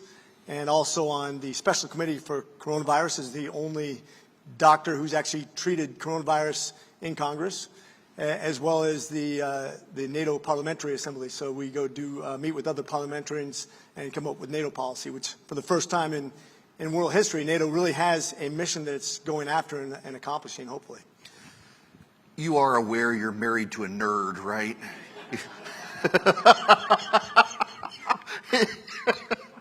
Yes. I mean, this is why I got to ask. So, but in that regard, it balances so many wheelhouses between cybersecurity, what's happening. I've talked to a number of the candidates on stage about all the weird coups that are starting to happen in West Africa. You've got the China situation and its expanse. I mean, obviously there's lots of stuff you know that you can't tell the crowd. But I could tell him, I just had to kill him. Your former job there. So now, but in all seriousness, you're seeing behind the scenes problems on the horizon. I mean, what do you want Americans to know about it? Is the government prepared to deal with some of these problems? And if not, are we thinking about how we need to move the ship of state? Yeah, this is where I get really concerned, first of all, that we get the words globalism confused with world leader. So I'm not a globalist. I don't believe that any country should be on even footing with America because we are leaders. But to be leaders, we have to be involved with the world. We can't be isolationists. This is one of the problems I find with the rhetoric from my own party right now. There are people out there that believe we shouldn't support any other country. We shouldn't be involved in any other country. That we shouldn't allow any immigrants into America for a couple years. Maybe some of you believe that. It's okay to have that conversation. I'm not saying that you're a lesser human being, but I want you to consider that America has a real leadership role in the world. People pay attention to us. We just got back from Bangladesh and India yesterday in the afternoon, and it was a phenomenal trip to understand how people perceive us. And the strategic importance of India, by the way, cannot be overstated. If you take the populations of India and China alone, you combine that together, it's 3 billion people, almost 3 billion people. That used to be what the world population was when I was growing up. That's just two nations. When you look at what China's doing around the world, what they're using to warp the economy of the world, the way they're using slave labor and fiat currency, the way that they're deploying the military all around the world. They just bought basically and paid for a port in Bangladesh that can be used for submarines. Now, Bangladesh has one submarine in their entire navy. It was given to them by China basically, and it can't even go underwater. So get an idea what that submarine base is going to be used for. Is going to be a Chinese port. All over Africa, all over the West. You want to get scared. Think about what China's doing in the Western Hemisphere, in Argentina, Chile, now Colombia, now Brazil, Venezuela, what it's doing in Cuba, what it's doing now in Central America. Be very aware that if we're not world leaders, if we're not invested in the rest of the world, we lose our prominence. As soon as you lose our prominence, somebody's going to take that spot, and China is waiting, salivating for that opportunity. And I'm very concerned. If you look at the way Russia's had its influence, it has an economy the size of just Texas. And yet it has some world influence, allies through the perceived strength of the military, and that gets back to our military preparedness. If you don't represent strength around the world economically and militarily, somebody else will. And we have to be world leaders. That doesn't mean globalists, but we have to lead the world, and we have to show them that we care enough to actually help them with their own self-determination. That's why it's important to have really strong allies, too. I didn't realize you just got back from India and Bangladesh, so thank you again for being here today. How's the jet lag? You know, I'm kind of used to traveling now, and it's a lot better to travel in first class than it is to travel on the belly of a ship for 6 months, which I've done several times. So I'll take that any day. No, we were treated well. Good. Okay, so let's talk about India and Bangladesh a little more, because we do have this Indian subcontinent with 1 billion people who, they're a democracy. It's fractious and messy like democracy sometimes can be. And I've had this idea now for a while, and I know you and I have talked about it briefly, of it, instead of outsourcing, ally sourcing, that it seems like we should be moving heaven and earth to help our companies do business in allies like India, where we can still manufacture things cheaply enough that it doesn't affect our way of life, as opposed to just sending everything to China. And the Biden administration seems more intent on spending money on battery-powered cars for farmers in America than helping us divest from China. Worrisome policies. I'm glad you brought up the Biden policy, which whenever you're talking about renewable policies, it sounds great on paper. But the problem is that most of that technology and that production is over in China, up to 90% in certain areas. When you talk about renewable energies and putting them in the hands of China, which seems very hypocritical since they are the world's greatest polluters. Even the way they produce their renewable technologies is producing a ton of pollutants to the world. So the more we hand over the keys to energy production in America to a foreign national country that literally gets enriched by it and continues to pollute by it, it's not achieving what Biden says he wants to achieve, first of all. And secondly, it's making them into an economic power that will surpass America eventually if we keep it up. They've grown from a GDP of about $5 trillion back in 2015 when they came out with their Made in China initiative in the World Trade Organization to now a $13.8 trillion GDP, catching up to us rapidly, passing China and Germany. They are problematic because they are not doing what we want them to do. By joining the World Trade Organization, we thought we could make them more into partners. They've done anything but that. They've used, like I said, slave labor all over the world, including the western part of China. They continue to use their own debt to warp the market by propping up certain businesses in China to outperform American producers and put them out of business, like producing certain drugs and PPE and technologies, and it's going to warp the market. So I think the more we hand things over to Biden and his policy that's favorable to China, the worse we're going to do as a nation, and the more we're going to pollute anyway. So it's not good policy. Being in the majority, but also a young member of Congress, I mean, what interactions do you have, if at all, with people from the Biden administration? None from the Biden administration directly. Although I will say Catherine Tai, who's into trade, she's very intelligent. She impresses me as the one person I've been briefed with when we were in the Munich Security Council. If you read her stuff, it's very apolitical and it's very much pointing out the misbehavior of China. But other than her, I mean, most of them are political hacks, quite frankly.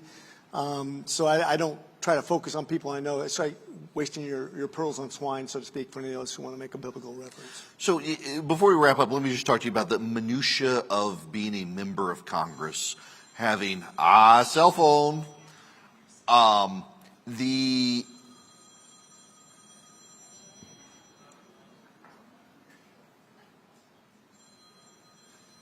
right. Sorry. Being a member of Congress and just dealing with constituents. So you represent the 6th District of Georgia, and it's a fairly compact district because it's suburban Metro Atlanta. But just what's it like to actually the day-to-day operations of being a member of Congress, not in hearings in Washington, D.C., but just dealing with constituents? This is the part that I actually love a lot about, maybe the most about Congress. We have the 6th District, which for those of you who don't know is North Fulton area all the way up to Dawson. And it kind of brackets over on the East Cobb area all the way to Sugar Hill. And it's super diverse because it starts with very suburban to very rural, 40% minorities. But I think that God has very much prepared us for this moment. And by the way, this is the one thing we control, is constituent services. Everything else, I'm 1 out of 435 votes. Constituent services, every single person who calls my district gets help. I don't ask if they're a Democrat or Republican. That's how you win friends. We've been extremely effective. I think we have I'm biased, we have the best staff in the world when it comes to this. I literally call 10 people a week just to see how did we do. And we're getting rave reviews. So I love the fact we're one of the most highly educated districts in all of Georgia. Most degrees and just affluence. And to watch their education level in their decision making, how it transcends politics and really gets into the meat of the matter. They're well educated. They understand the policy and how it's going to affect us into the future. And I've really enjoyed the interaction with people who represent what I've been prepared for. If you don't believe in God, imagine this. A Marine who's never had any background in politics, who never went to a political meeting in his life, who never knew a politician, who never did a fundraiser or contributed to anybody other than Herman Cain, which was $50 in medical school. That's about all I had. But literally just was not really into politics to all of a sudden come out of nowhere and beat my state senator, and then beat another candidate who is not only endorsed by Trump, but also by Gingrich and Pompeo and Sean Hannity and all these other people. Why did that happen? Well, look at my history and how God's prepared me. We have 40,000 Koreans, 100,000 African Americans, 100,000 Indians. We have this incredibly diverse district, and I spent 3 tours in Korea. I've spent a tour in India. 1 out of every 5 doctors in my community is from India. And I was student body president at Morehouse School of Medicine. Tell me there's not a God. Amen. It's the nature of the beast because you're in the House of Representatives and it's in the Constitution, but does it get a little tiring that it almost seems like it's a perpetual campaign being in a 2-year cycle? I don't look at it that way. I don't worry. It sounds weird for a politician to. Yeah, okay, let me just stop. The man doesn't worry, and it's the worst trait that he has. He's the most optimistic person I know. You know, I'm fairly stoic when it comes to my approach to everything because I believe that God is ultimately in control, you know, and even when we get a president we don't like, it's going to work out. It's been prophesied. I know this.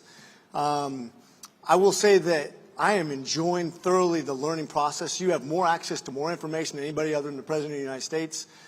The rich relationships between meeting folks like you, which I thoroughly enjoy, to meeting heads of state, to see the diverse political input from countries, Bangladesh and India, 2 very separate, to talk to the Prime Minister of India and the President of Israel the same day.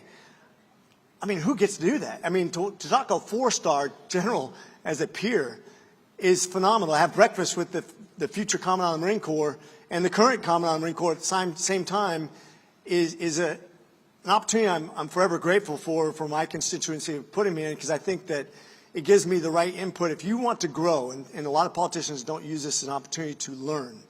My wife knows, she knows I stay up late at night reading and learning because this is like medical school and flight school combined, rolled into one. And my wife, she's always been, I always say, she's always been summa cum laude. I've always been thank the good laude. And, you know, the average person takes about 7 times a repetition to learn something. Doctors are expected to learn it in 3. I learn it in about 12. So I spend a lot of time learning, but I'm reading constantly, and I'm enjoying this process immensely because I feel like I'm becoming more complete. And so I can have a conversation with people inside of my party I disagree with from a logical, factual standpoint rather than just emotional. And I think the emotion is what gets into trouble in politics a lot of times. Congressman, friend of mine, Rich McCormick, I can't thank you enough. Thank you for doing this. I would have never asked, but I know you were doing that travel, so thank you. Absolutely. Thanks.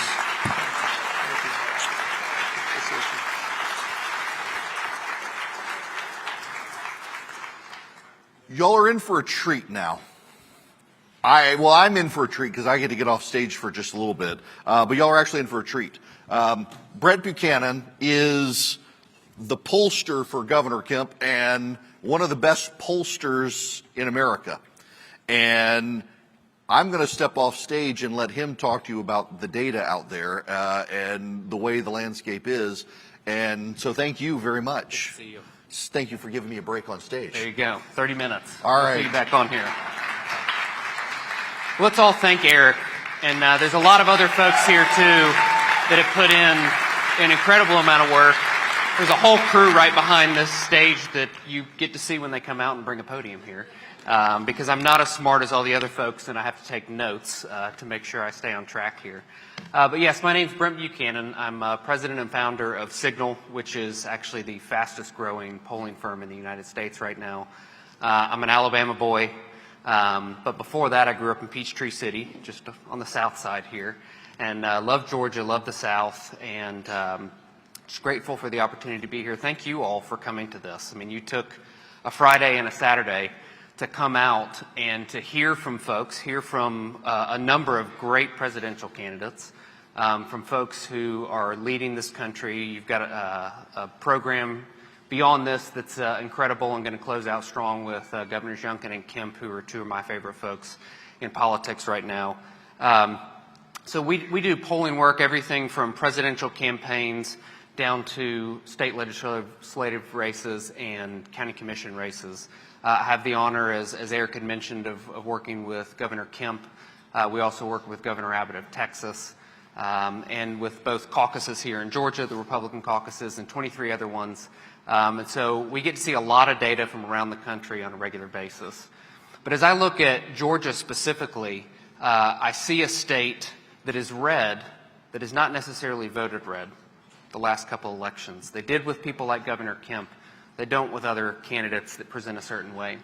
So as we walk through the data this morning, I'm going to show you a survey that we just conducted last week, and I want to thank Hardworking Americans, who's co-sponsor of this. That's Governor Kemp's federal effort for paying for this survey and for allowing me to be here today to show it to y'all. You're the first people to see it of anybody here. And I want to start with a raise of hands. Everybody raise your hand if you think America is headed in the right direction. Okay. I was expecting 8% of the crowd to respond because somehow we found 8% of people here. If I can get the to go to the next slide. There we go. Most people in Georgia, this is Georgia Republican primary voters. That's most of the data we're going to be talking through here today. They don't think the country's headed in the right direction. So I'm glad that you here also agree with that data point. And something I'm going to be pointing out in a lot of this data is kind of three buckets of people. And we'll get to that in a few slides here. And it's Republican primary voters who only would vote for Donald Trump. Then Republican primary voters who are considering Trump, but also one or more of the other candidates, many of which you got to hear yesterday and today. And then there's a bucket of folks who are those who would never vote for Donald Trump, and they'll take anybody else. So again, these are just Georgia Republican primary voters here that we're talking through. And I think this slide is very indicative of where we are as a country, not just as Republicans and conservatives, but it's very clear to see we're just not headed down the direction of what we used to see. Can anybody tell me, I'm just looking for a shout out of what Donald Trump's red hats say? What do they say on them? What was that last word? Again. So that means what? We used to be great and we're not great today. That's how many of us feel. And we look around us and the world is changing drastically, and it's changing quickly, and it's going pretty far to the left. And that's what's driving much of this right now, this feeling here. And so when we look at what's going on within Georgia specifically, again, this is Georgia Republican voters, they feel a lot better about the direction of this state. I think outside of maybe some of the Democrat victories at the Senate level here, the U.S. Senate level in Georgia, the last cycle, these numbers would be a lot higher. They'd be in the 70s or 80s. But Georgia Republican primary voters are concerned about what they're seeing around them, what's happening to the state. I mean, if you go back, 3-4 cycles, this was a 10-plus point Republican state. And I think Governor Kemp gives us a really good path of the type of Republican that swing voters and all voters are looking for from us. And it's our responsibility as Republican primary voters to pick that individual that is going to have the chance to win in the next election, to win whatever seat we're electing them for, from county commission to governor to president. And as we look at the top issues, so this is, many of us care about many issues, but sometimes voters have to think about it in terms of, okay, what are the one or two things I'm going to have to make this decision based off? Because I can't find somebody who agrees with me on everything. So what are the issues that I'm going to focus on? And I look to you, the people in this room here, who are taking your Friday and Saturday off to come learn more and to hear more and to educate yourselves more.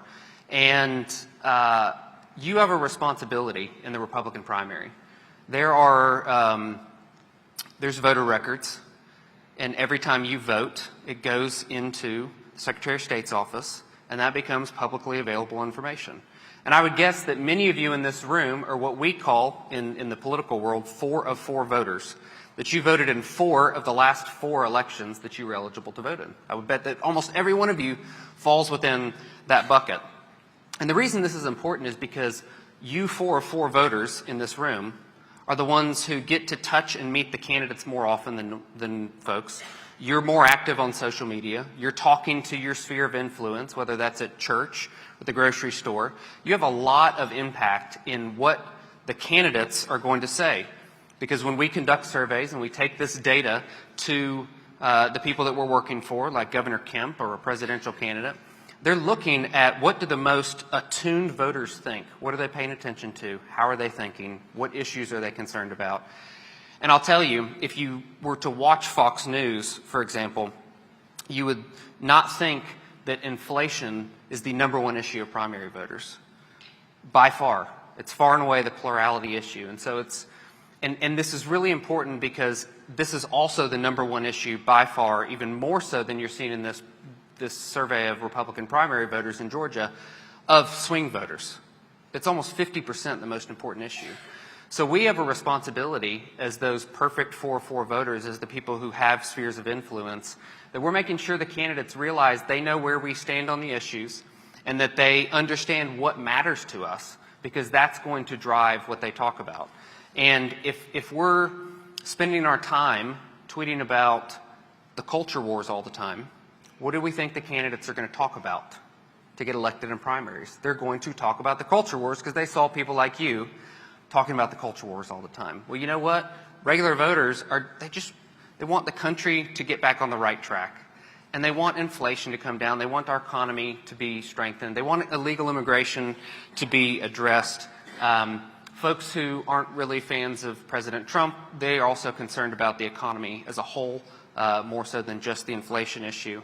And as we dive into some of this data, it's actually female voters, female Republican primary voters, that are even more concerned about inflation than any other issue by a larger margin. And this matters because you've probably heard the phrase suburban female voters, right? We hear that all the time in elections. It is a voter segment that in Governor Kemp's campaign in 2022, we paid a lot of attention to, because we knew if we could move the needle with that group of folks, that it would make a big difference in the margin. And if you look at where Herschel Walker was below water and where Governor Kemp was far above water, that was one of the voter groups that was a really big difference maker for his campaign. And so Republican primary voters are still in the same spot. So one of the questions that we always like to ask as pollsters, because it gives us an idea of how does somebody feel about a candidate for office. And it's a very simple question. Do you have a favorable or unfavorable opinion of this individual? Have you never heard of him or her? Or do you just have no opinion? And then we look at intensity with that. And that's why you see kind of the two different colors of blue and the two different colors of orange there. Because we're looking at, are you very favorable or are you somewhat favorable? When we advise candidates, especially folks who have never run for office before, we explain that there's a 3-rung ladder that you have to walk up with voters in order to earn their vote. They have to know who you are. They have to recognize who you are. They have to like you. Then they have to trust you. And then you're in the space to earn their vote. And so that's why what we call image, their favorability versus unfavorability versus you have no clue who these people are, is very important in what we do as pollsters to track how a race is progressing. Because you want your candidate's image to become more favorable. The reason that there are attacks in politics is you want your opponent's image to become less favorable so that you can earn and work your way up that ladder with voters. And so you'll see here that the most popular Republican in Georgia is actually Governor Brian Kemp, even more so than Donald Trump. And this makes a lot of sense because this guy won and got 3/4 of the vote in the Republican primary over a Trump-endorsed candidate in 2022. And so he's done a good job of governing from a conservative perspective and maintaining that strong favorability, that strong trust level with voters. And you'll notice here, too, that even though, and you'll see in a second, who people are choosing to currently support in the Republican primary in Georgia, there's some big differences. Georgia Republican primary voters actually like a number of these candidates. The reason that some of these candidates who are very well liked haven't broken through is they just haven't moved up the ladder. They're known, they're liked, but they haven't built that trust level. Donald Trump is a known entity. He's a known quantity. Every one of you in this room probably has a very strong opinion one way or the other about the guy. There's not a lot of ambiguity about how anyone on this planet or the United States or Georgia feels about Donald J. Trump.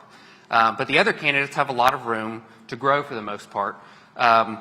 You'll notice here that former Vice President Mike Pence has what we call an upside-down image. More people dislike him than like him. And then Christie takes the cake, pun intended, with way more people disliking him than liking him. And then as you look at voters who would only consider voting for Donald Trump and no other candidate, this looks almost the same as the exact slide. I bet if I flip between the two, you'd have a hard time even seeing what the difference was. So people who are only considering Donald Trump still actually do like a number of the other candidates unless you're Mike Pence or Christie, and then they dislike you even more there. So as we look at these individuals of the biggest bucket currently in the Republican primary for president are people who would consider Donald Trump and somebody else right now. That's the largest bucket of voters that's available. And so among these folks, you can see that all the candidates are still very well liked. And so you start to wonder, okay, why do we not see more movement within the race? Why is Donald Trump still kind of dominating here? And it's because he has moved further up the ladder with voters of know, like, and trust. And that is, as you have, I don't know how many, we're going to have 9 people on the debate stage next Wednesday, I believe, in Milwaukee. Make sure you're, if you're like me, you would prefer to watch it the next morning because it starts at 9 p.m. and that's kind of late. I have 5 kids. They're all really young, so I need my sleep. I hope you may too. But it is 9 o'clock p.m. on Fox News next Wednesday. That they're known, they're decently known individuals. They just haven't moved up that ladder with voters in the same way that Donald Trump has. I want to show you something here before we move into kind of the meatier parts of the survey. And this is comparing Brian Kemp's image to Donald Trump's image among several key voter groups. So we have overall among men, among women, among college, among non-college educated voters. And the reason that I broke up the educational attainment piece here, I think this is something really important for us to realize as Republicans. How many of you have been Republican for more than 30 years? So most of the people in the room here have been Republican for more than 30 years. If you go back to the Republican Party of 30 years ago, it was actually the more educated, higher income base of a party. And then if you looked at what made the Democrat base, it was more working class, it was more blue collar, lower college educational attainment levels than Republican primary voters. And there's been a huge realignment, and it really came to a confluence with Donald Trump's election, where the bases are flipping. Now the Democrats are the coastal elites, the most highly educated, and our base is now the folks who are the working class individuals. Governor Kemp speaks to this a lot where he says hardworking Georgians, hardworking Americans, and that's because that's our new base as a Republican Party. And as you look at all these groups, you can see that even among any of these gender or educational attainment that we look at here, Governor Kemp is very well liked. And the reason I keep bringing him up is, one, is because he's my favorite client, one of my favorite clients to work with. Him and Marty are incredible people. And but I also think he's on to something that these presidential candidates could really learn from more, and that is how to be authentic, how to talk to issues in ways that regular people talk about those issues, how to focus on the right topics. Within his campaign last year, we basically had 2 themes. We were talking about the money in your pocketbook, and we were talking about crime and public safety. Those were our 2 themes that we hammered on throughout the entire campaign, and that's because that's what regular people cared about. And so he's done a great job maintaining that as he governs in his second term. So this is the buckets I was talking about. I didn't want to just start with this. I kind of wanted to lead into, because as pollsters, the way we look at things is almost like a funnel. We're looking at the big, broad things, and then as it gets more narrow and narrow, that's how we make determinations of what to spend time and energy and resource on for campaigns. And so I wanted to work through that of the know, like, trust on the ladder before we jumped into this. But you can see within Georgia, essentially half of the voters currently are saying, I'm open to voting for Donald Trump or one or more of the other candidates. As you look at the voter group that is about a quarter, it's Donald Trump only. This group is mostly male, non-college educated individuals. They over-index for this. If you're college educated, and then even higher, up towards like PhD type level, these individuals are more likely to be in the never Trump, anybody but Trump column. And so again, you can even see within a Republican primary how that educational attainment that I was mentioning even plays itself out within a Republican primary. What was interesting to me is that evangelicals, which was really one of the key voter groups that helped Donald Trump rise to win the nomination in 2016, they're only 27% Trump only. And as you look at mainline Protestants, which are, when we ask this question of voters, it's Methodist, and so it's not your Southern Baptist type on the religion side. They're 32% anybody but Donald Trump. And you see this also play itself out in general elections on those mainline Protestants tend to be a little bit less conservative than your evangelicals are. So this next slide is looking at these groups of only Trump, Trump plus somebody else, never Trump. And you can see that somebody's ideology plays a very big role in which bucket of these three they're likely to fall into. So if if a pollster like me were to ask you, are you extremely conservative, very conservative, somewhat moderate, liberal, you can see that those have a large bearing on how somebody views which candidates they're open to or not open to voting for. And to kind of break this out for you, about 20% of Georgia primary voters consider themselves extremely conservative. Those who say they're very conservative is a little over a third of voters, is the plurality. 28% say somewhat conservative, and then there's still 13% of voters who consider themselves moderate to liberal. Now, we have to remember that's within a Republican primary context. They're saying they're moderate to liberal as Republican primary voters, not necessarily that they are moderate or liberals in the sense of a general election, per se. So another question we look at, especially when you have a multi-candidate field like this, is who are you opening to considering? Because just because you may know somebody and have a favorable opinion of them, or a somewhat favorable opinion of them, you may not necessarily be willing to vote for these individuals. And so as you look at these blue bars here, what's really interesting is there are a huge number of voters here in Georgia who are willing to vote for Ron DeSantis. But you'll see in a second here that you see that dark blue. The second bar says Ron DeSantis. It's really dark blue. It says 28%. I'm going to give you a preview to where the ballot stands in Georgia today. He gets nowhere near that 28% right now. So, and I'll explain what I believe is driving that, because you can't ascertain everything from the data. So a lot of this tracks with image. I'll tell you this, not to rib on Christie any more than I already have, but he's not going anywhere in Georgia. He may have some luck up in New Hampshire and some other states, but Georgia voters are not even looking remotely at Christie currently. As you look at kind of the gray bars on the right side of the screen here are essentially a response of I don't know where I stand. Because if you've never heard of the person and I'm asking you in a survey, would you consider voting for them, what's your likely response? Well, I don't know. I don't know who that person is. So the three candidates that I think, and I believe the debate's going to be a big driver in this, are most likely to start moving are who you heard from earlier, Vivek Ramaswamy, Tim Scott, and Doug Burgum, governor of North Dakota. Those are the three that you're likely going to see the most movement on in the polls over the next few weeks, because all three of them are going to be on the debate stage with the others. And then as we look at those considering Trump plus others, the numbers are still pretty similar. But you see Donald Trump just dominates this bucket of voters still, who are saying that that 48% of folks said I'm willing to vote for Donald Trump and somebody else. He's just absolutely dominating that bucket currently. And then as you look at the group that says, I'll vote for anybody but Donald Trump, this is where Nikki Haley actually starts to break out some.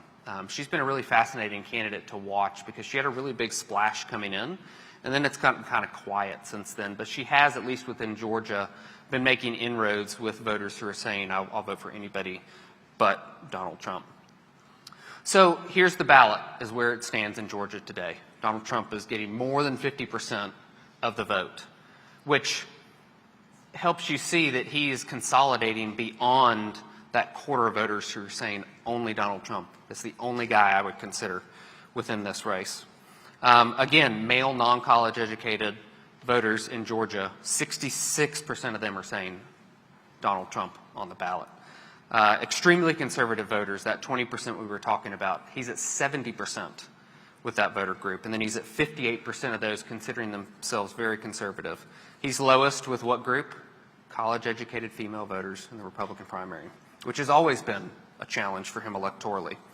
And DeSantis, interestingly, does best with men over the age of 65, but he's still only at 19% with that voter group.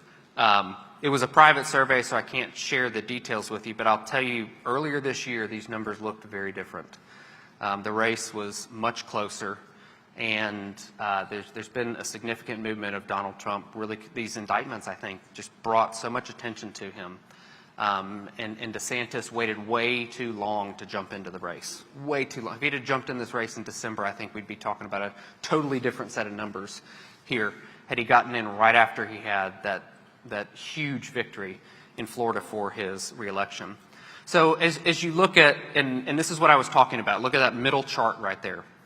57% of voters who are saying Trump plus others are in my consideration. He's winning that bucket of folks. So he's winning more than half of the largest bucket, in addition to having total dominance.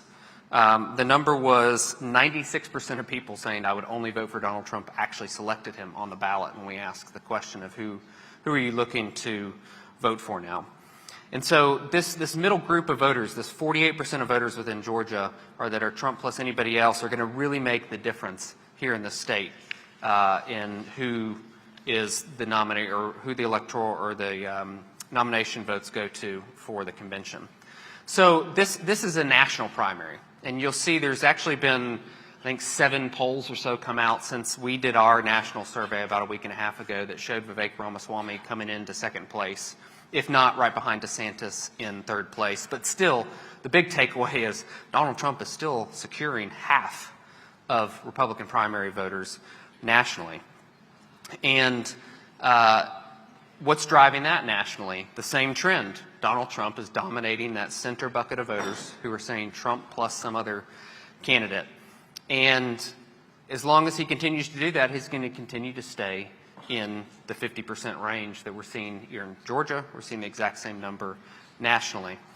And this is a question that has been kind of a newer one that we've been asking is, are you interested in a Republican nominee who is advancing their own agenda or that of the Republican Party? Because I think during the Donald Trump era, we haven't really talked about what the Republican Party's agenda even is. It's been Donald Trump's agenda. And this tells me that these numbers here show us that that middle bucket of voters can be incredibly instrumental in picking the next nominee. And what are people in Georgia using as their deciding factor of who to vote for? The number one is who can beat Joe Biden. Because isn't that the most important thing? Like, you may see here all these folks that are coming up here that Erick's getting to interview. And as you can see from the data, most everybody likes those people who are running. They're incredibly intelligent. It's a very diverse, it's probably the most diverse group we've ever had as a Republican Party that we're fielding as potential nominees for president. And we have to keep in mind that the most important factor is, how do we beat Joe Biden? Because we can't afford, this country cannot afford 4 more years of Joe Biden. And then as we look at these individuals here of what are they looking for? The Trump voters are still with Trump. But what's really interesting to me is that this number wasn't higher, that they're looking for Trump or somebody that is supported by Trump. So less than half of Trump voters are still interested in other things. The second being defeating Joe Biden. Illegal immigration pops up there. But you can see that those who are considering Trump and others and those considering anybody but Trump, beating Biden's an even more important factor to those voters within those two groups. And then what are some characteristics of somebody, of a presidential candidate are Georgia primary voters looking for? Well, they're looking for somebody with business experience. This actually really surprised me. I kind of thought that fighter would be the number one thing, because if you look at the way that Donald Trump acts and the other candidates you see act on in their interviews, is they're definitely coming across as a fighter. But it's not the number one issue. It is, though, the number 2 issue, followed by government experience. They want somebody who's had some experience within the government system. So I'm going to flip here to, and I'm going to close with 3 slides that are, this is general election, because again, what's the most important thing that we can accomplish next November? Beat Joe Biden, because if we beat Joe Biden, we take back Congress, we take back the U.S. Senate, and we have to have all 3 to make anything happen. You can see, I mean, thankfully we won the House of Representatives in this last election, and we could put a little bit of a brake tap on the liberal Democrat agenda. But things are really ripe for us as a party to win in November of next year. So we have to keep that goal in mind, because as we talked about, Georgia Republican primary voters are 92% wrong direction. Americans are still very heavily wrong direction of the country. They believe that we're not going the right way too. More than half of independents feel this way. Even suburban female voters believe America is not headed in the right direction. So we look at these environmental factors that we have, and we have to remember that this is what it looked like last year too, where we lost a U.S. Senate seat here in Georgia, or at least didn't get the opportunity to pick it back up. Brian Kemp does incredibly well. So just because the environment is good doesn't mean that we're going to win the election next year. Candidate choice and quality matters so much. And that's why I'm so glad we're having this debate as a party of these 10, 12, 14, depends on the day, number of people running for president, because who we pick as our nominee does not need to be who we want to reward or they've been there before. And I'm saying, if you're a Donald Trump voter, that's fine. I voted for Donald Trump twice. But we need to really critically think about, between now and probably Super Tuesday, which is when Georgia votes, who is that person that's going to help us defeat Joe Biden? Who's that individual that's going to help us capitalize on this great tailwind that we have as a party of how people view the country headed in the wrong direction? We talked earlier about inflation being a top issue. Well, it's even more important nationally. It's more important in a general election sense of what voters are focused on. These key voter groups that we need to pull to our team in a general election care about this even more. And if we talk about these topics, if we take the Brian Kemp model of what do people care about, why do they care about it, and then how do I talk to them in a way that they believe that I'm there to help them for it, you get victories like Republican +9, which is what Brian Kemp won by, as opposed to losing by 1, 2, or 3 points in what I believe Georgia is the most important state in the general election of 2024. If a Republican does not win Georgia, there's literally no path on the Electoral College to win. And so we have this environment. Right now, what we call the generic ballot is tied. The same number of people would vote for a generic Republican that would vote for a generic Democrat. You see female voters, which we struggled with, especially at post-Dobbs decision last year, are coming our way. We're only down by 2 points with female voters nationally. A lot of that's driven by non-college educated female voters. And the reason I bring this up is because if we're going to win Congress, if we're going to win the presidency, we're going to take back the U.S. Senate, we have to elect candidates that can relate to the broadest coalition possible in a general election. So thank you all for the opportunity to share here today. Thank you. So I was directed to stand way over here so I don't get like a chair dropped on me as we prepare a panel discussion. You have heard Tim Scott, Mike Pence, Ron DeSantis, Nikki Haley, and Christie, all of them reference parental rights. And it's so much more of a multifaceted conversation than just education or even trans issues in schools. The left in particular seems increasingly hostile to the idea of parental rights, and you've even seen states like Illinois try to force homeschool parents, true story, tried to force homeschool parents to pay teacher union dues.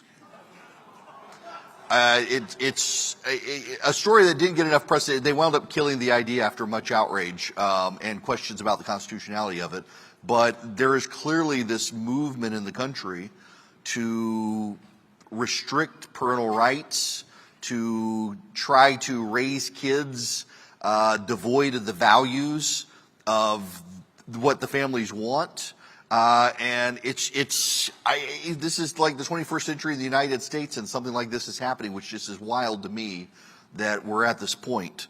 So I want to go on and allow our panelists to come up here and allow them to introduce themselves when they get up here. And we're not going to do like the standard like academic style opening statements. We just want to have a conversation with three women who are passionately committed to the cause of parental rights in the country. So we have Mehek Cook, Ali Mar, am I mispronouncing your last name? Murray, and Michelle Exner. Thank you very much for joining me.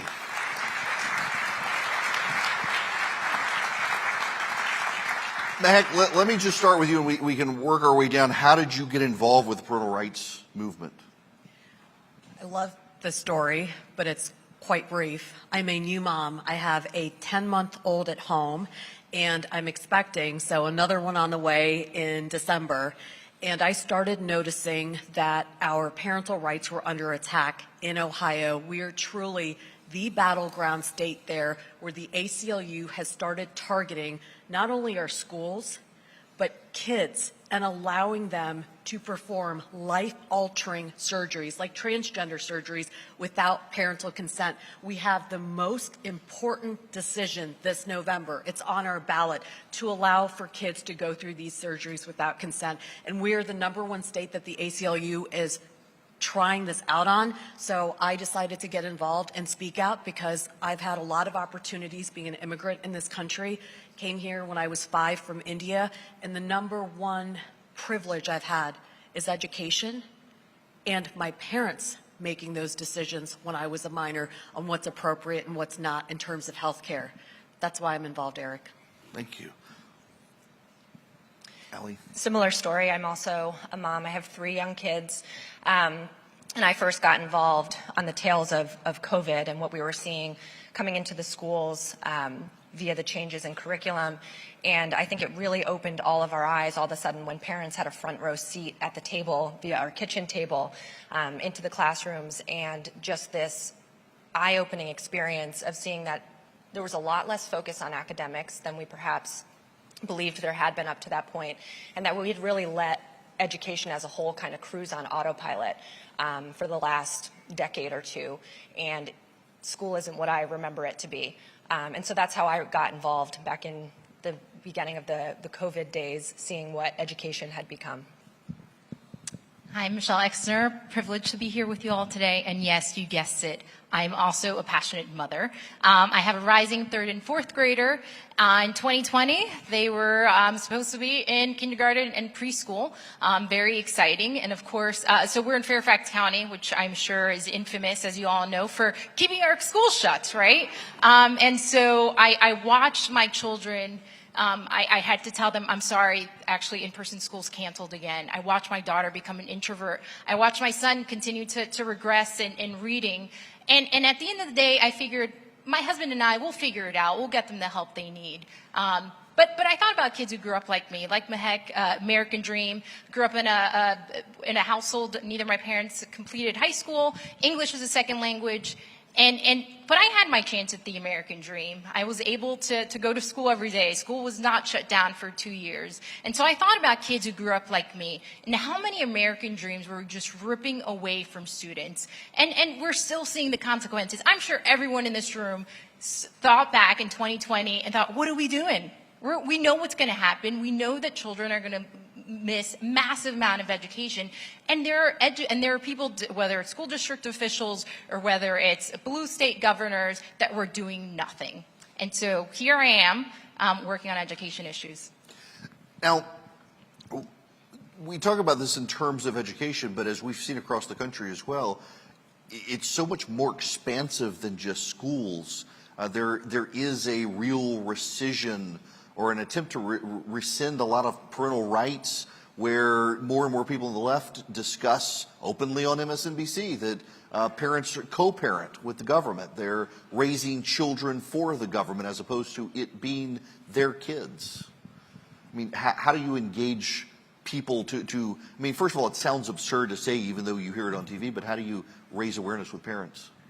So I think it's really important for us to first remember, as Americans, the justice system, the Supreme Court for over 100 years has said parents have a fundamental right to direct the education and upbringing of our children. That is a fundamental right.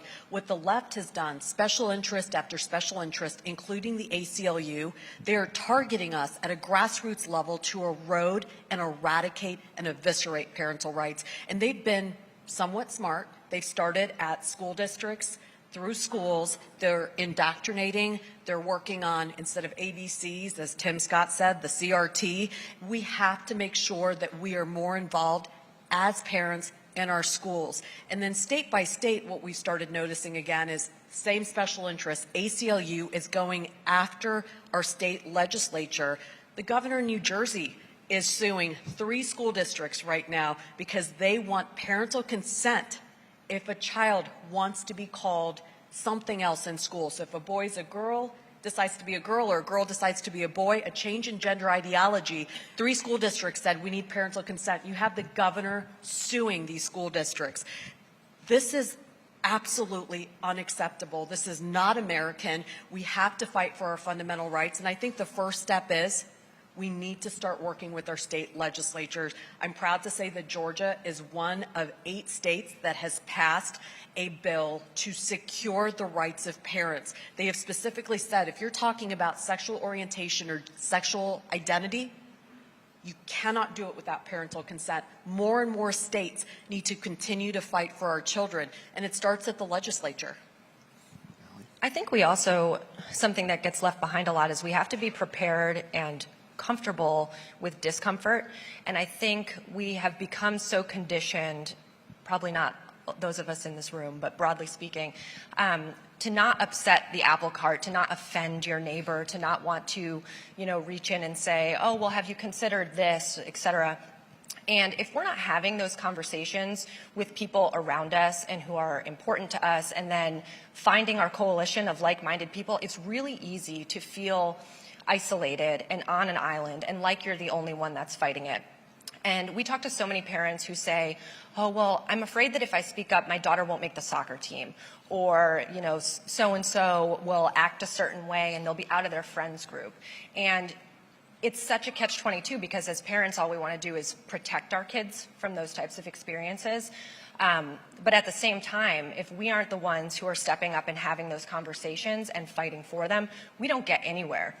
So as much as it's, of course, on the legislative and the activist front, it starts at the kitchen table, and it starts with our values, and it starts with the conversations that we're having in our neighborhood and the coalitions that we're building to then turn around and go to the school board, to your legislative member, to your congressman, et cetera, and to say, like, look, hey, it's not just me. We have 15 people, we have 50 people, we have 500 people who feel this way, and there's always much more strength, of course, in numbers, and the ability to have that voting block or that constituency that's going to speak up person after person after person at a school board meeting right down the roster. And like you said about building a coalition, what we found with parental rights, this isn't a Republican or Democrat issue.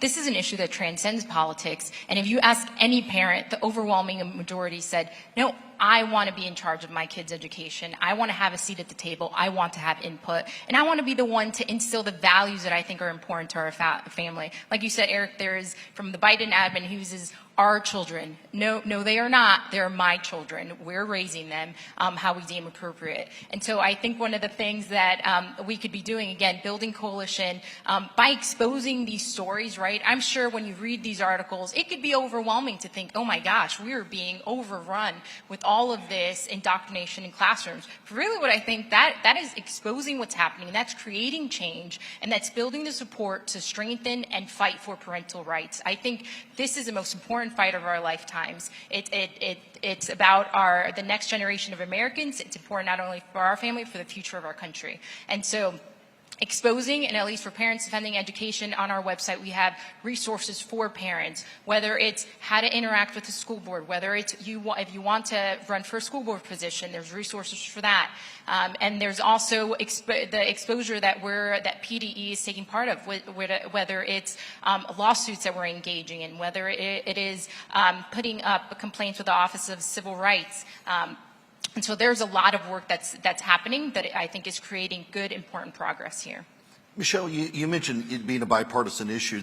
I've seen a lot of the polling on parental rights, and it's like the only group in America that doesn't think it's an issue is like hardcore progressives, and overwhelmingly it's women realize the significance of this issue. It seems like, I mean, for conservatives, this is an issue we need to be more vocal about. Yeah, absolutely. And that's why I think exposing what's happening so recently, what PD has taken on is let's go through the different school districts across the country and find out what are they doing, how are they making sure that parents have a seat. And what we found out that a lot of school districts, in fact about 1,000, have a policy in place that when it comes to transgender policy of the pronoun use, there's policies in these schools.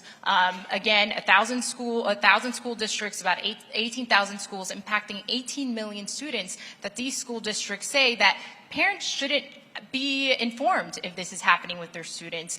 Obviously, that's absurd. We should absolutely be informed with something so critical and so personal and intimate to our child. And so I think what we're saying, again, building that support, where I think this has continued to be a critical issue, to the next election and beyond.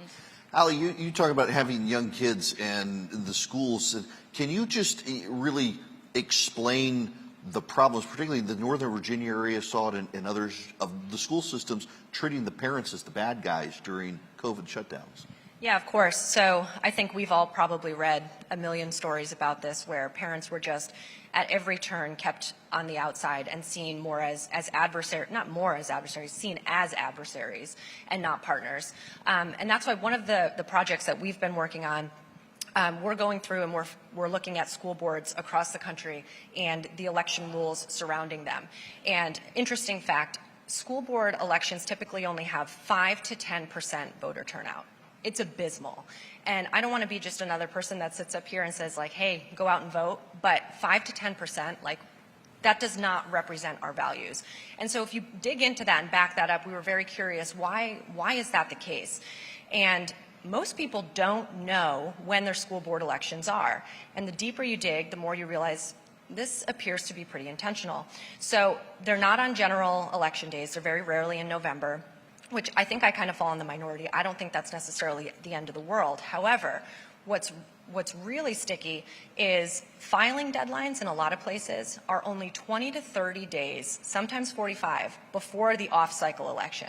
So if you've got an election in May, the candidates are only filing in April. The teachers' unions turn on their text list and their email blast and they tell their people, and no one else knows. Candidates don't have time to campaign, and voters don't have time to ask questions. And there are very few states that post a list of like, hey, here's when the school board elections are, here's who's running. Sample ballot rules vary from state to state for school board elections. In a lot of places, Minnesota, for example, you only have to post a sample ballot 4 or 5 days before an election. So if these candidates are filing at the last minute, nobody's seen a sample ballot, nobody knows when the election is, the only people who show up are the 5 to 10% that the teachers' unions turn on. And so we don't have a fighting chance. And so I think a lot of, specific to the school front, a lot of this can be changed even within, as much as I'd like to see these election rules changed a little bit, can be changed just with the awareness factor, the grab a buddy, go vote kind of thing, and staying involved and keeping feet to the fire. But we need to kind of reform that school board election process so that there's, at least a 6-month filing deadline, et cetera, mirror some of the federal offices or the bigger ones, to give people a chance, because right now, it's not surprising with only 5 to 10% turnout that our school boards don't reflect our values, because nobody knows when they are. Nick, you mentioned the Ohio constitutional amendment that's up that is cast by the media as a pro-choice measure, but when you actually read it, It's an expansive restriction of parental rights that the ACLU wants to put in the Ohio Constitution that nobody seems to be aware of. It's not abortion, it's a parental rights measure. It's called the Anti-Parent Amendment. You're absolutely right. But what the media has done is continue to trick individuals into thinking this is just about abortion. And let me tell you, it's about much, much more. This amendment that is being pushed by the ACLU and Planned Parenthood specifically states an individual has the right to make its own reproductive decisions. Now you're thinking, what's a reproductive decision? They say, including but not limited to, and they list about 6. And this is where it's very important. They don't use the word woman, they say individual. They list reproductive decisions, but they say including but not limited to. That means transgender surgeries, and nowhere in that amendment is there specification for parental rights. In fact, it states if the state passes anything that is a burden on parents, it will not be held. And the ACLU has won time after time. Parental consent is a burden. That is their MO. This is allowing for transgender surgeries without parental consent. And I said this initially, Ohio truly is the battleground state. The ACLU is trying to eviscerate parental rights, and they're using Ohio as their test case. And what they've done is they've realized very quickly parents are not going to stand for this. So now they've turned the same legislation into Florida, but they've added the state may pass parental notification laws. We are at a huge crossroads. It's you're diminishing not only parental rights, our moral compass, our family values, the discussions we have, as the other ladies have talked about at our dinner table, when you allow the government to dictate transgender surgeries of your children, especially when they're minors. There's no age restriction in there. So this is very dangerous. I won't speak about abortion because at the end of the day, this is much more than abortion. The number one issue right now are parental rights. We are the number one special interest. We need to start standing up and fighting. Abortion needs to be dealt with at the State House, but this is where the ACLU has started across the country. They're no longer going to the State House. They're going to your state constitution and eviscerating our rights there. So we have to wise up. You say the word abortion and everybody goes crazy. So we have to settle down and say, what's at stake here? It's parental rights first, and that's what we need to fight for. So I've got a question, and it is very specific for you. Is you've got a baby and you're about to have another baby. How do you even have time to balance and take on this issue? I have an incredible support system. I said I was an immigrant, came here when I was 5, 10 family members in one home. So my parents, my grandparents, my aunts and uncles, my husband, I have a lot of support. And I truly feel that I've been blessed with all the opportunities I have been given in this country. Opportunity to go to, hopefully somebody cheers, the Ohio State University, to attend law school at IU, to work at the U.S. Attorney's Office on counterterrorism cases, opportunity after opportunity. And now it's my time to make sure that I'm giving back. And I want to fight for the future of our children, because as a child who came here when I was 5, I know I would have never had these opportunities if I wasn't in America. And I want to make sure that I give back. So there's always time, Eric. When you have a calling and you feel that you have a duty, you make the time. And I have the privilege of having an incredible family and support system. Allie and Michelle, you as well. It's got to frustrate you both that you've got young kids, you're trying to be advocates for them and for their education, and you're having to fight the very system in which your kids are entrusted to get an education.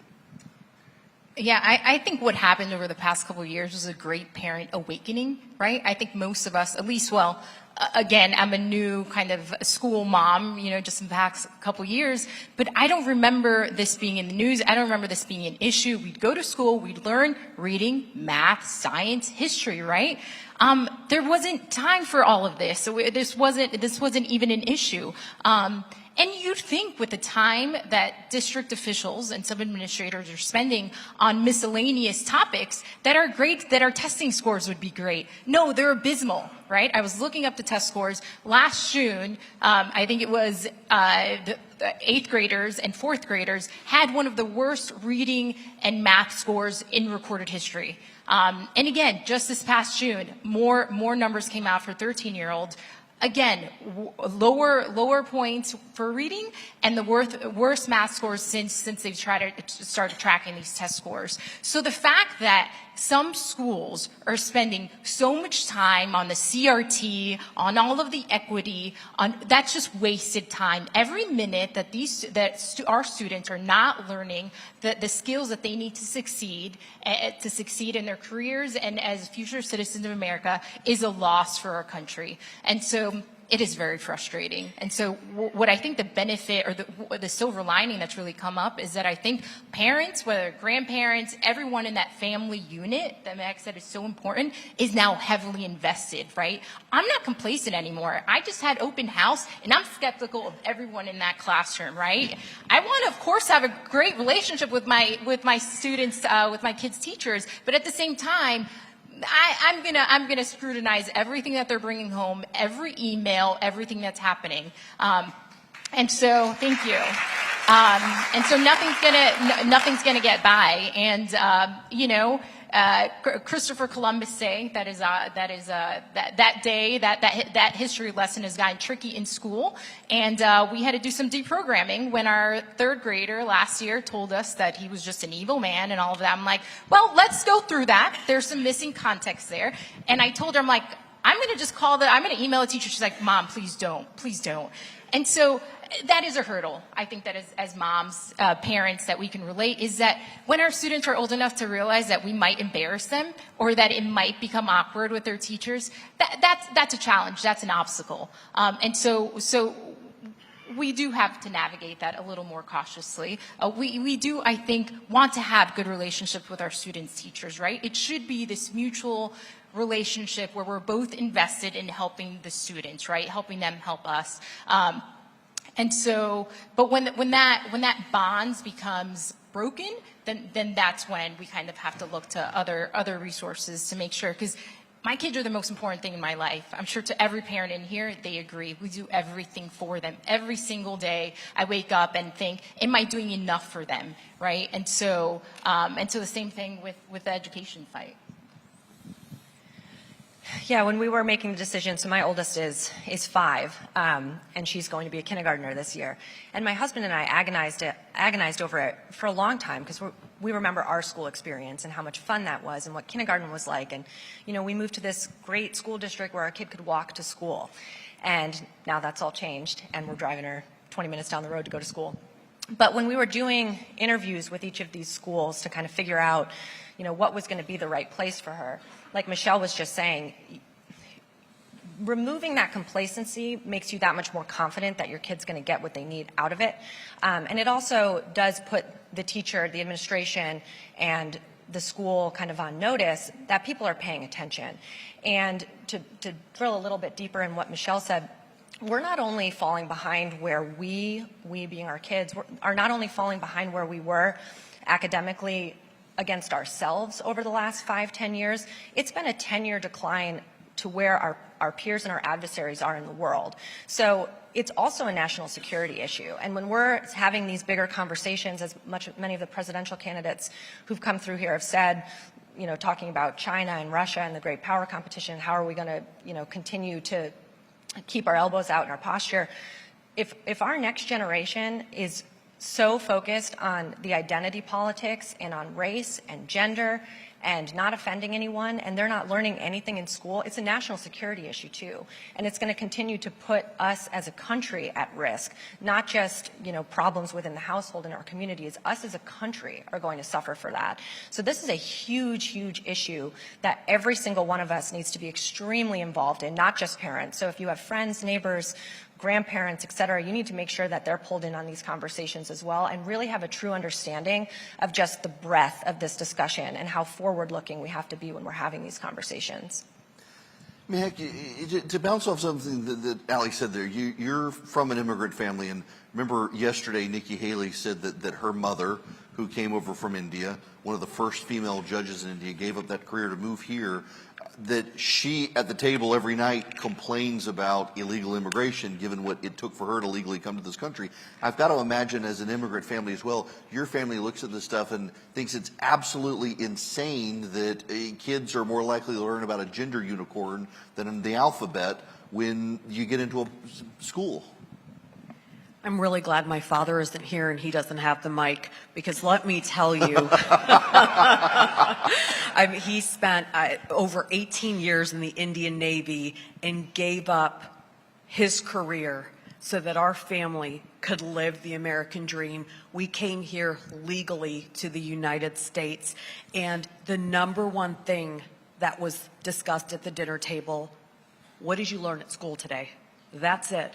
I could complain, and I'm sure Nikki has lots of stories, because look, we do look different. I make this joke, but I am serious. I was the hairy little Indian kid on the playground, and nobody looked like me, and nobody wanted to play with me. And I had to learn how we were similar rather than different. So what Nikki Haley said is true. When you have immigrants coming to our country, fighting to be here legally, those are the ones that you have to applaud. Those are the ones you have to cheer for. But then once we get here,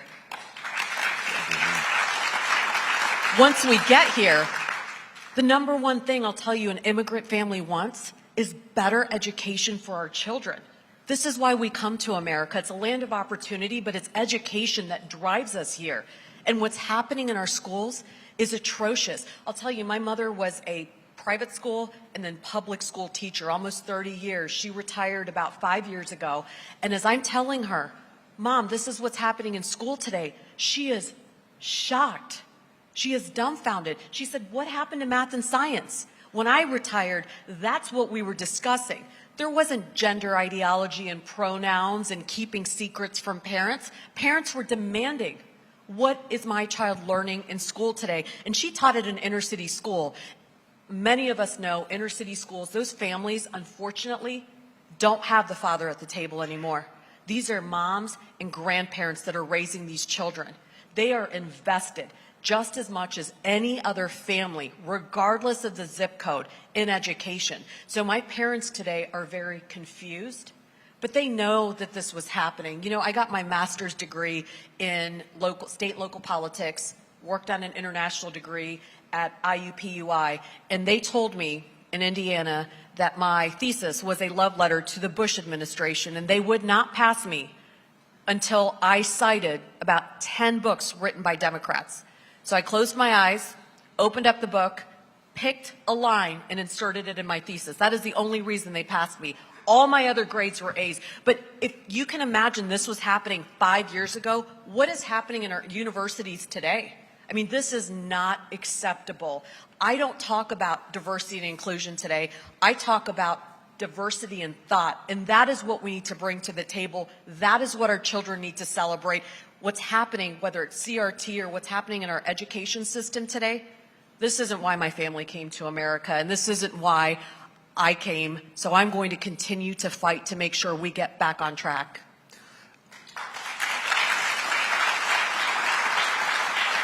I have a friend in the audience who was a private school teacher, and I know we're talking about public schools, but it always shocks me how so many elite private schools in the nation are doing the same thing the public schools are, and the parents are often not clued in, or the parents who pay the actual bills directly to the school and the alumni who make donations are oftentimes hit by an administration that lies, obfuscates, and still values indoctrination of students. We're one of the big private schools here in Atlanta now, which has a background as a military academy, and it doesn't even want to tell people about that anymore unless they trigger kids at the school. I mean, when it's that pervasive into a private school where the parents funding the school are also opposed to it, I mean, sometimes it just feels like there's too much to push back. I mean, I don't know who wants to address that in the private school fight. Well, so I mean, the reason we all pause is because private schools are tricky for exactly what you just said.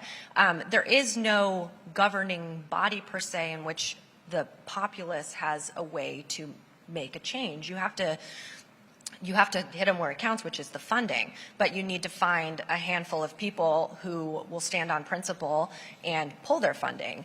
And if you can't do that and you can't connect it to some of these issues, then they just continue on with the status quo.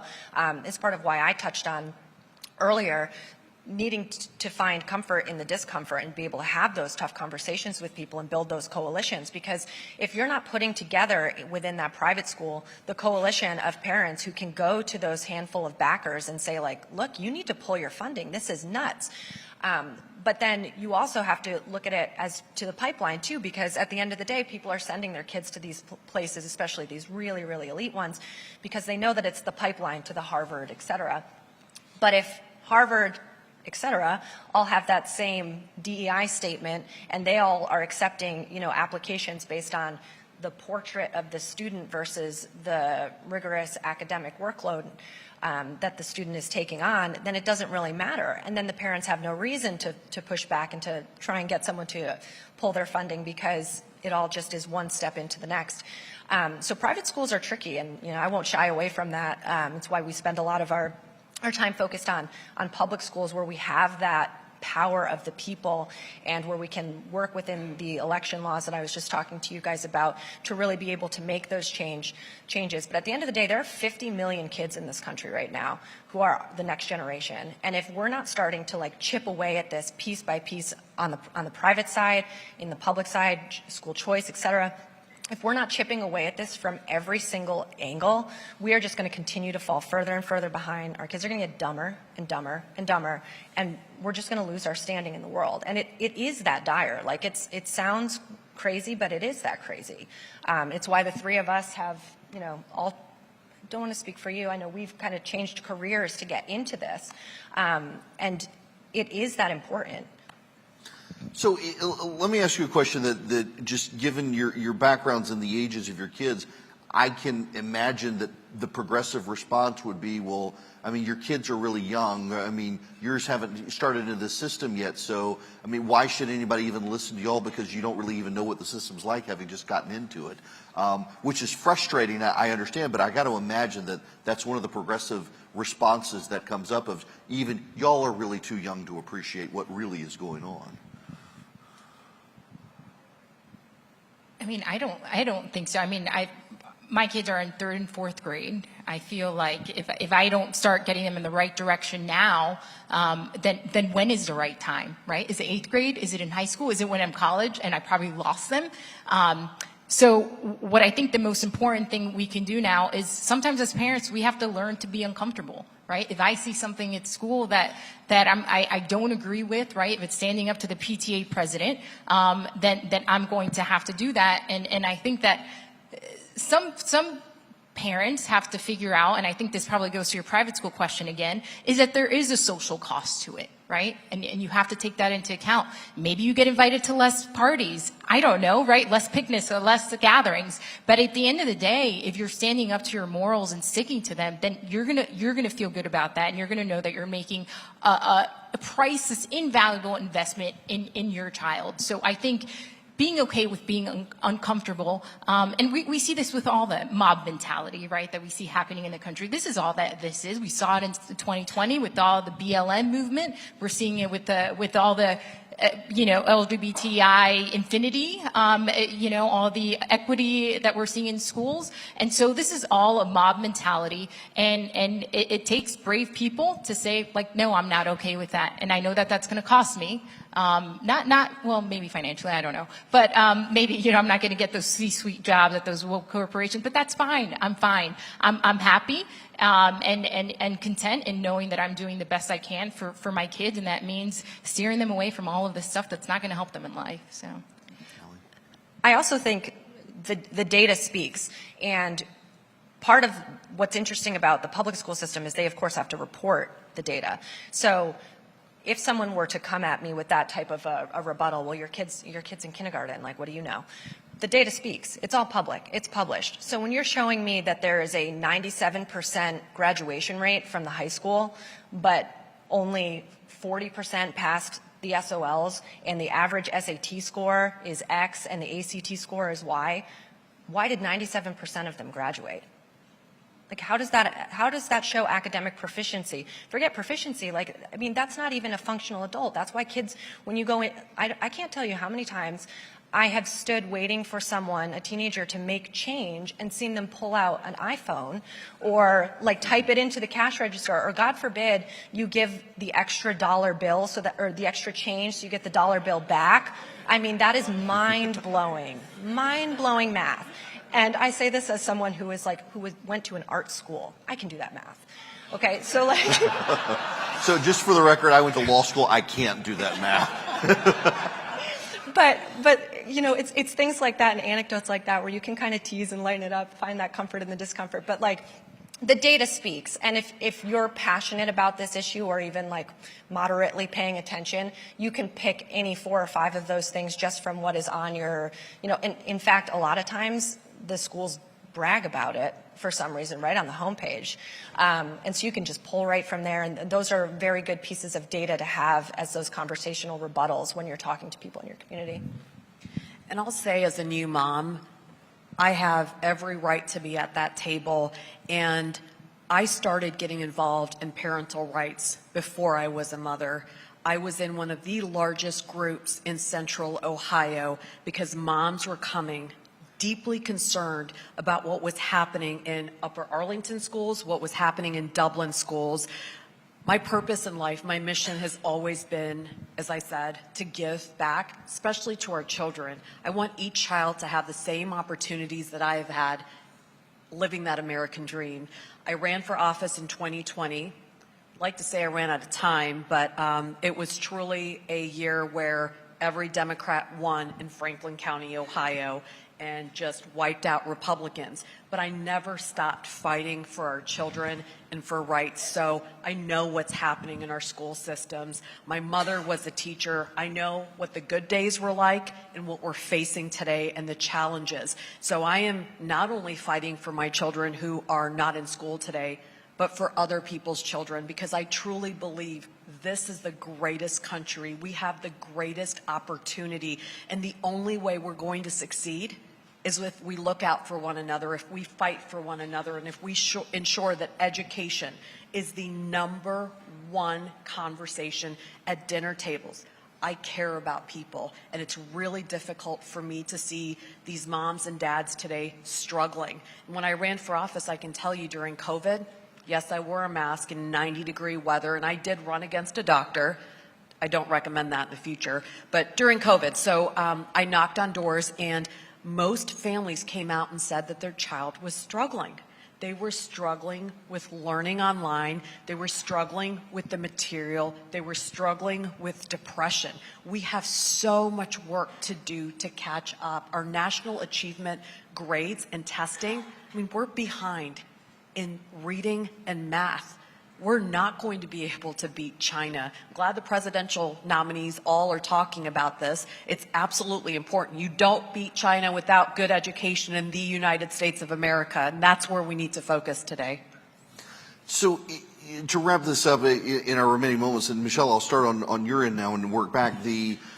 What do you all recommend? Like, we have people in the room who are grandparents or parents, expecting parents, haven't gotten married yet, but will. I mean, what do you tell people to do? How do they get involved? How do they fix it? Sure. Well, I'll say, one, don't underestimate what you can do at the individual level in your respective communities. So it's so powerful. Each of you has a right as an American, and so please have your voice heard. The second part is I'm going to plug Parents Defending Education. We are there to support parents, to be a voice for the parents. It was the organization was established in the spring of 21, obviously as a result of all the frustration that parents across the country were feeling. And since then, right, the school closures might have started this movement, but it really just opened our eyes to everything else happening, whether it was parental exclusion that's happening, right, just a complete assault on parental rights across the country, whether it is frankly, the discrimination that we're seeing in some schools. I mean, we are having some school districts that are starting up different programs, extracurricular extracurricular activities, all taxpayer funded, and they're discriminating by race. You can only apply to these if you're if you're a minority and whatnot. That is a violation of civil rights. That is discriminatory. There is no other way to put it. And so when PD hears about that, we go into action. We put up a complaint. We just started the Department of Education just launched an investigation after we filed a complaint against a high school in North Carolina that stood up an organization that excluded some people just based on their race, which it was wrong before and it's still wrong. And so whenever you hear something like that, maybe you feel like I don't have the power to do something, please forward it to us. We have an entire team who's vetting all of these tips and going into action to make sure that there is change. We have a lawsuit going on in Ohio where a school district is saying that there will be penalties and punishment for students who use the wrong pronouns to address some of their peers. And doesn't stop there. They also have some sort of snitch line. And also, even if some of this stuff is happening in their homes, perhaps using their phone, that's included as well. No, that is unconstitutional. And so we have a lawsuit going on that. So I think for all the negative things that we've talked about, just know that there's a lot of action taking place to be a counterbalance that is so needed right now to counter all of that. And I think that is something to be proud of and something to be optimistic about. I'm going to try and spin this into something positive. So 5 to 10% voter turnout in a school board election tells me that we have a long way to go in terms of getting people to come out and vote. But every single one of those percentage points is a person and is an opportunity to make a connection and to turn them out. And so this is perhaps the greatest example of any issue where a handful of people can have an immense impact. So building those coalitions within the community, going in and talking to teachers, talking to the PTA lead, making sure that your representatives within your hyper-local community actually represent you, doing the research. Look, a lot of these parents especially don't vote in school board elections, like we said, because they don't know when they are. So if you have an extra 10 minutes on your hand, find it and tell someone. And, good old game of telephone, just keep passing it along. And make sure that people in your community have the information that they need to be able to make an informed decision. In a lot of places, school board positions are nonpartisan, and so they're just listed alphabetically. And so it's no surprise when the 3 winners for the 3 open seats, last names are A, B, and C, right? And so there is tremendous room for impact at a hyper-local level that everyone in this room can make, especially if you're, a parent, grandparent, et cetera. There's a lot of room for improvement. And so to try and leave it on a little bit of a hopeful note, we can get it way above that 5 to 10%. There's the election reform side of it, which our organization is hoping to make some headway on, but we can't do that, of course, without people also coming out and raising those numbers organically. I would say speak up and speak out. I think that's extremely important, and it starts at our dining tables. Ask your children. If you're a grandparent, ask your grandchild, what are you learning in school? I think that's the #1 conversation we need to have. And then legislatively, there is a Parents' Bill of Rights. 18 states have passed it, Georgia being the last. It is so important for our states to start passing legislation. This bill specifically states that parents have a fundamental right to direct education. And if the government wants to step in, they have to pass a strict scrutiny test, which means there must be a compelling state interest before they can come between you and your child. And that's generally abuse and neglect. So we need to start a national movement. Right now, we have the Supreme Court on our side for over 100 years, but states need to start passing a Parental Bill of Rights so that we can reassert our right, reclaim what it means to be parents, and reclaim the decisions that we're making. But I think #1, kitchen table, start those conversations again. Don't sit in front of the TV and have dinner. Go back to that, what I call that traditional family setting that makes us great, that makes us all think about the issues that we're facing. And together, I believe we can unify and come up with solutions and continue to make sure that our children are doing well. Well, listen, I know the slings and arrows get hurled at y'all for doing this, particularly from teachers' unions and even elected officials who don't like it. So thank you very much, and thank you for spending time with us here to talk about the issue.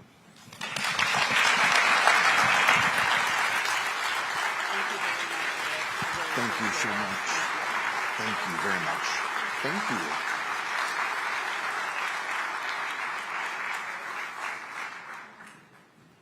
Now we get to reset the room for a few minutes, and then we're like in the home stretch.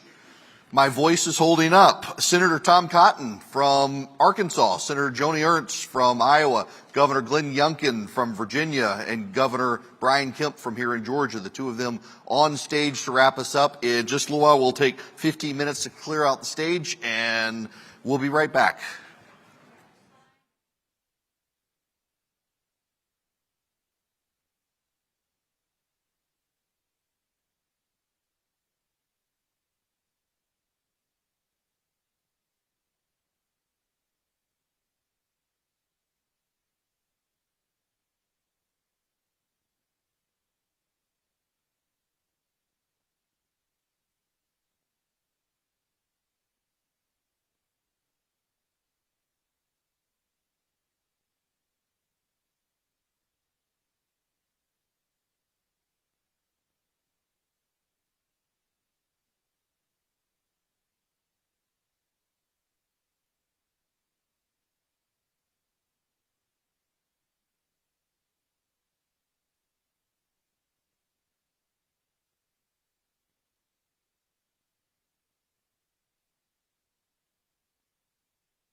The home stretch.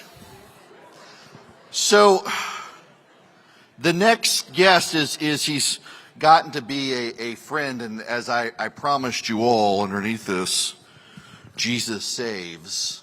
He dared me to wear this shirt when I interviewed him, and I thought, well, you know, I've got like Joni Ernst and the governor of Virginia after him, so I probably should like have a dress shirt on, but I'm totally like, you dare me to do it, I'm going to do it. What he doesn't know is that the senator from Arkansas, Tom Cotton, I bought him one too. So, Senator Tom Cotton. Yeah, you go home with you're the only guest with a souvenir. All right. As a great it one at slides that. off the side. A great one at that. Yeah, it's a great shirt too. Although I got to tell you, Christie, when she opened the mail, she's like, "What on earth?" It's like Tom Cotton dared me. So how are you? I'm doing well. How are you? I'm great. Thank you for doing this. My pleasure. It looks like it's been a great news-making weekend. It actually has. It's funny what happens when you actually ask presidential candidates about themselves as opposed to just asking about other presidential candidates. They might make some new news. I want to talk to you about the news out there because your background in the military, being in the Senate, I have brought this up with the presidential candidates, but now having a senator who actually probably knows a little bit of perspective beyond them, we have this weird situation shaping up in West Africa where we've developed a lot of resources for our military and been building relationships with those nations to combat Islamic radicalism. And suddenly we're seeing multiple coups and destabilization of those countries. Is it too much to say there might be some organized effort to start destabilizing these countries, or is it just a pattern that's happening there? I'd say it's probably...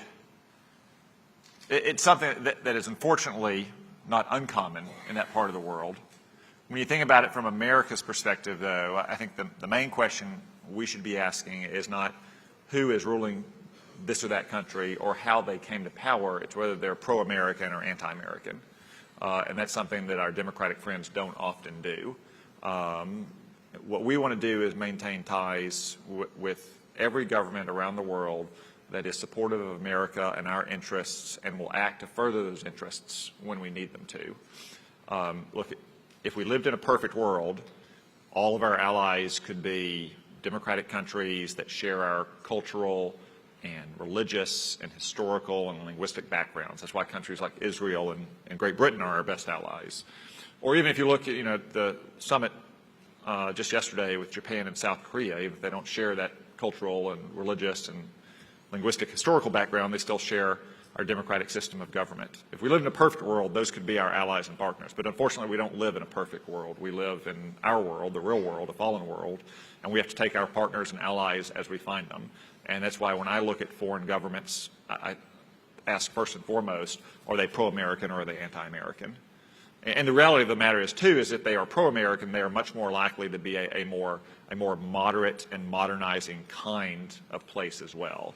I mean, what are the worst regimes in the world? China, North Korea, Syria, Cuba, Iran, Russia, governments that have all chosen specifically to be hostile to the United States. Just the very choice of deciding to work with the United States, even if you don't share our political system, even if you don't share our cultural and social sensibilities, you still, by making that fundamental choice, are putting yourself on a path to becoming more democratic, more capitalistic, and more respectful of individual rights. So that's kind of how I think about these things. Okay, you and I share a very similar thought pattern on this, which leads me to Saudi Arabia, which I understand the outrage over the killing of Jamal Khashoggi. I understand Saudi abuses. I grew up in the Middle East.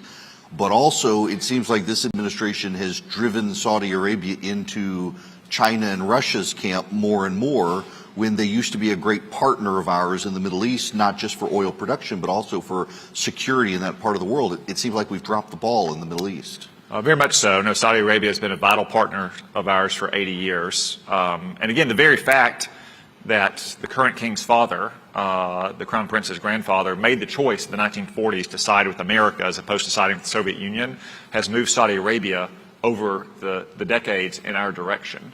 I was just there 4 or 5 months ago, and it's changed radically from when I was last there 8 years previously. You had young men and young women mixing in public. Women are driving. Women are working. Young people are expected to get out of their house and get a job and to become productive members of their society. They're trying to diversify their economy so it doesn't just depend on oil commodities. That's very different from what it was 8 years ago, much less 80 years ago. I would broaden the look a little bit beyond Saudi Arabia, though, to the whole Middle East and take it back to the Obama era. Barack Obama made Middle Eastern politics kind of a facsimile of American politics. He grafted our politics onto Middle Eastern politics during his time in office by trying to create a new rapprochement with Iran. Again, one of the worst regimes in the world that went far beyond just the nuclear deal. The nuclear deal was just one aspect of that, trying to elevate Iran and therefore trying to weaken and undermine its traditional adversaries, Israel, Saudi Arabia, United Arab Emirates, and some of the other Gulf states. And if you were opposed to that effort, here you're called a Republican. But if you're opposed to it in the Middle East, you are viewed as having a red jersey on. And that's why Barack Obama and his understudy, Joe Biden, have been so hard over the last decade on Israel, on Saudi Arabia, on the United Arab Emirates. And if those countries and their leaders are wearing red jerseys in the eyes of the Democratic Party, well, who's wearing the blue jerseys?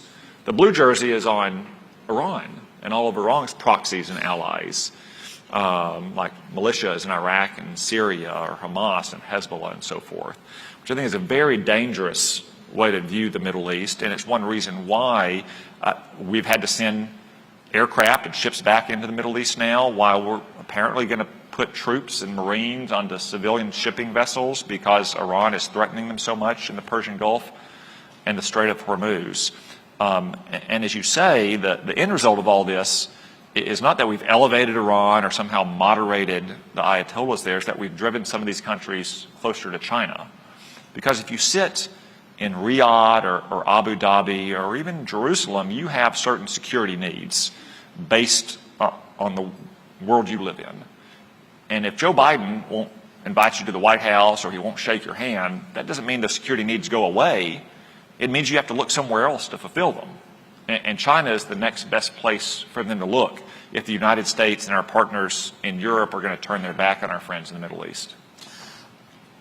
Moving closer to home, you've been one of the vocal members of the Senate on the Republican side about the need to support Ukraine. And it has continually made sense to me that a Russian threat against NATO and the United States that we can diminish makes sense for the United States.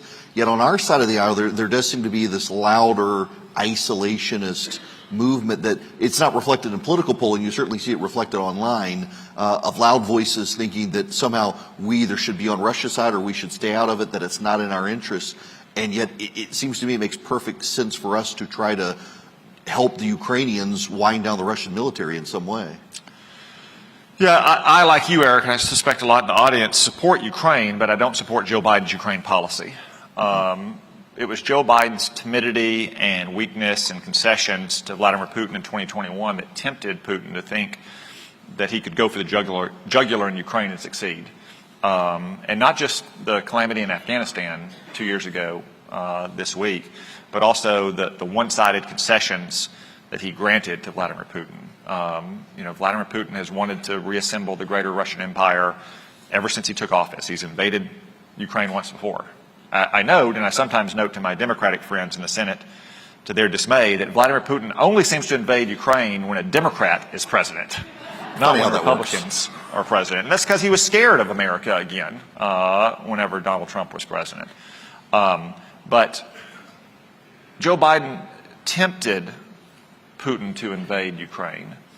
And then he's prolonged the war. I share what some of the critics of our support for Ukraine say, is that the war's already gone on for 18 months. We've had hundreds of thousands of casualties. I regret that as well. I wish it had never happened, or I wish it had concluded much earlier. I wish Joe Biden, rather than continuing to say we're going to support Ukraine for as long as it takes, would say we're going to help Ukraine win as fast as they can. And we could have done that if Joe Biden hadn't pussyfooted around for 18 months and denied this weapon system, but let them have that one. But then given them this one, but then denied them the other one. And it's in a consistent pattern, is that he's racked by unwarranted anxiety about what's happening in Ukraine, which, for the record, it is much less confrontational or provocative than anything America and Russia did to each other in the Cold War in places like Korea and Vietnam and Afghanistan. And that has had the effect of prolonging the war, and now in this most recent campaign, making it harder for Ukraine to regain the territory they might have never lost by giving them months, giving Russia months to dig in and fortify their positions and lay out minefields and other obstacles, and still they don't have the armor or the aircraft or the long-range missiles they need to help overcome those fortifications. Wouldn't it have been much better if we'd just given them all that a year ago, before those minefields were laid, before those trenches were dug in, before those fighting positions were built so they could take back their own territory. That's my position, is that from the very beginning, I've supported Ukraine, but Joe Biden has been wrong on Ukraine on almost every turn. A lot of people in the crowd have been concerned about military readiness in the country generally, in particular when it comes to China. Several of the presidential candidates have mentioned the audacity of the Biden administration to be as public as they are, that we can't make ammunition and weapon systems fast enough. Do the Democrats even understand the core function of what our military serves these days? Well, I think the Democrats view the military as just another government agency, oftentimes as a kitty to rob to pay for their domestic priorities. And that's true going back decades. Even so-called strong or hawkish Cold War Democrats like Harry Truman and John F. Kennedy grossly underfunded the military, to say nothing of Bill Clinton, Barack Obama, and Joe Biden. And oftentimes they view it as kind of a playground for their social engineering, as opposed to what it is, which is the most fundamental institution of our government, what keeps us free and preserves our way of life. It's not the highest function of our government. That's to preserve justice and help create prosperity so our families can thrive, but it's the most fundamental. It's the most fundamental. It's the thing that has to come first before anything else. And the Democrats just don't see it in that regard. You know, Ronald Reagan, in the middle of his fights with the House Democrats in the early 1980s, explained that the defense budget is just different from any other kind of government agency. You know, with the defense budget, you have to take stock of what your threats are, and your enemy gets a vote in those threats. And then you have to allocate the money necessary to counteract those threats and, if necessary, to defeat them. And that's how you get to the number that you spend on your military. Your strategy has to drive your budget. Your budget can't drive your strategy. And everything else government does, it has to be the budget and what you can afford driving what you end up doing. But, you know, the military is not our road systems, not our park systems. As important as those are to us, it's the most fundamental thing that our government does. It's kind of like law enforcement at the local and state level. Of all the other blessings of liberty, you cannot have them if you don't have safe streets and law and order at the local level. Same way it is in a dangerous world. You can't have all those blessings of liberty if you're not secure at home. So, moving closer to home, being a native of Louisiana, I've never been to our state's knee, which is Arkansas sticking out of the boot. Other than I accidentally took a wrong turn on an interstate one time, and I went into Arkansas and went back to Memphis, which was probably a mistake given the way Memphis is, but my sister lives there. So in Arkansas, though, every single person who has said on this stage, and every interview I've had with anyone running for president or governor anywhere, continues to mention fentanyl as a huge issue and our southern border. And I know you've been to the border, and it continues to boggle my mind that this administration and the Secretary of Homeland Security continues to say it's secure, and yet not only is it not secure, we had Ron DeSantis here yesterday talking about the number of Chinese illegal aliens coming in on high-speed boats from the Bahamas that you've only got about an hour to rally and catch them, that they're being stopped, but a lot of them may be getting in. We've got huge gotaways. This isn't just a fentanyl issue, although it's huge, but also a massive national security issue. Yeah, sadly, Arkansas has lost over 600 people to drug overdoses in the last year. I'm sure Georgia is much higher because of your larger population. And as you probably know, we've been losing 100,000 people a year to drug overdoses year after year after year for several years, which is, think about it, almost twice as much as we lost in the entire 20 years of the Vietnam War. Every single year, year after year. And increasingly, the large majority of those, as you say, Eric, is from fentanyl, a uniquely deadly kind of poison. I don't even refer to fentanyl overdoses because there's no safe, dosage of fentanyl that you get on the streets. It's fentanyl poison, in my opinion, and I think people should be held account to it if they're dealing in fentanyl for murder charges. But almost all of that fentanyl, almost every single flake of it is made in Mexico. Much of it comes from Chinese chemical precursors as well. That means it's coming across our southern border. It's not just, as you mentioned, yet coming across on the land or coming across on the seas. I think last year there were over 10,000 violations of our airspace in the southern border as well, from drones being used to fly drugs across the southern border. So of course we don't have the border open. I mean, there's a lot of things we can do to combat the fentanyl epidemic in this country. The number one thing we could do is to close the border. And further, as you say, it's not just to protect our people from this kind of poison as well. It is a grave national security threat. 2 men were charged last year with trying to cross the southern border to assassinate George W. Bush. We now estimate that over 100 people on the terrorist watch list have crossed our southern border. And those are just the ones we know about. We don't know about the so-called gotaways who do not have an encounter with our border patrol.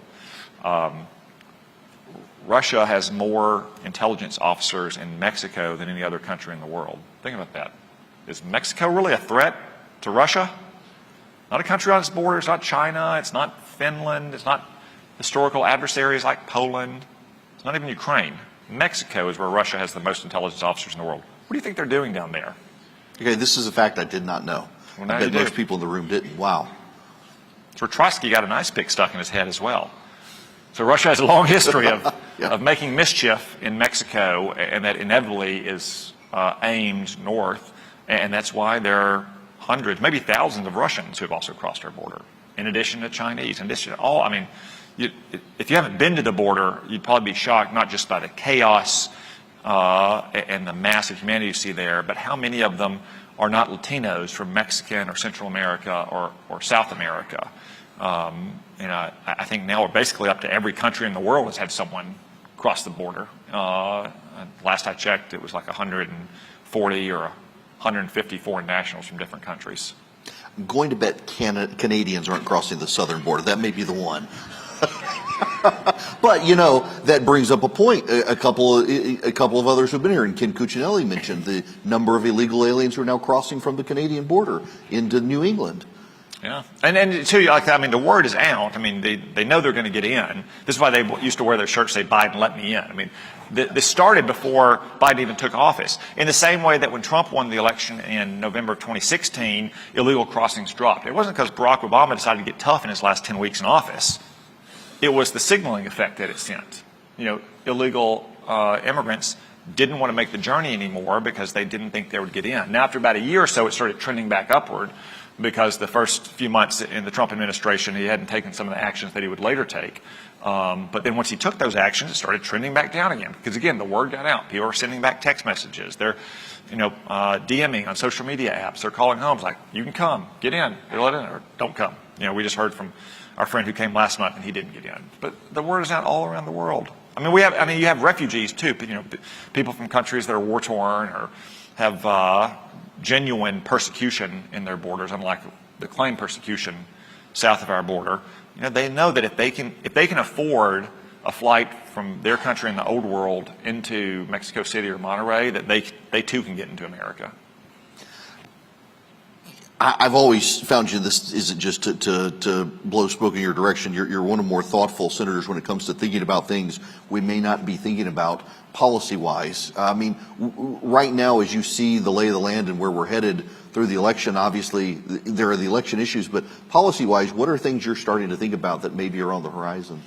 Well, I don't think it'll surprise any of you to know, and I'm sure most of you are worried about this as well. I worry about a conflict over Taiwan, the most dangerous flashpoint in the world, again, because of the signal that this president has been sending, is that we're going to hedge and accommodate and grant concessions to try to persuade dictators like Vladimir Putin or Xi Jinping not to invade Ukraine or not to invade Taiwan. In the history of the world, that simply does not work. If you want to preserve the peace, it has to be done actively and assertively, and it has to be done by a power or coalition of powers with a greater preponderance of strength than the aggressive revisionist nations. And you can see this in both the history of World War I and World War II, that neither one of those wars were inevitable, certainly World War II, but if you had leaders in Western Europe who were willing to confront aggression early, firmly, resolutely, and assertively, you wouldn't have had either one of those wars. And I worry very much the lessons that Xi Jinping is taking from Joe Biden's actions, not just in Ukraine, but in the Middle East and towards China, is that if he goes for the jugular there, something he and every Chinese communist have wanted to do since the 1940s, then in the end, Joe Biden is going to blink. And he may be thinking, too, that the time is coming that he wants to take that risk. He himself is getting up there in age. He's got a third 5-year term. Not that they respect term limits in China, but that window closes in 2027. But the gap between America and China's power has closed over the years, in part because of their notorious cheating in trade and economic relationships has funded their military buildup.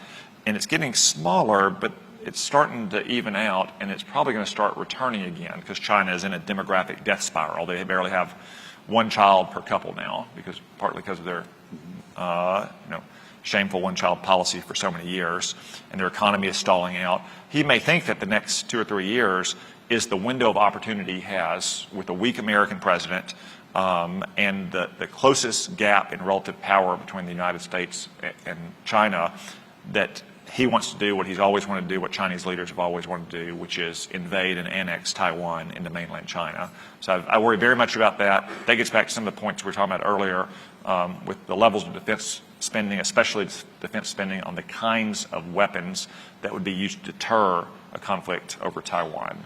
Because we might be able to win that conflict, but I would much rather it not happen because China doesn't think they can successfully execute the operation because of America and our allies standing with Taiwan.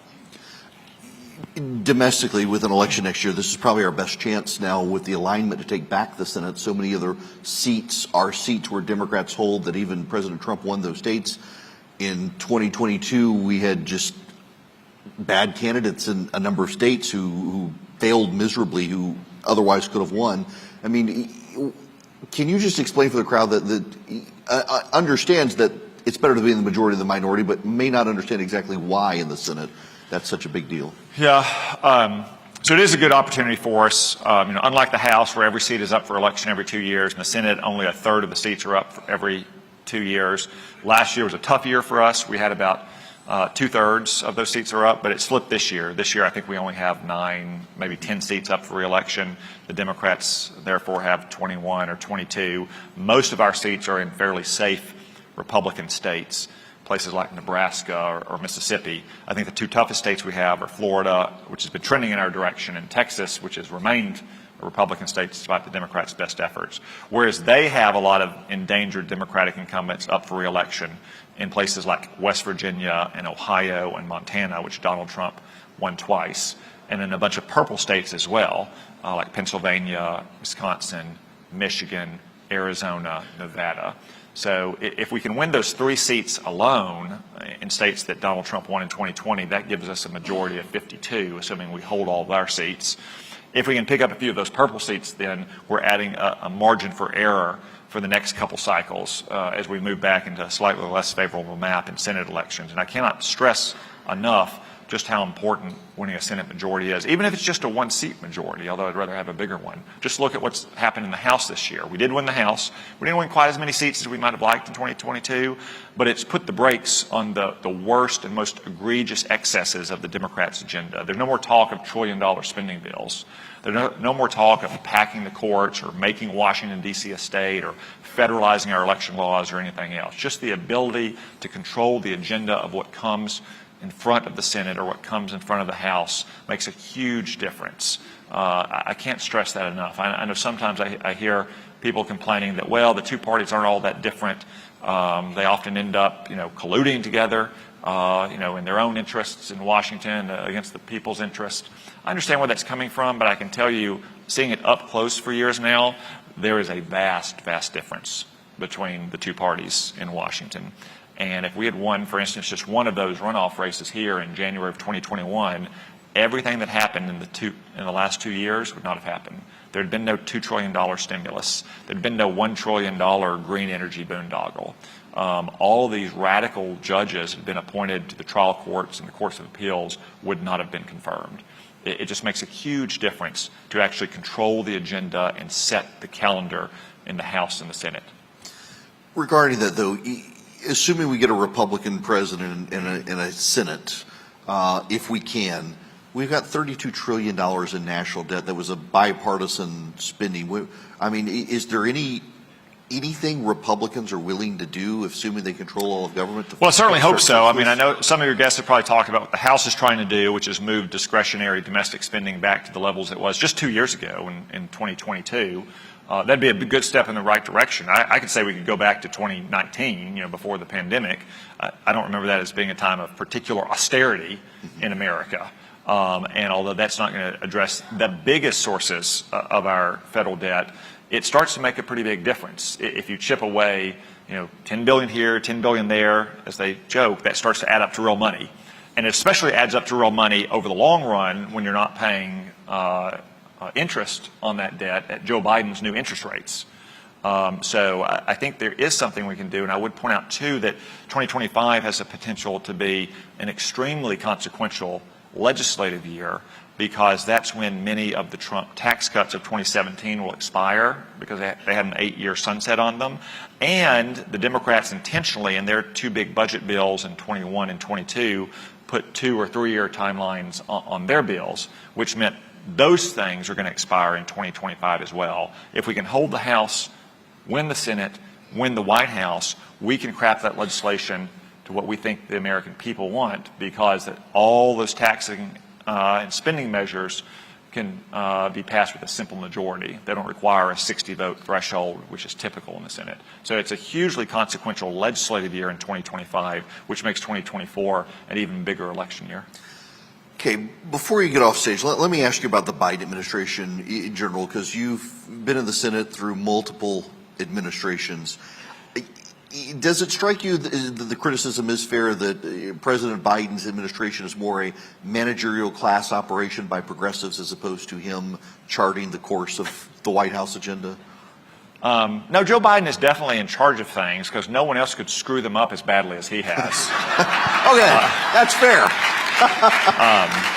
And I always say that half jokingly, and sadly, tragically, the best example of that, because I get this question a lot, is the fiasco in Afghanistan 2 years ago. I don't have a lot of close drinking buddies in the Biden administration, but I know enough people, especially military people, that I'm fairly confident almost every single one of Joe Biden's advisors, to include his own politically appointed advisors in the White House and the State Department elsewhere, discouraged him from that hasty, disorganized withdrawal from Afghanistan. But that was Joe Biden making that decision. It wasn't the Secretary of Defense. It wasn't the Secretary of State. It wasn't any general. It was Joe Biden, because that's what he wanted to do in 2009. That's what he kept badgering Barack Obama to do in 2009, if you read Bob Gates's memoirs about this time.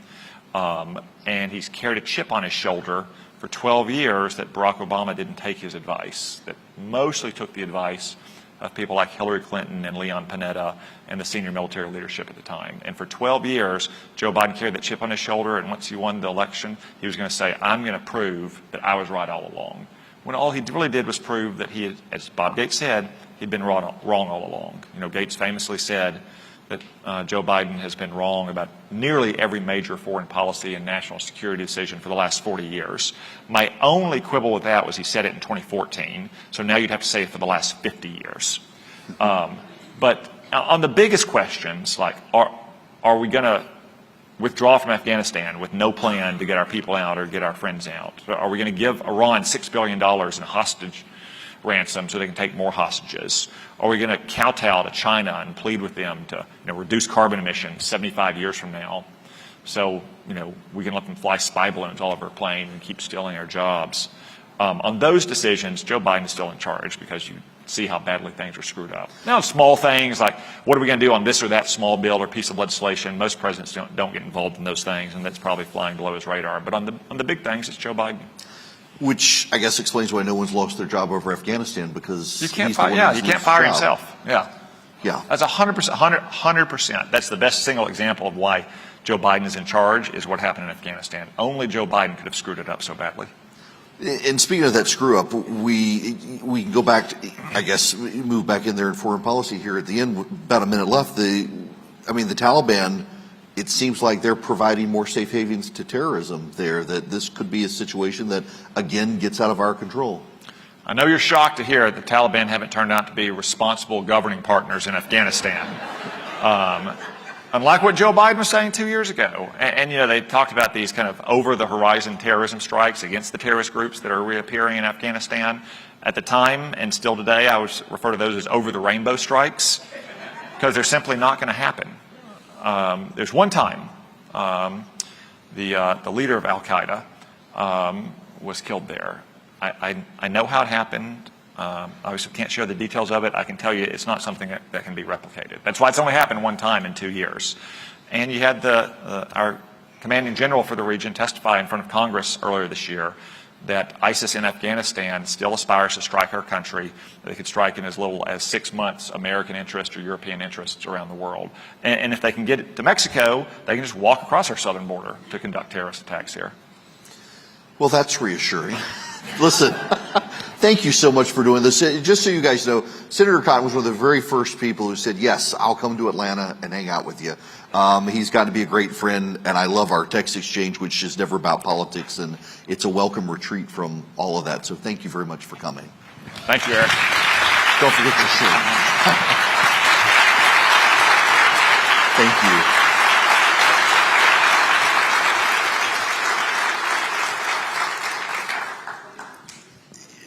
Back when she was first running for the U.S. Senate, I got asked by Bob Vanderplaats and the family leader in Iowa to come up to Iowa and moderate a debate of all the candidates who are running for the Republican primary in Iowa. And I went up there. It was actually my very first time ever going to Iowa.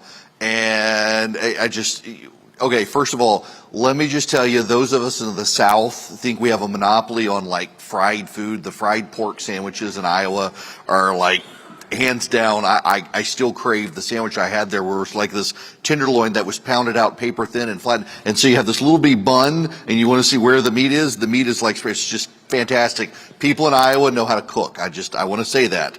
And the senator from Iowa, I have this small connection with her, and that, as many of you know who listen to my show, is a Harley rider, and the senator from Iowa, like my wife, loves her motorcycle and leads people across Iowa on trips on motorcycles. I'm actually fascinated by her and her background, and also she's got a military background. So you've got a senator from Iowa with a farming background and a military background who studies cybersecurity around the world as part of her duties in the Senate, and I'm delighted to bring her down here to Atlanta to sit down and hang out with us. The senator from Iowa, Joni Ernst. Thank you. Thank you so much for coming. Thanks so much. God bless you. Thank you. Thanks, everyone.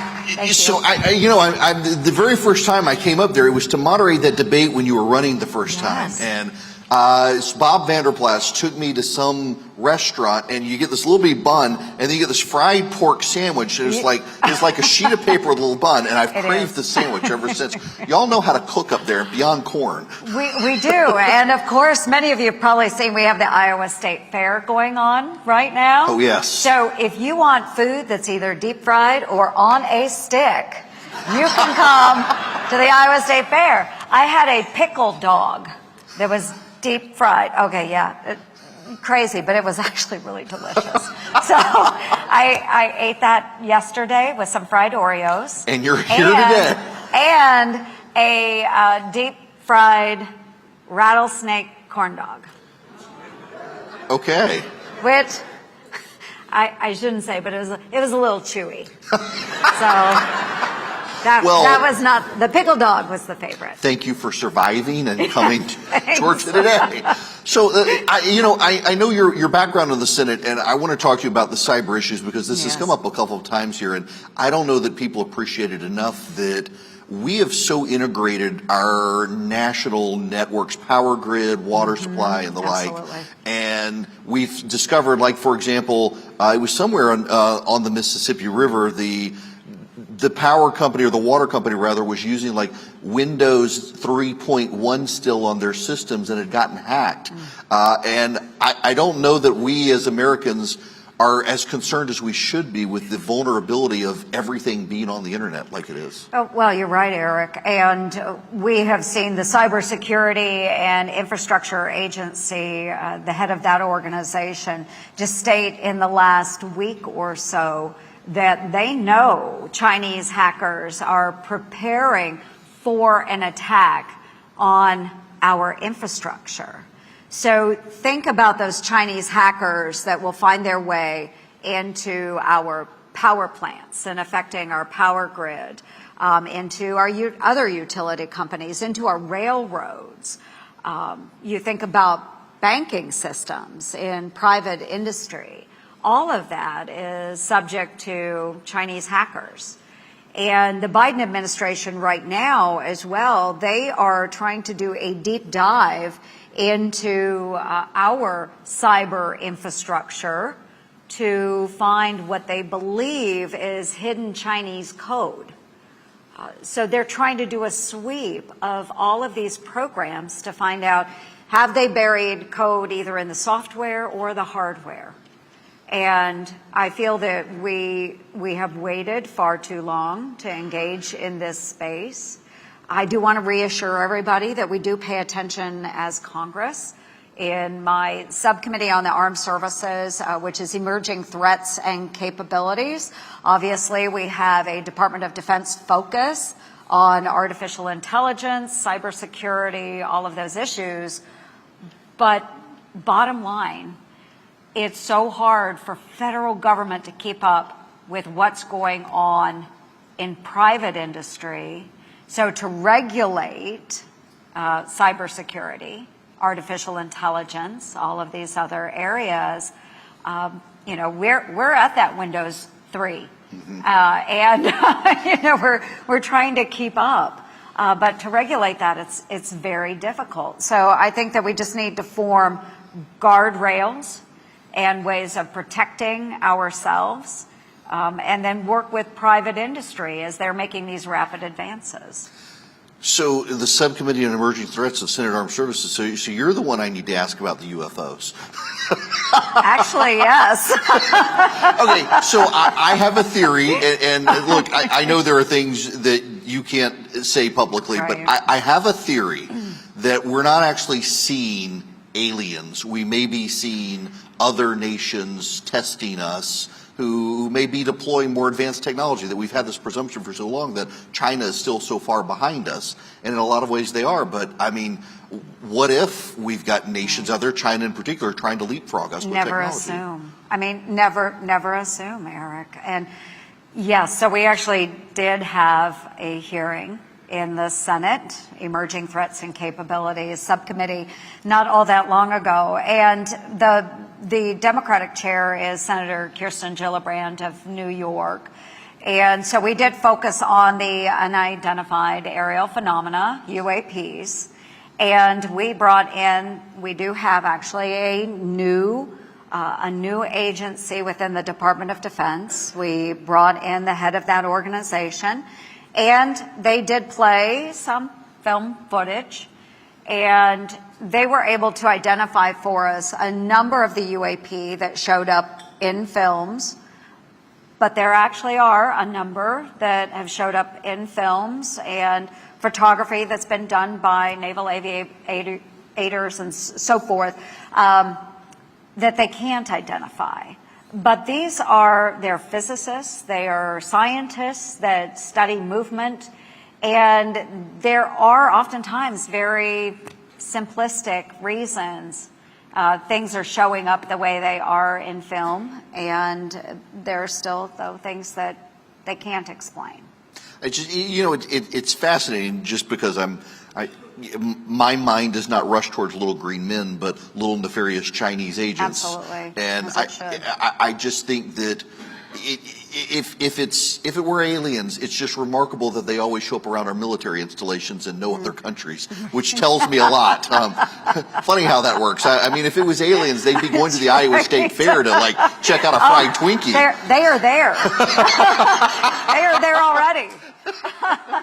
But but back to the more practical reality of this with these technologies and software and hardware even, that are the global banking system, so much of it runs through the United States, right. Our power grid and stuff, even hospitals, could be really vulnerable in a next level war where, I mean, as Xi Jinping has said, he thinks we're fighting a smokeless war. Well, there's no smoke in a computer hack, and yet we could be behind the ball on this. Right, and this is an area that goes unobserved by most folks out in Main Street, Iowa, United States. And that's okay. Maybe they shouldn't have to have that burden of worrying that their banking information or their utilities aren't protected. We should be focusing on that for them as Congress, as the federal government, as a state government. We should pay attention to that. Our American lives are heavily burdened in so many other ways. We should make sure that they are protected. Between government, between private industry, we should find a way to keep nefarious actions from happening.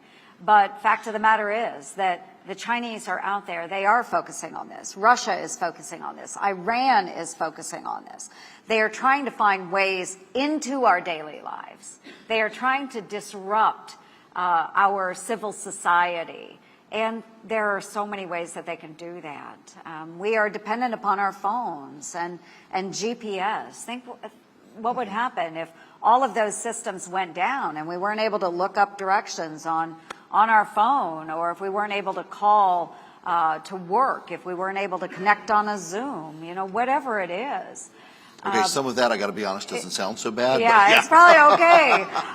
But we are so reliant upon technology, and we have a huge vulnerability when it comes to technology. And it's what, in the defense space, we call that gray zone.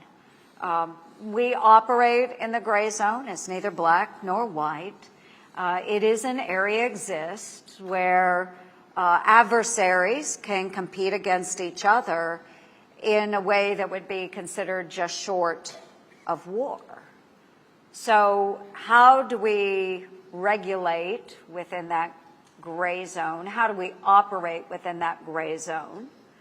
Because certainly, if we have adversaries that are attempting to hack us, and we talk about this in open forums in the Senate Armed Services Committee, but if we have an adversary like China that comes after us and we know that they are targeting our federal government agencies, what are we doing in return?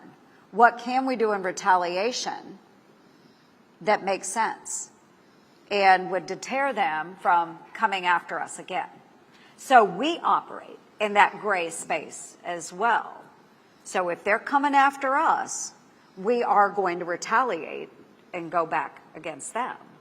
But there are not necessarily written regulations or rules on what constitutes an all-out threat. So that's why we have to have trust that those decision makers are doing the right thing in that gray zone. I want to step back just a little bit and let you tell your story a little bit. Joni Ernst goes to the military, gets out of the military, runs for office in Iowa, and is now in the United States Senate. Can you just talk a little bit about your path in life for the audience? Oh, gosh. Thank you, Eric. I would say, I'd like to say I'm extraordinary, but I think I'm like everyday Iowa. You talk about, riding a Harley Davidson. I grew up on motorcycles on the farm. I grew up on a farm in southwest Iowa. My dad and mom had a very small farm, family farm. We raised hogs, corn, and soybeans.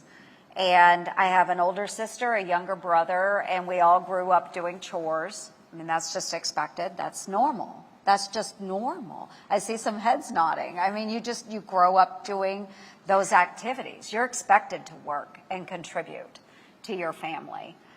So I went to school. I graduated high school at the top of my class, folks, from high school, right?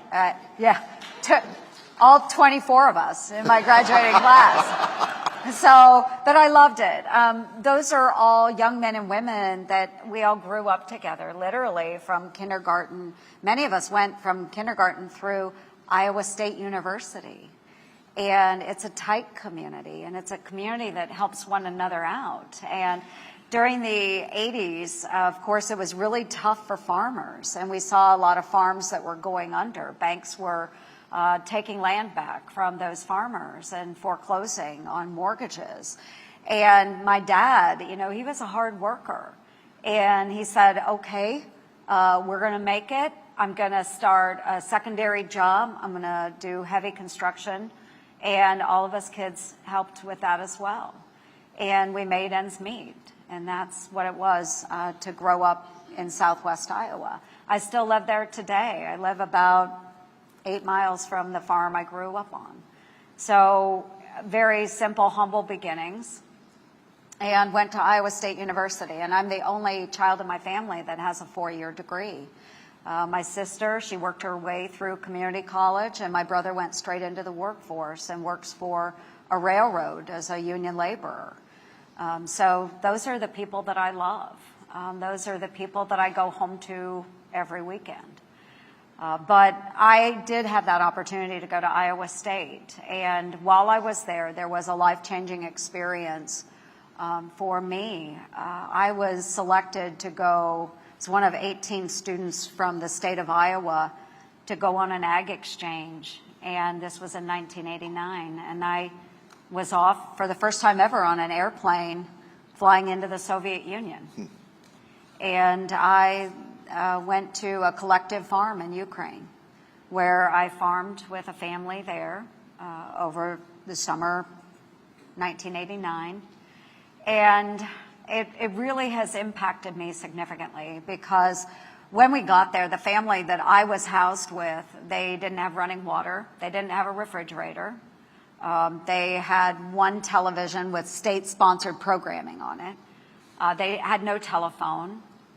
And when we came together in the evening, all of us students and the Ukrainians, they asked us questions, and it was an agricultural exchange. So I expected they were going to talk to us about Iowa farming versus their collective farming, and we didn't talk about that at all. So I've asked this question many times, but it was an ag exchange, so what do you think they might have asked? You know, again, I anticipate they'd ask about, oh, what kind of livestock do you have? Or, you know, they asked what it was like to be an American. And it struck me very hard, I think, at that point, because I have always been a proud American. I've always been a proud American. I had very humble beginnings, and my family is still from humble beginnings. But growing up the way I did, I still had so much more than that family I lived with in Ukraine. I mean, they were living in abject poverty with no phone, no car, no refrigerator. And only PBS to watch. And only Russian or Soviet PBS to watch, which was horrible. But it just demonstrated to me how incredibly fortunate we are to live in such a magnificent country. And it wasn't lost upon them either. And several years then after that exchange is when the Soviet Union fell apart. And those countries that had comprised the Soviet Union were, at least many of them, were trying to make their way in democracies, much like the United States. And so, you know, I do have a part of my heart that still is with Ukraine. It wants to see them succeed, absolutely see them succeed. So that changed the trajectory of my life. I truly believe that exchange changed the way I was moving forward in my life. So after that exchange, I got back to Iowa State University, and I decided that I can't continue to take my country for granted anymore. So I joined Army ROTC, and I decided this is the way I can give back. I don't come from a family of means, so I will give my time and my treasure, my blood, I guess, if called upon. And so I went into the Army Reserves, and I served for 23 years between the Reserves and the Iowa Army National Guard. I did deploy overseas for Operation Iraqi Freedom, and I was a company commander at that time. So I had 150 men and women, my truck drivers, my mechanics, you know, just extraordinary Iowans that really all came together. I had brothers that were serving together. I had a husband-wife that deployed with me, left their 1-year-old daughter at home with grandma, and went with me to Kuwait and Iraq. And cousins I had an uncle and a nephew. You know, it's very typical of National Guards. And you have a lot of family members that serve together. My father actually had served in the same unit that I commanded. You know, he had been a young mechanic 30 years prior to my deployment with that unit. And we ran convoys in Kuwait and southern Iraq, and then came back after that deployment. And I decided, okay, I want to continue to serve, and I ran for local government office. I was a county auditor and commissioner of elections, and went on to serve in the state Senate, and then was called to serve in the United States Senate. I retired in 2015 from the Iowa Army National Guard, and it was truly, I think, one of the most difficult decisions to make is stepping out of uniform.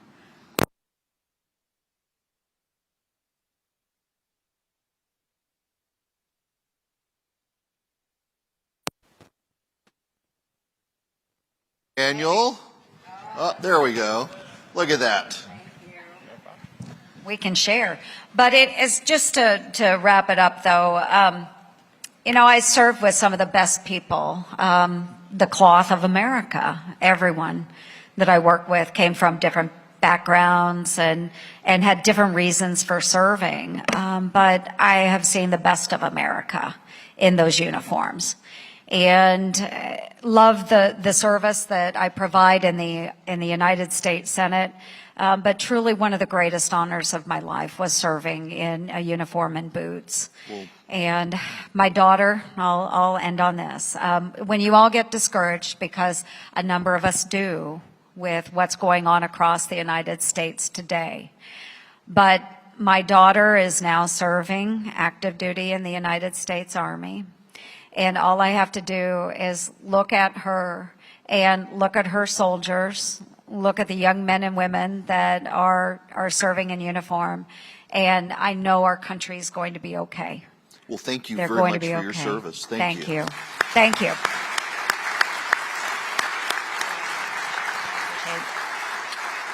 Thank you, everyone. Thank you. Let's talk about Iowa for a minute, because I've been there now a couple times, and it's always on the campaign trail, and I always try to rent a car and leave Des Moines because there's so much more to Iowa than Des Moines, and you fly in for the Iowa caucuses and that's where you go, and it's this beautiful state. Having grown up overseas, and particularly in the desert in the Middle East, and then go to some place where in the wintertime it's that cold and all the time, and you have these hot summers, and people think of Iowa's farm country and field of dreams, but there's this huge financial center and banks in Des Moines that I don't think people pay attention to. But then you do have farmers and an administration in Washington that wants to convert them all to battery-powered tractors and EVs to power the land, and it doesn't seem to make any sense. Oh, have you been hearing my rants lately? I've been having my own. It makes no sense. Oh my God.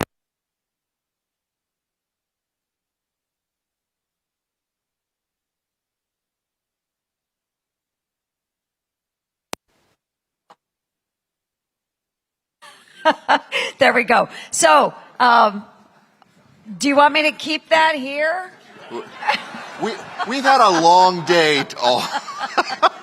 So truly, this administration they've got this goal within the next 5 or so years that we're all going to be driving electric vehicles. And there might be some of you that are driving electric vehicles, and I'm not going to knock you, okay, because it's about consumer choice. But, folks, when you have a president and an administration that is saying you are going to drive an electric vehicle, then we've got a problem.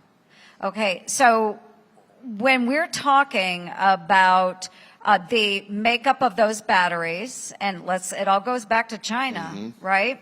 So China controls 90% of the rare earth elements that are found in the world, and they control 50% of the global capacity for critical minerals, and most of it, regardless of where it's found, is refined in China. So when we're building all of these batteries for these electric vehicles, we are enriching China in one way or another. These electric vehicles, when we look at the critical minerals that go into them, the rare earth elements, 6 times more amount than a conventional vehicle goes into an electric vehicle. So the Biden administration, a year ago, when we were going through the Defense Authorization Act, because not just tractors, but think about our military vehicles. The Biden administration, their focus at the time was transitioning the entire military non-tactical vehicle fleet to electric within 5 years.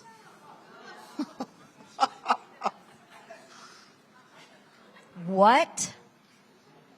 Okay, so, and that's the non-tactical vehicle fleet, so that's not tanks yet. But the goal was to start with the non-tactical vehicle fleet and move all the way through until we had an entirely electrified military. Yes.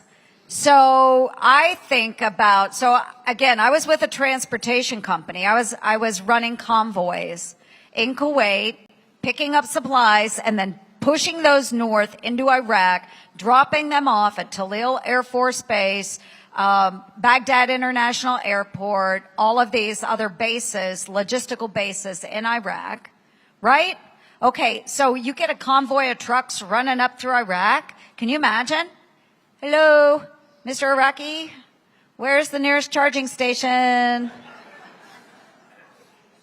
It doesn't work like that. So instead of focusing on making our military the most lethal fighting force on the face of the planet, we're focused on green ideology, even in combat zones. So this president, in his 48-page national security strategy, he mentioned China only 9 times. He mentioned climate change 63 times in 48 pages. That's the entire focus of this administration.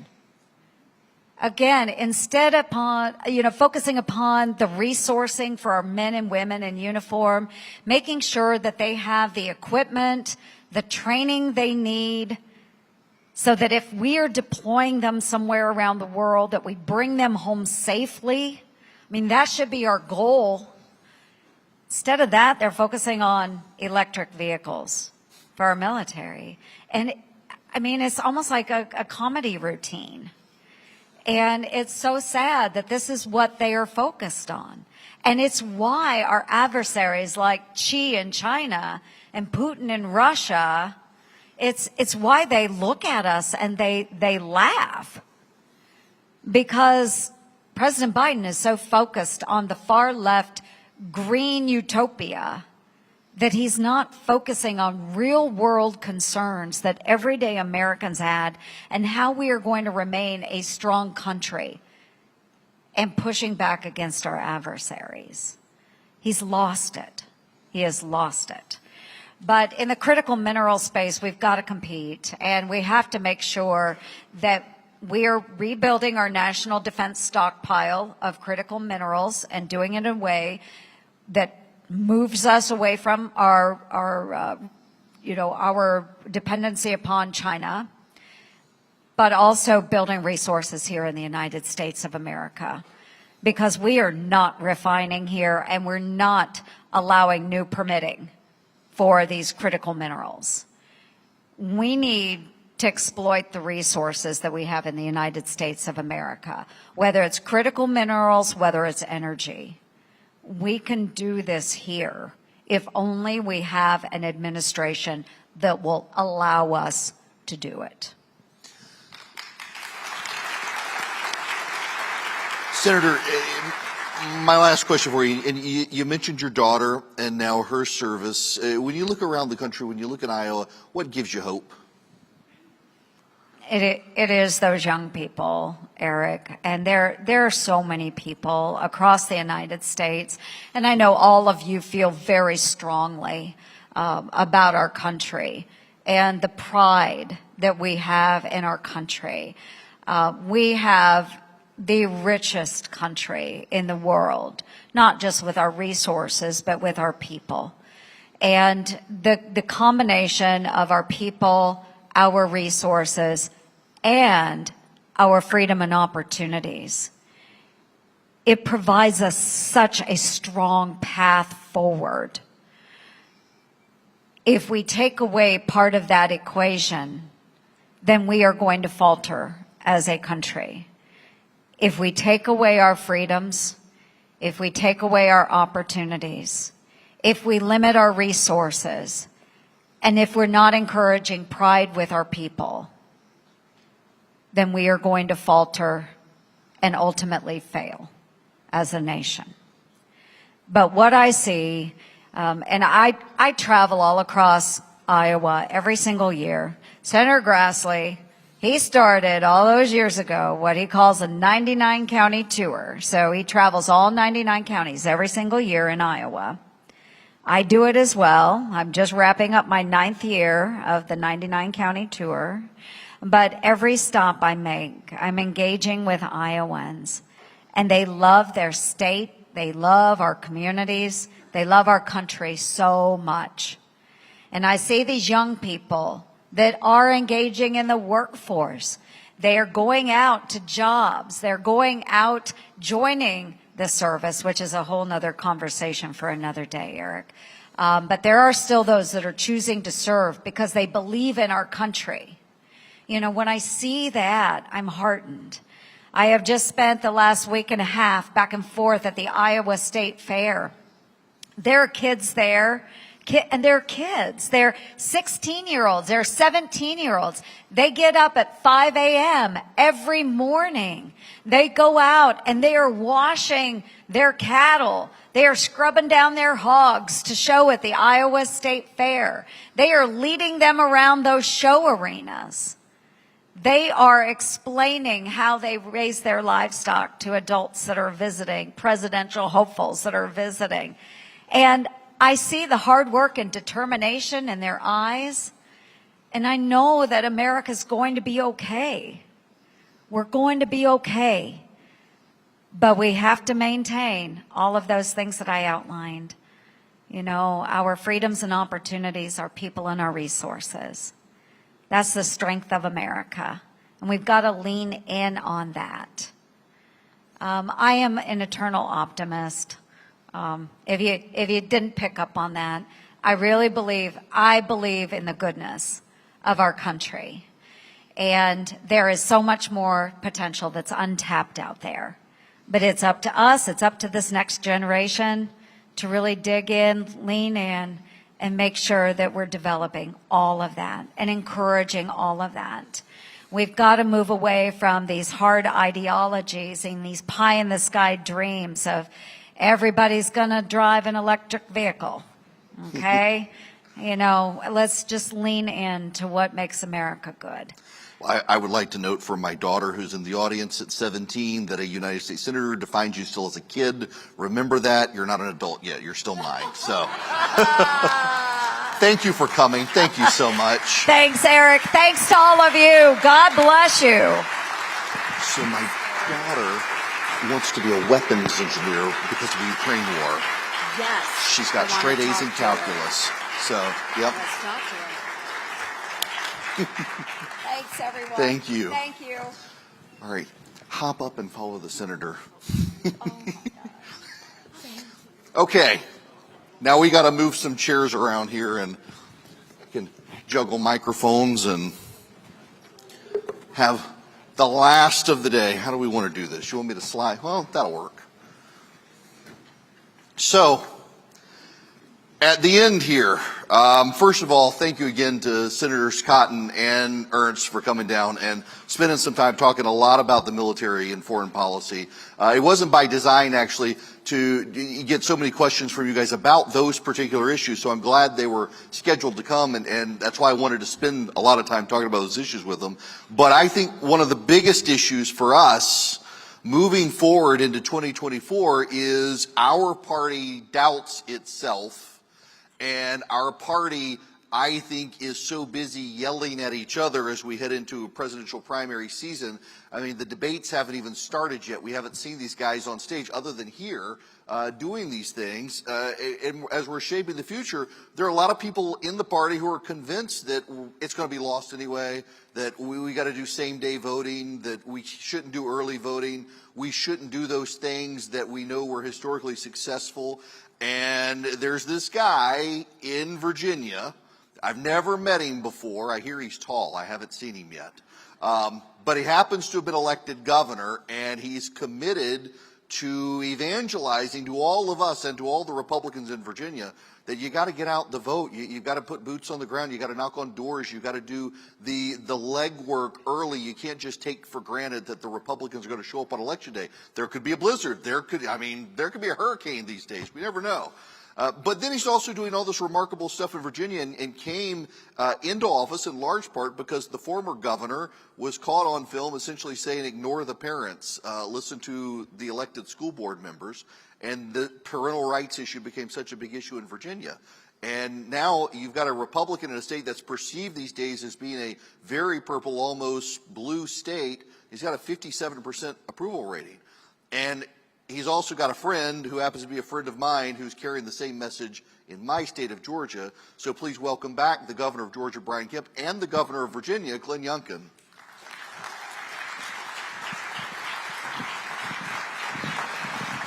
Thank you for coming. Thank you very much. Yes, you're tall. Yeah, really fun to see. Thank you so much. Thank you, sir, for coming back. He is tall. Yeah, he is. Where do you want to sit? You want to sit over there? I've been drinking out of this water bottle, so. Look, we all got boots on except for me, so that's fine. No, okay. Mine are size 14. Oh, jeez. Wow. All right, I wish my wife were here because I don't admit she's taller than me, but she is, and she rides a Harley and has shotguns. I'm scared of her. So. There you go. Now, look, I want to first say something directly to you because I feel like a huge disservice is being done to you because we're in this wild election season, and whenever anyone hears your name, including the people in the back of the room here, is like, oh my gosh, is this some sort of presidential stuff? And I know it's not. I want to assure them it's not. And I want to tell you, I feel like you're doing such a good job on trying to rally the troops in Virginia, and nobody cares. And so for even Governor Kemp, in your situation, we have this 2024 mindset, and oh my gosh, these two guys have great popularity in their state, and they're doing good for their state. Clearly, there's a hidden agenda here, and the agenda seems to me to be to make your states work and to get people to show up and vote in state legislative elections. Well, first of all, thank you for having me, and it's a real pleasure to meet you, and thanks for the great work you do. And I think carrying over the airwaves a message of common sense and a message of conservatism. And so thank you. And I do believe that we're at this moment where we've kind of lost the plot a little bit, because this is about first delivering results, and it's second of all about convincing people that we can in fact win. And we in fact have done that in Virginia. Governor, you've done that here in Georgia, which is, guess what? Conservative common sense policies work.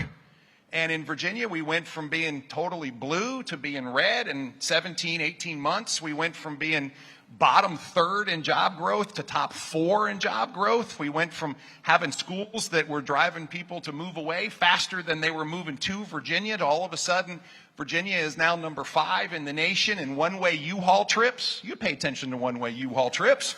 I mean, I drive by the U-Haul dealership and it's stacked full of U-Hauls because they're all coming in and none of them are going out. I mean, this is common sense, conservative governance at work, and it works. And so I just think this is a great moment for us to step back and really compare what's working in states run by Republican governors, and clearly what's not working in states that are run by Democrat governors. And we have this great juxtaposition of success and failure.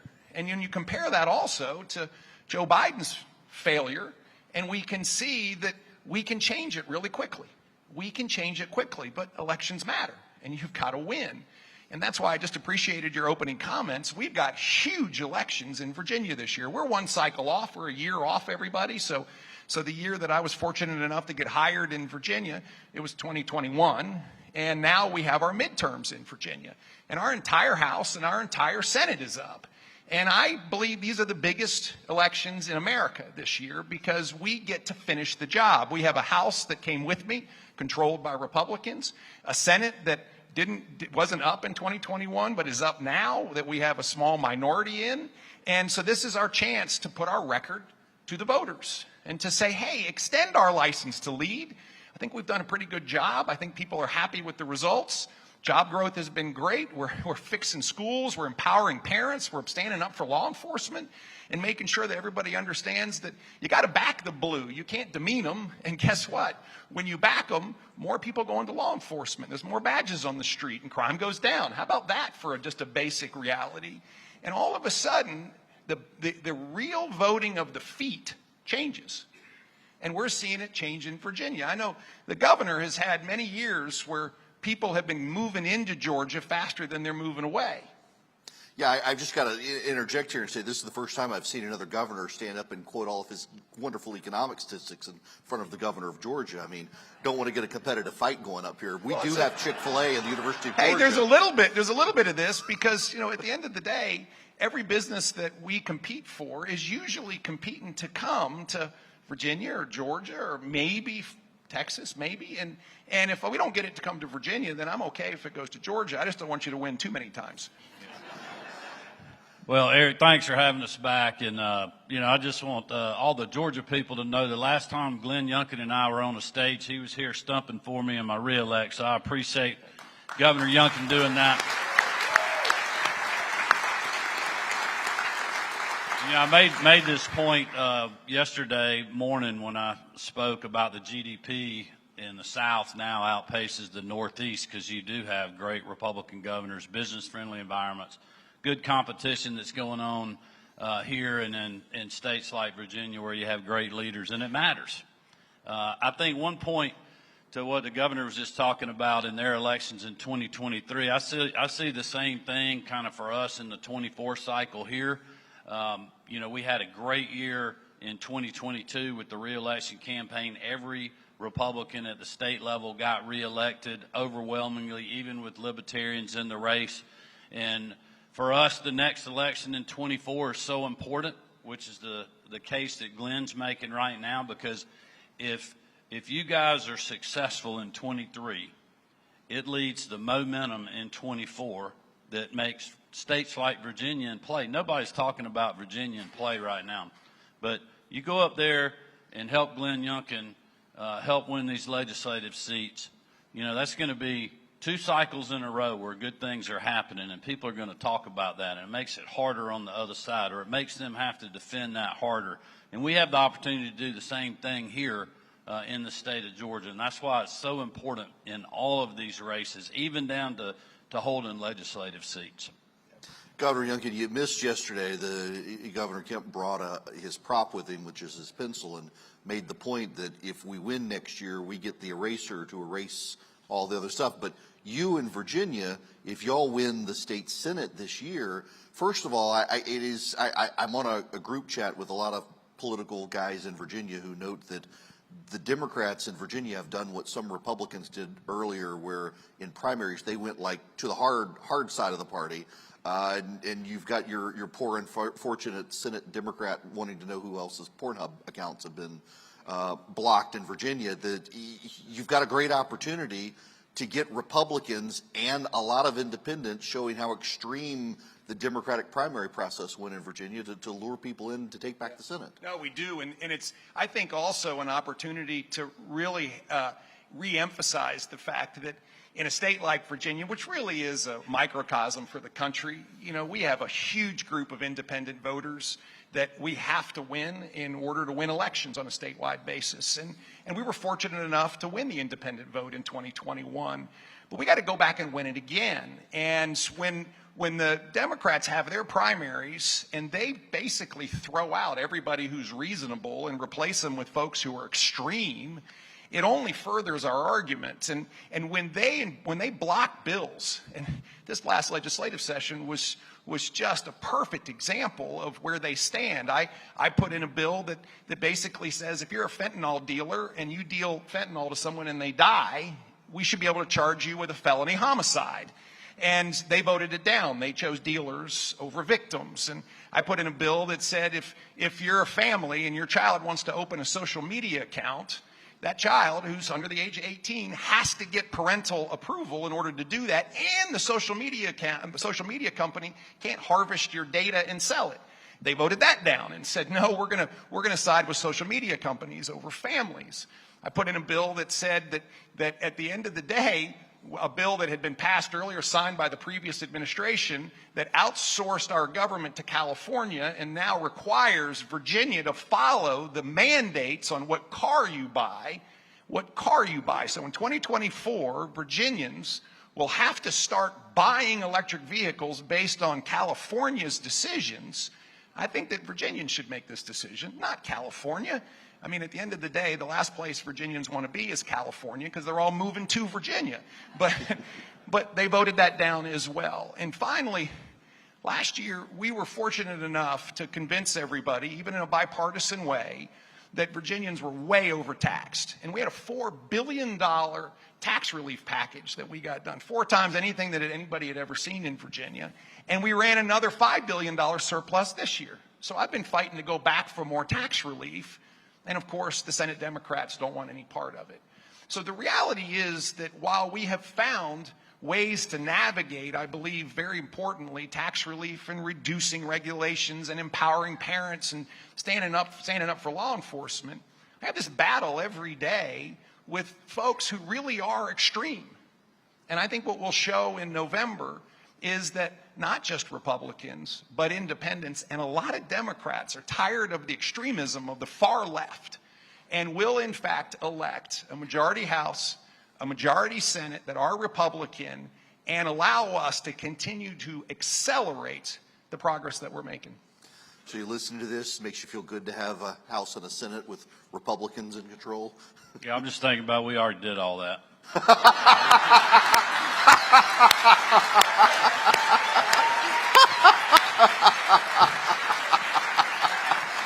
But I'm proud Glenn Youngkin's fixing to do it too. That's a good thing. So, you know, let's talk a little more specifically about the political landscape. That Governor Kemp, you've left a political operation, though you're term limited, in place to continue the grassroots operations that other organizations, the state party and stuff, have kind of atrophied in the past to be able to turn out the vote. And now you in Virginia are doing something very similar to just encourage Republicans to not be too clever by half and just all storm the polls on Election Day, but bank their votes. Yeah, well, I have to say, I don't mind being a fast follower. And the great early voting program that was run last year in Georgia kind of set the real template on how to do this. I call that the first edition of the playbook here. And so what did we do? Well, we went and hired Governor Kemp's team and said, come to Virginia and let's write the second edition of this. And listen, the rules, they're the rules. And I didn't write them, I inherited them. And we've got to go compete. And we've got to get Republicans off the sidelines and not take the risk of missing. And I'm so tired of going into Election Day down thousands, if not tens of thousands of votes because we're so far behind in early voting. And so we're running a hard press, 45 days of early voting. We're running a statewide campaign. We've had help from lots of folks. And everybody is aligned, everybody, from top to bottom in our party about signing people up to vote early. And we have a huge military contingent in Virginia. Listen, 1 out of 10 adults in Virginia is a veteran. We have 150,000 active duty. We have families in Virginia. I want folks to vote in Virginia and make sure they can. And so this SecureYourVoteVirginia.com program rolled out hard, and we are signing people up to order absentee ballots if they're at risk of not showing up, or to just make a plan to vote early so that we can bank your vote and get this done. I'm excited about it. People have really taken it up, and I think it will make the difference. And I think it'll be a key ingredient in not just delivering our House and our Senate this year, but I think this first edition that was written in Georgia and the second edition that is being written in Virginia really can be a template for the nation in 2024. I think another interesting point about that is if we're getting our people off the sidelines, meaning they've already voted, so we're taking their name off of the list of people that we got to go out and make sure that we get to vote on or before Election Day, you know, the more people that have made their mind up, you know how they're going to vote, just get them to go vote. You don't have to call them anymore. Yeah. You don't have to send them another piece of mail. You don't have to badger them and spend money on them. And it allows you to go after the persuadable voters, especially in a place like Virginia, those independents that you need to go get with a specific message for that one individual person. It may be, you know, this person over here, it may be a military issue. This person, it may be school or education issues, public safety, law enforcement issues, tax reform, whatever that you can go get the persuadable voters. And that's what we were able to do here in Georgia, because we raised a lot of money. We had a lot of people volunteering. We were knocking on doors. We were making phone calls. We were using a lot of data, and Glenn and I have talked about this to figure out who the persuadable voters were, who are the ones that we could get, what is their issue, and then we literally would badger people till they went and voted, because we knew we could get them. I'm talking about 3 or 4 times we're knocking on their door, we're calling them, and so that's why it's so important for us to get our folks to go out and vote early. Quite honestly, the other side has been beating us at this game the last several cycles. We used to kill them in early voting and absentee voting here in Georgia, and then we got complacent, and then we had other people saying, don't go do this. Well, the rules are the same for both. You know, the rules are the same for both sides. So we have to take advantage and get our people out there and early, and then allow us to go get the persuadable and the independents. Well, I just promised them that if they'd go vote early, we'll stop mailing them, we'll stop calling them, we'll stop knocking on their door. And it's amazing how many people say, I'll sign up for that. You know, it's great as a radio talk show host to have 2 politicians on stage who are competitive but like each other, because I can just sit back here and let them talk. Let me ask you a question, Eric. You know, Governor, I spent a lot of time as a teenager in Virginia. My brother-in-law was in the Navy. He lived in Portsmouth. My nieces are here. They grew up in the area, and we would spend a lot of time, my brother-in-law being a huge NASCAR fan, going back and forth from Portsmouth up to Richmond to the Motor Speedway. And the evolution of Virginia over time from there, and then the D.C. corridor, all these massive corporations coming in. And to a degree, I guess you could argue it has changed. The wealth of Washington spilling out has changed some of the culture of Virginia. But you've still got this beautiful country in Virginia on the Blue Ridge Parkway and farmers, and there does seem to be this massive disconnect between Northern Virginia and a lot of the rest of the state.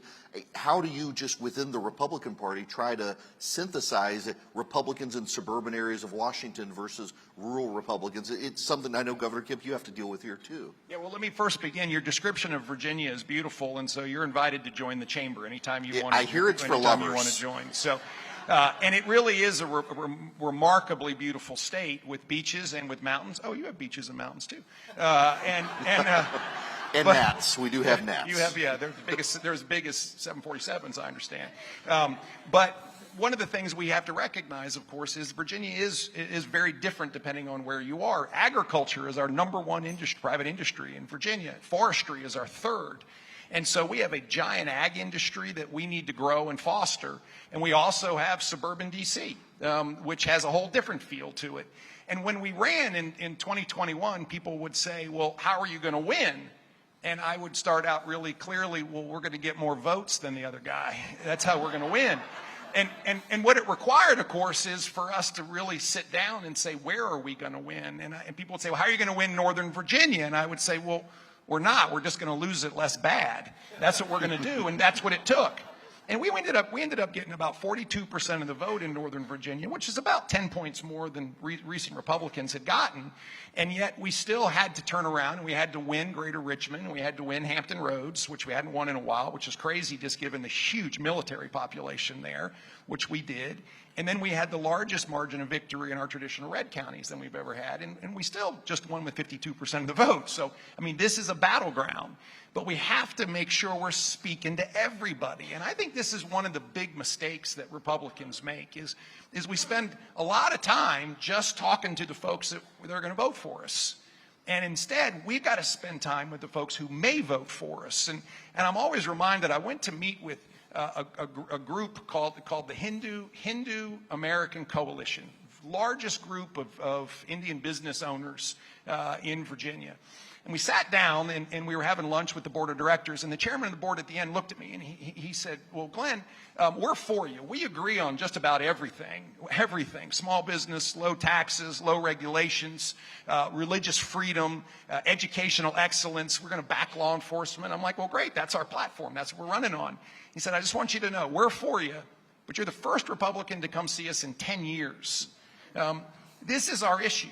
And so we've got to go campaign and can't concede a single vote. Because in these states that are traditionally, Virginia was deep blue, folks. I just remind everybody, in 2020, the very first state called for the presidential election for Joe Biden was Virginia at 7:01. 7:01. And I vowed that we were going to go do something about that. But at the end of the day, the way we do something about it is we got to go campaign everywhere. We can't concede votes simply because it's hard. And I'll go engage in a debate and a discussion with anybody because we know that common sense, conservative values and policies work. We know that parents should be in charge of their children. Kids belong to families and parents, not the state. And we know that when you back the blue and you have more law enforcement instead of less law enforcement, crime goes down. I mean, these are just basic truths. And so come on, let's go into communities that have traditionally not voted for Republicans, and let's convince them that they should. And it worked. I mean, we won the Hispanic vote in Virginia. We won the Asian vote. We won the Indian vote. We got a higher percentage of the black vote than Republicans have historically gotten. It works. And so that's my encouragement to folks, is that there really is the ability to break through all of this clatter and to do what we know we have to do, which is win elections. That's at the heart of it. I'll brag on my friend here who did remarkably well shifting demographics from his first election to 2022, and the door-knocking campaign in the Hispanic community targeting black men in the state of Georgia. I mean, you saw measurable increases, not just of suburban white voters returning home, but of non-white, non-traditional Republican voters in Georgia moving our way. Well, and it's the case really that we can make, I think, all over the country, because the other side has just gotten just so leftist in so many ways. I mean, the party has, the Democrat Party in a lot of ways has left what it once was and has just moved to the extreme left. When you have Democratic politicians that are out there wanting to defund the police, school boards that are playing pandemic politics. I remember Governor Youngkin was on the bus right before our rally, and we were talking about just the pandemic and other things that we had done in the state, and he's like, y'all's kids were back in school a whole year before ours were. A whole year. I mean, can you imagine that? And so, when we reopened the economy, and I mean, I had so many Democrats, so many minorities that came up and said, thank you for allowing us to go back to work. Thank you for letting us make the decision. Thank you for fighting for our kids. Thank you for doing something about street racism and violent crime in the city of Atlanta, because those issues cut across political lines. Those are not Democrat and Republican issues. You're talking about somebody's child. You're talking about some family's safety and their economic viability. And you can campaign on those issues in any neighborhood. And it's like Glenn says, we don't have to necessarily get the majority of those votes. I mean, we moved, I can't remember the number, but we moved the African-American vote 2 or 3 points. And it creates a huge advantage for us and a big problem for them, because we made Stacey Abrams stay home. She couldn't go to these new groups because she was trying to defend their base. Governor, I've never met a governor from Virginia before, so I get to ask you this question. Do you ever sit in your office and you think, gosh, Thomas Jefferson had this job? I do. I mean, it's got, and then by the nature of your state and its constitution I mean, you've got one term. I guess you can go for broke out of the gate because you're not running immediately for re-election.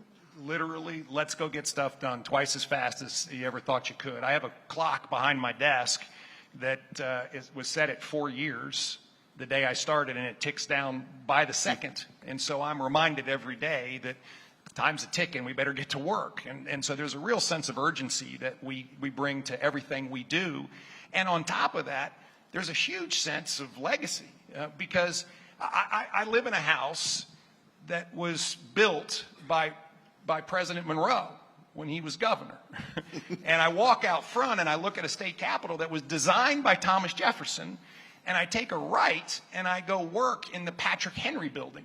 I mean, this is what we live in Virginia. These are the foundational values of our nation. You know, we hold these truths to be self-evident, that all men are created equal and that we're endowed with certain unalienable rights, and among them are life, liberty, and the pursuit of happiness. You guys know this. And this is at the heart of the spirit of Virginia that we watched go to sleep under really oppressive leftist policies, and that we had to wake back up. And we didn't just wake it up in Republicans, it woke back up with independents and a lot of Democrats. And this is the legacy that every morning when I wake up and I have my quiet prayer time, I thank the Lord for putting me there. And then I ask him for help. So this is a big deal every day. And then I walk down the steps and I stare at that Capitol and I sit there and shake my head and say, how did I get here? But it is, in fact, that foundation of liberty and freedom, of our Constitution with James Madison, of the voice and the pen and the sword that was literally Patrick Henry, Thomas Jefferson, and George Washington that created the freedoms that were, of course, handed down by the Lord, but then gained by men who fought for them. This is what I want to make sure I'm trying to carry and fulfill. And I think this is a moment as a nation where we step back and we just have to remember these fundamental principles that at the end of the day are principles that underpin everything that makes America, America.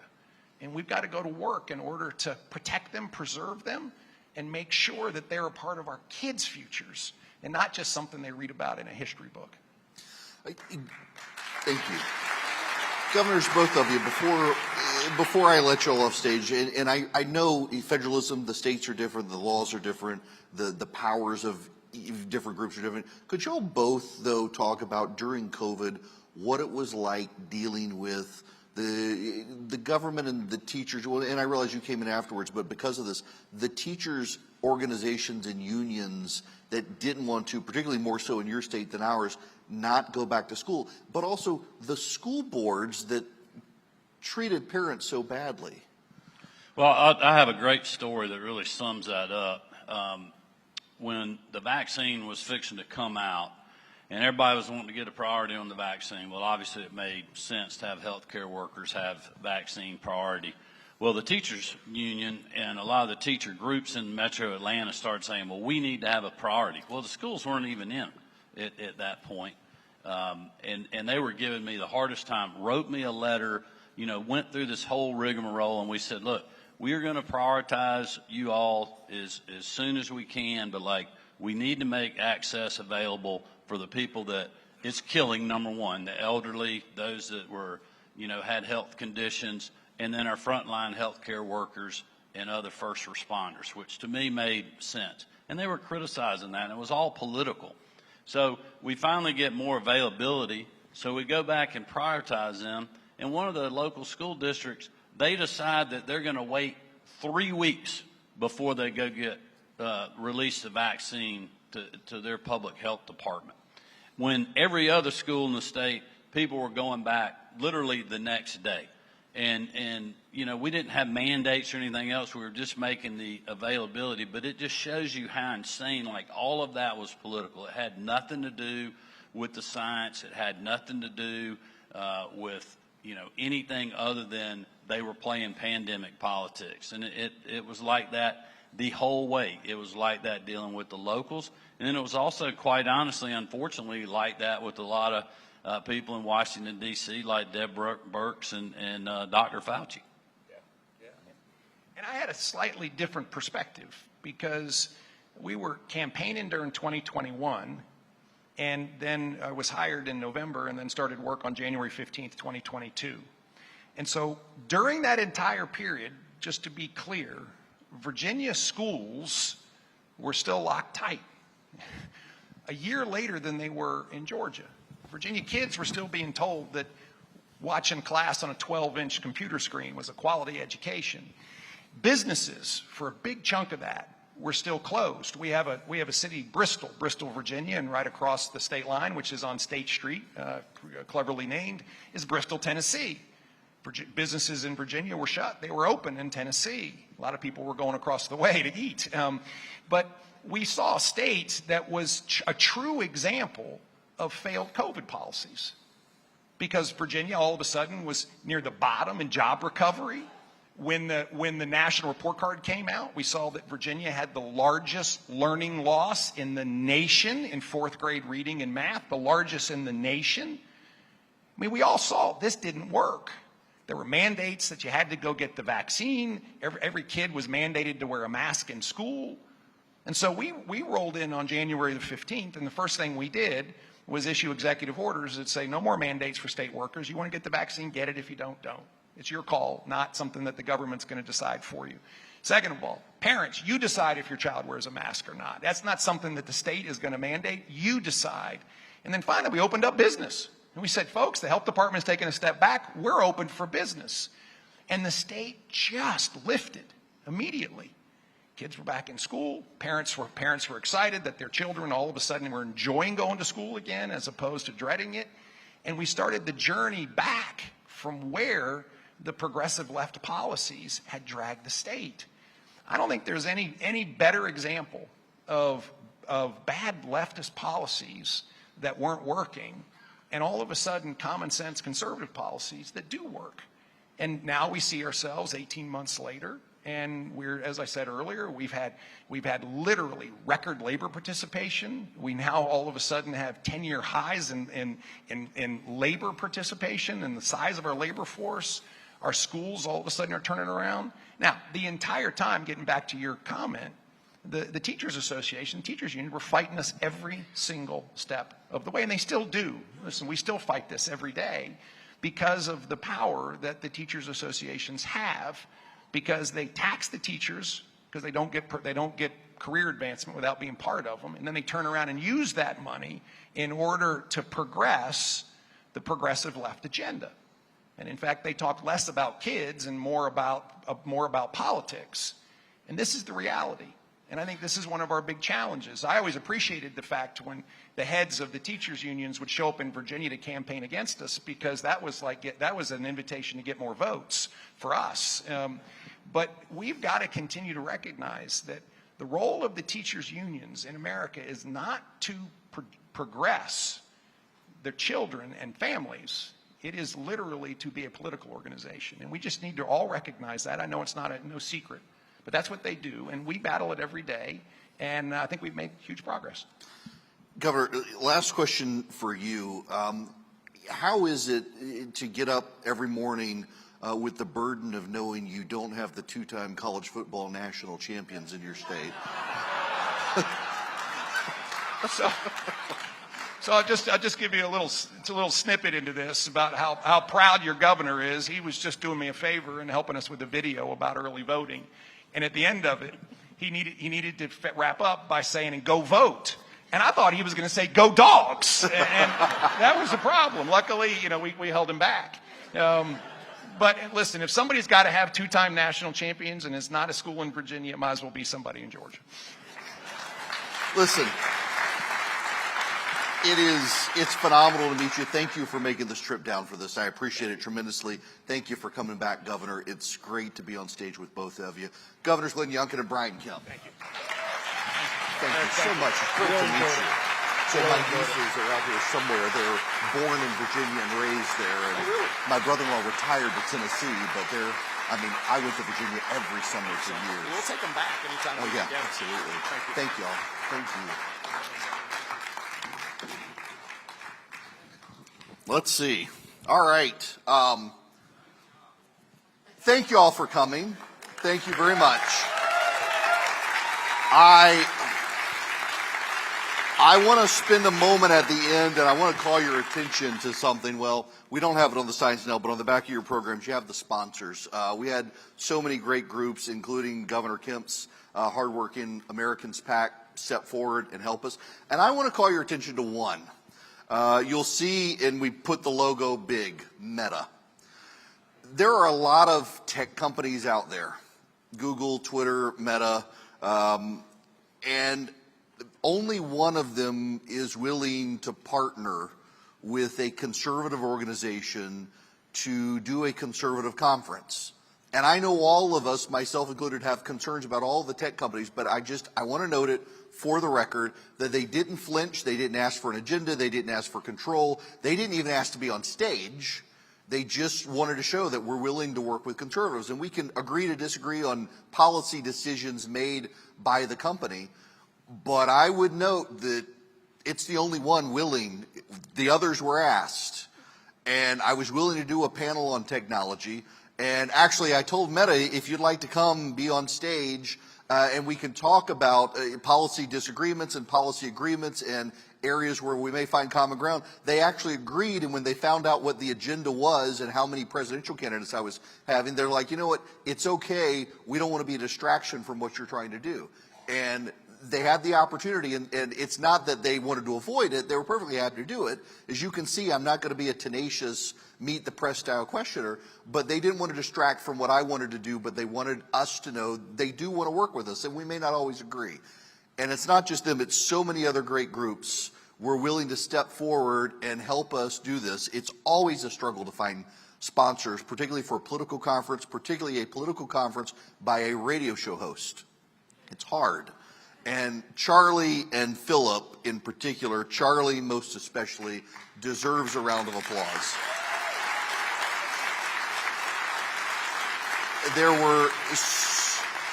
So Charlie's my producer and right hand with everything that comes with radio, also does my call screening for my show, and there were many days over the last year where he had to turn the phones off because he had to talk to a speaker or a sponsor or try to negotiate, and dealing with a lot of politicians, trying to get them to want to come and then try to negotiate when they come, and then they find out, oh my gosh, I don't want to be near this politician. And we've had instances even here this week of trying to make sure that people are exiting through one door and not encountering other. It's the wide world of politics is a fun thing, and Charlie, I couldn't do it without him.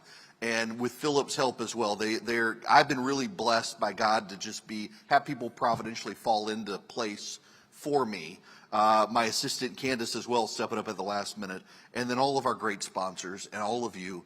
I am thoroughly exhausted after 2 days of doing this. My throat is as sore as it could possibly be at the moment, and I didn't do all the talking, but over 2 days.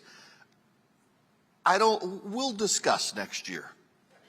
This year, though, we needed to hear from all the candidates, and we didn't need to hear about President Trump. We know what they're going to say. We know what he's going to say. I learned so much, and I've heard from so many of you wandering the hotel, and I'll do this again tonight to hang out with you this evening after the dinner I've got to go to, is just I learned so much from these candidates.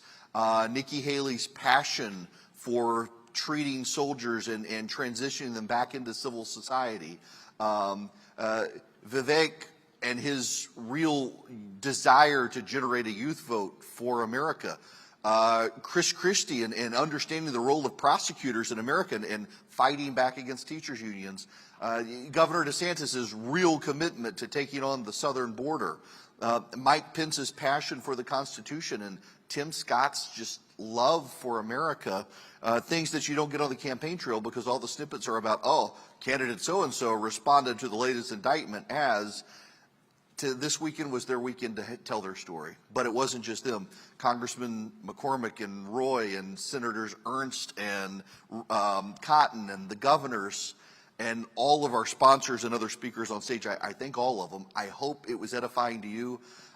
It is thoroughly exhausting to do this, and every time I get through it, I'm like, I can never do this again. And then I get to this point, it's like, oh yeah, so next year we're going to do this. I've been told bodily harm will come to me if I make a commitment, but we'll see.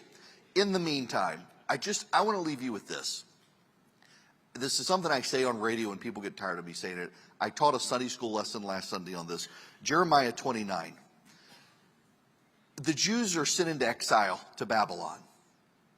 And instead of raising an army to fight back, instead of being consumed completely by that civilization and just being absorbed into it, God says, plant gardens, buy houses, have your children get married and have children, and seek the welfare of the city in which you live, because there you'll find your welfare. All of us get so absorbed in Washington and what's happening in Washington and the politics of Washington, and we forget how on a daily basis it's our school board and our city council and our county commission and our state government that impacts our lives so much. And in the process of fighting in Washington, we see advances by the other side. But as Grover Norquist has pointed out, since 1994, the Democrats had 40 almost unbroken years of monopolistic government in the country. We've had only 10 since 1994. And we've been able to curb a lot, but we can't do it all overnight. And if we go into 2024 and we just want to punch the left, and we don't actually just want to beat the left, we're not going to beat the left. We can't do to the left what they do to us. We've got to think differently, because I can assure you, we're all committed to a cause, but there are a lot of Americans who are just living their lives, who just want their kids educated, who just want to go to work, who don't care about our candidates. They care about their 401ks and their kids' education. They're not involved in politics because they blame both sides. And if our side reflects the same thing that the other side reflects, then they're affirmed that there's no reason for us to even go vote. We've got to be salt and light. We've got to be a light. We've got to call ourselves to our better selves so that we can present a positive future for America, that all of these people who have a sense that something's wrong with the country, spiritual or political, they don't see us yelling at the other side and protesting in the streets. They see us going into the battered women's shelters and the food banks and the soup kitchens and working with the homeless and being tutors in schools, and also being Christians, conservatives, Republicans who support a candidate who actually has a better vision, a positive vision for the nation. It's not retribution. It's not we're going to reward our friends and punish our enemies. It's we're going to upend Washington, D.C. so they can never do again what they've done. We're going to give that power back to the people. If we just try to harness that power, unless y'all are willing to abandon the Constitution and set up a dictatorship, they eventually will get back power. We can win in 2024 and sweep the board. They eventually will win again. So the question for us is, do we pursue candidates who just want to have a revenge style of governance where we're going to reward our friends and punish our enemies now that we have power? Or do we want to have thoughtful, conservative politicians who say, let's get up there, gut it all so they can't use it against us either, and start rebuilding America with individuals who can seek the welfare of the community in which they live? I just want to leave you with that thought. Now, if you don't mind, I didn't start, but let me end this in just a small prayer. Our Lord in heaven, you bring water out of rocks, and you bring bread from heaven, and you raised us up from the dust of the earth. You stitched us together in our mother's wombs. You created us in your image. You prepare tables before us in the presence of our enemies, and because of you, our cup overflows. We are forever grateful. We pray for our country. We pray for the President of the United States, Joe Biden, and we pray for his Vice President and his leadership, and our congressional leaders. We pray that they are instruments of your will, and that they do your will, and that you will turn their hearts towards you if they've turned away from you, but that in all things that are done, we ourselves here in this room commit to glorify you. Please guide us and direct us in all that we do as we leave this place. Amen. Thank you all.